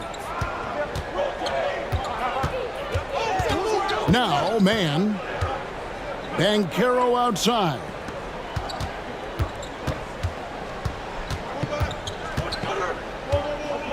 Six on the shot clock. Banchero draws the double. Shots good by Miller. A huge reason Miller went so high in the draft, his three-point stroke. It's exactly what you want in a wing. Pass to McDaniels. Smith for 3. And Jones pulls it down. Frozen. Guys just ice cold, unable to contribute offensively. Man passes to Jones. Here's Man. He's covered by Suggs. Jones, no luck. Detroit's getting blank from three-point land so far in the third. Still 0 for 3. Now, here's Suggs. Defended by Man. And that one's good, Suggs. I love his shot selection today. He set the bar for the rest of the team. Pass to Jones. And the whistle blows. It's going to be on Jalen Suggs. That'll be his second foul of the game. And the Pistons making a change here. Jones is checked in. Coulibaly, he's checked in for the Clippers.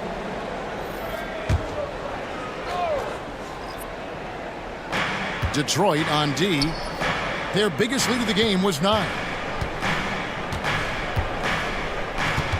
Jones against Smith. Clock at 4. Releases. Jones, no luck. That might not be the shot they want him taking, even with the D backing off. Suggs finds Jones. The shot, no good. Good work defensively by Jones. And it's Miller in the corner. Back to Jones.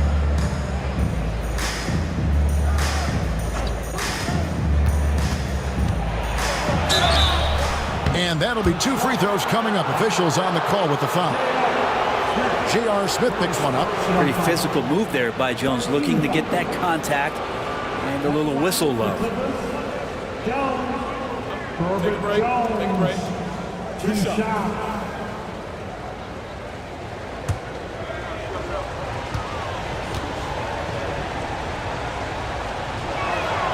And that one falls for Jones. A different look here for Detroit. Rollins checked in for Scotty Barnes. Jeremy Grant comes in for Smith.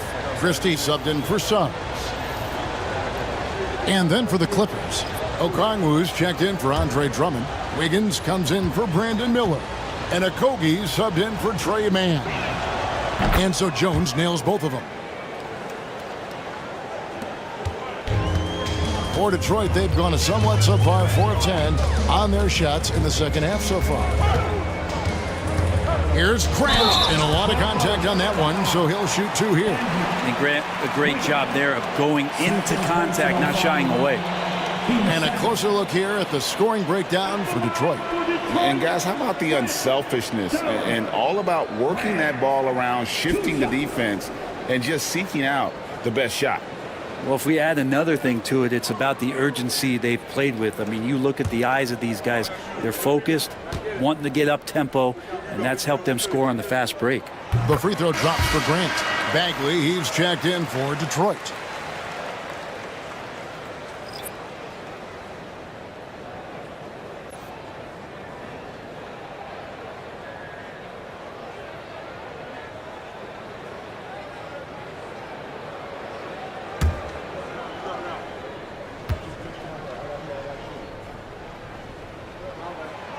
And Grant drops them both. Impeccable from the line since halftime. Here's Coulibaly, defended by Christie. Wiggins surveying the floor. 6 to shoot. Pass to Okogie. Lets it go with a 3. The rebound by Grant. His teammates cannot be happy with him, guys. He would have been better off resetting the offense and looking for a better shot opportunity. Here's Rollins. He has 5. And slam dunk by Rollins. Yeah, a nice, strong finish on the inside. But Greg, that's what he does. He's got the dunker mentality. Here's Coulibaly, defended by Christie. To the middle. And there's the whistle. 3-second violation.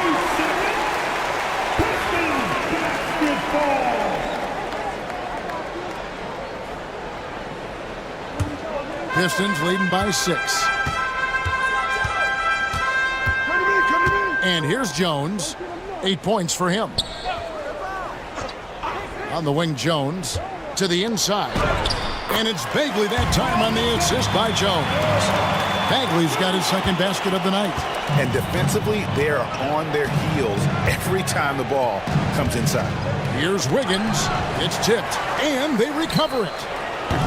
The shot by Okongwu, no good. The D doesn't seem to be too worried about him from three-point range, and he shows us why still. I expect him to make one of those.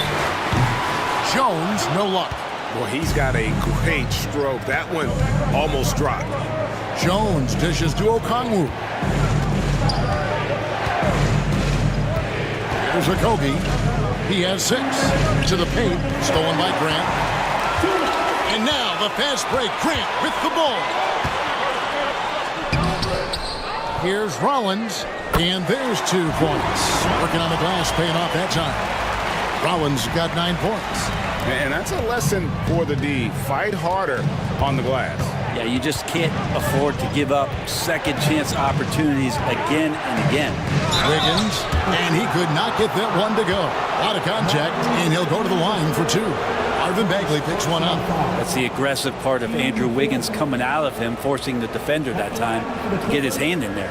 Wiggins, Andrew, Shoot 2. Wiggins, 2 shots.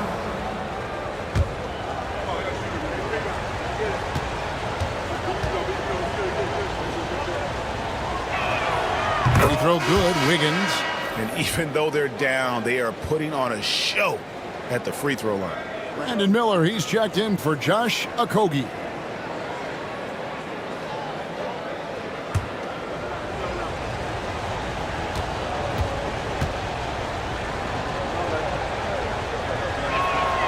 And so he's able to get 1 of 2. And hard work on the glass. Once again, guys, they put a lot of effort and focus on the backboard. Jones, the pass to Grant. And that comes off the assist by Jones. Grant's got the lead up to 12 now for the Pistons. And here is Los Angeles now. Coulibaly with it. Nothing on the board. Here's Okongwu. Nice form on the 20-footer. You can't just stop when there's a pick set up. Gotta fight over it as a defender. That's one that the coaches will watch tomorrow with that player. You hate to see him give up in that situation. Making his size a factor. Wiggins does work in the paint. Grant finds Bagley. Jones from outside. Another 3 for Detroit. Another good play. This is how they built the lead, calling on the right guys at the right time. Basketball IQ is something that gets talked about, but its importance to a team showing up here, running plays that turn into scores. Here's Wiggins following the 3 by Detroit. And it's blocked. Here's Christie. He's defended by Coulibaly. And it's Grant in the corner. And a miss there on the triple. Now Coulibaly. Here's Wiggins. Up and in on the layup. Wiggins has got 5 points now in the quarter. And so it's the Detroit Pistons in control with a 9-point lead to end the quarter. They're playing a bruising game inside, and it's working for them. Back to the action in just a minute.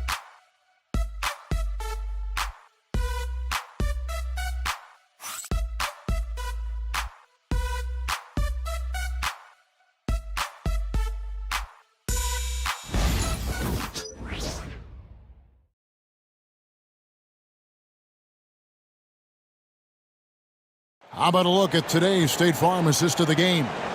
And he sliced the D wide open with his feed. They had no chance to prevent that basket. That's what great passing will do for you right there, dissecting the defense with that play.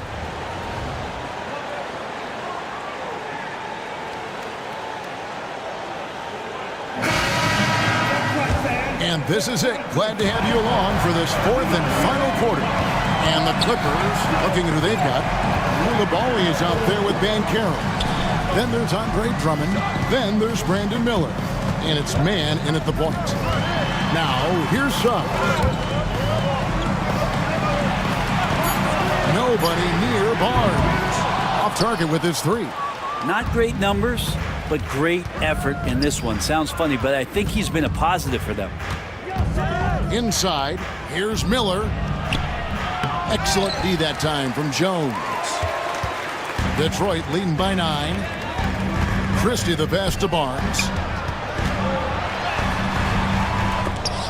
Great defense that time from Banchero.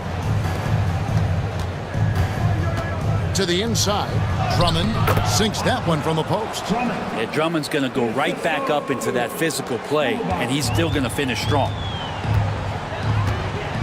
Outside, Jones. Suggs looking around. Barnes with another miss. Well, he wants to shoot his way out of this cold spell, but the struggles continue. Yeah, he's got to move on, forget about this sequence here, and try to find a way to get on the board. And here is Barnes after Paolo Banchero made that last three-pointer. Pass to Christie. Jones for three. It's hauled in by the Clippers. Here's Coulibaly. Here's Drummond. And it's Drummond with the jam. Once Drummond gets the ball there, you can kiss it goodbye. And J.B. Bickerstaff is called a timeout. And that timeout by Coach was carefully measured, wanting to make sure that everybody is on the same page here.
Daniels is checked in for Christie.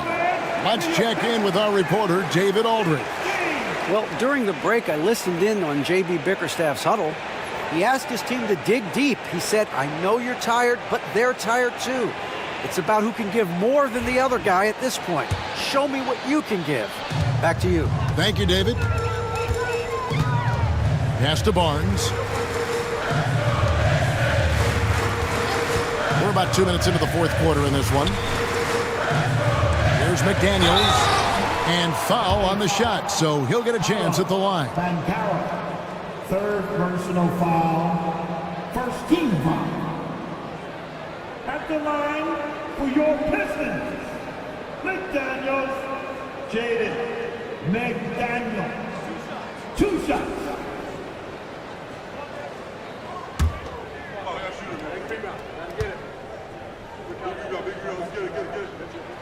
The first free throw is good.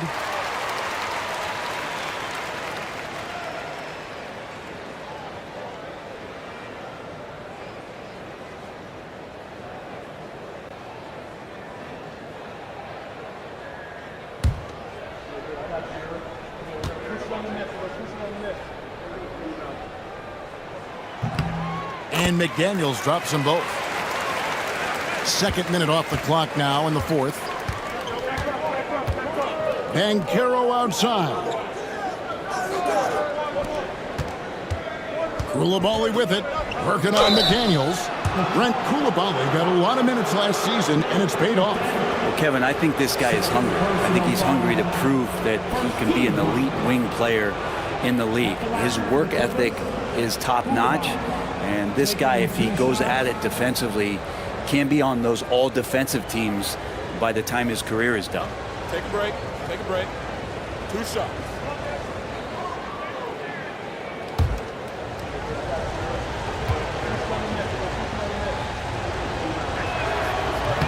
No good on that one.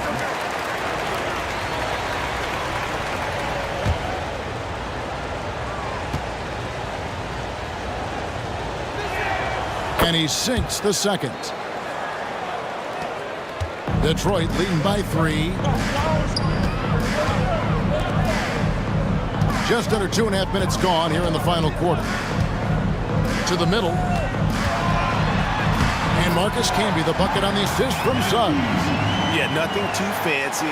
Just getting the job done when they need to. Make every possession count. Drummond with a screen on Barnes. Down low. And Drummond throws it down. Yeah, undersized guys with athleticism do these kind of things, playing above the rim. Love to see him get up like that. Pass to Jones. Over in the corner, Barnes. And 2 free throws coming up, unable to get that one to go with all the contact. I like the control from Barnes while getting fouled. He's still able to get that shot off. At the line for Detroit, Barnes. Scotty Barnes. 2 shots.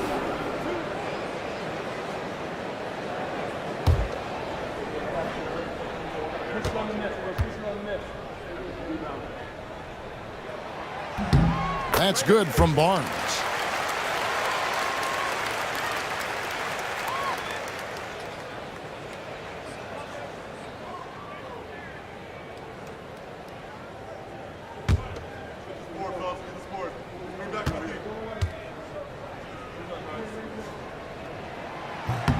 He's perfect from the line this time. Fourth quarter keeps moving right along. 3 minutes gone so far. Banchero outside to the paint. Here's Miller. Rejected by Campbell. Banchero dishes to Miller. Pass to Mann. Beyond the arc. And the rebound goes to the Pistons. Barnes has got 6 rebounds here tonight. Suggs with the ball. And here's Jones. Here's Barnes. Defended by Mann. Detroit, no good that time either. If he's going to keep shooting, they've got to run some plays for him. Screens, pick and rolls, anything they can do to get him started. Drummond with a screen on McDaniel. And Drummond throws it down. And smart ball movement there from Banchero. And that selflessness will endear him to his teammates. Pistons leading by 3. Pass to Jones. For 3. He gets that one to drop. He's now 5 of 12. No way he's going to pass that shot up. The D is way too far back and relaxed in getting out on it. And Tyronn Lue calls timeout. And clearly an important juncture. He's going to have some choice words with his team.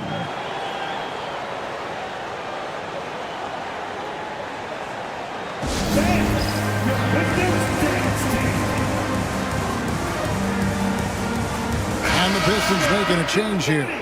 Smith has checked in.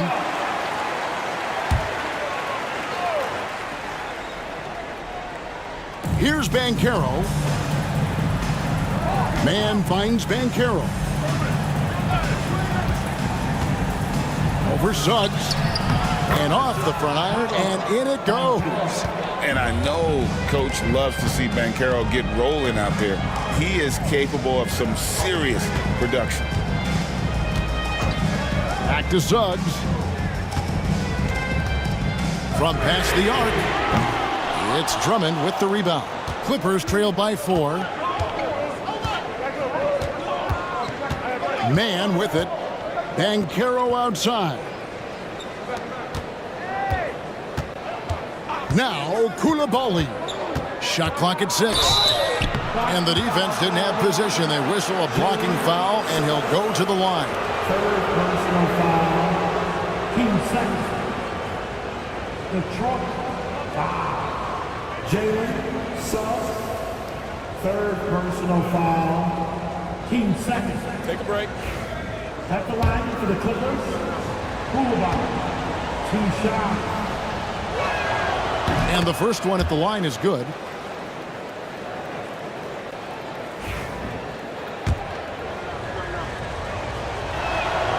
And so he makes both from the line. The Pistons have gone just 2 of 8 in this fourth quarter. The final quarter not treating them well so far. Barnes outside. Lets the 3 fly. A nice shot by McDaniel. And the Pistons lead by 5. Yeah, these defenders had better start closing down on shooting. Banchero outside. And they wasted no time getting those 3 points back. Banchero's got 8 points in the quarter. Now it appears an injury out on the floor, and that does not look like any fun. And that's the one thing you just really can't control or even guard against, and that's injury. Yep, you can do all the stretching and all the strength training, eat right, train right, but at the end of the day, it's pretty random. Los Angeles making a switch here. Jones is checked in. Now here's Barnes. McDaniels, a screen on Banchero. Pass to Suggs. Fires from deep. It's hauled in by the Clippers. Banchero's got 9 rebounds in the game. Getting it done. Man with it. He's covered by Suggs. Now Miller. To take the lead. And the rebound goes to Marcus Camby. Camby's got rebound number 5 here tonight. Smith for 3. Traps in the tray. Well, that's what Smith does best. A long-range specialist who loves to square up from outside the three-point line. Banchero outside. Some nice ball movement by the Clippers.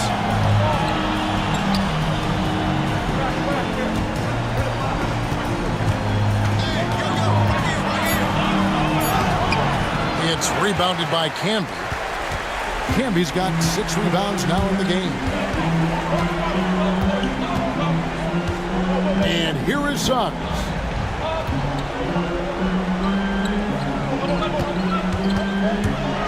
Oh boy, a lot of contact there, but he gets the call and will shoot 2. It's on Paolo Banchero. Oh, the officials are all over that one. At the line for your Pistons, Suggs, Jalen Suggs, 2 shots. And the first one drops. Wiggins is checked in for the Clippers. Both free throws good from Suggs. Clippers trail by 7. Banchero outside. There's a screen. Miller outside.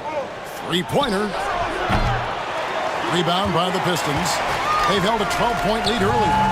Solid rebound there, and with the score like it is, that's an area where they can't afford to get lazy. And Barnes has that big body and is very nimble. Gets him to the free throw line. Coulibaly, he's checked in for Miller. And that one misses. And here's Banchero. He'll bring it up for the Clippers. 9-point game. He's got so much vertical ability. That's easy for Wiggins. Pistons have gone 5 of 12 from the field entering the 4th quarter. Barnes outside. Back to Suggs. Wiggins with the rebound. Clippers trail by 7. Outside, Jones. Barnes against Banchero.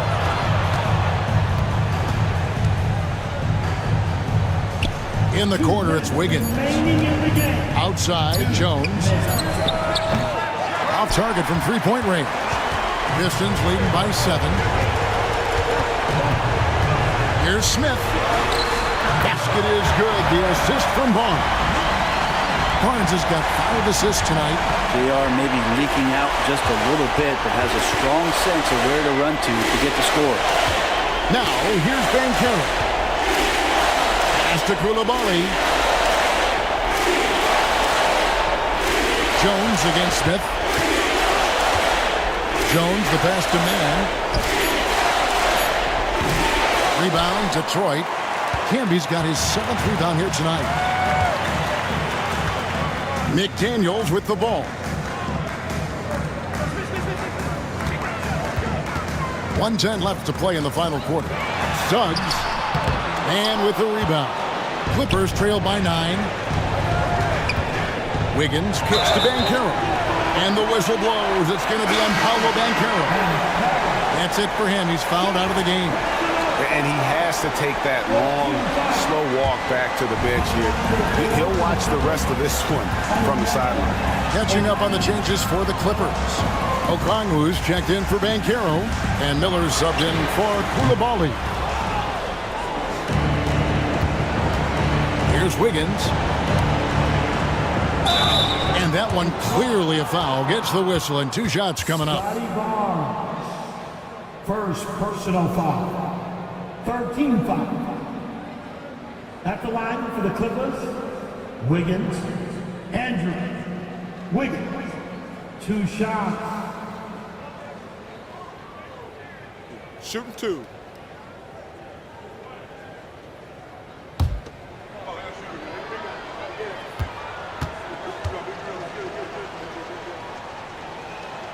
He hits the first one, and that brings them within 8.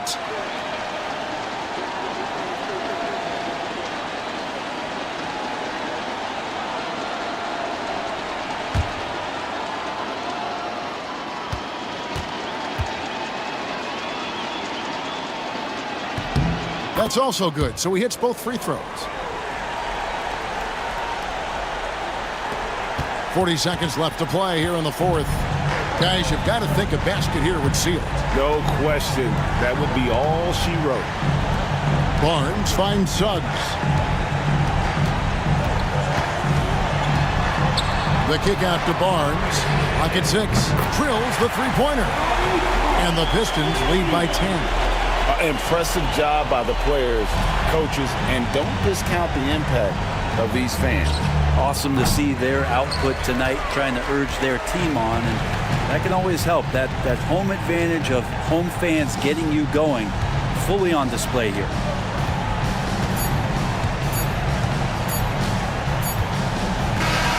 And so it's the Pistons taking care of business here. A confident win, and one where they clearly showed the greater effort. Yeah, I mean, it was a solid performance, particularly here at home. I think they built off that edge of being here and played with just a little more confidence than their opponent. And that's going to do it tonight, folks, for our broadcast. For Brett Barry, Greg Anthony, and David Aldridge, this is Kevin Harlan saying thanks for watching. And as we leave you, we give you our player of the game, Jalen Suggs.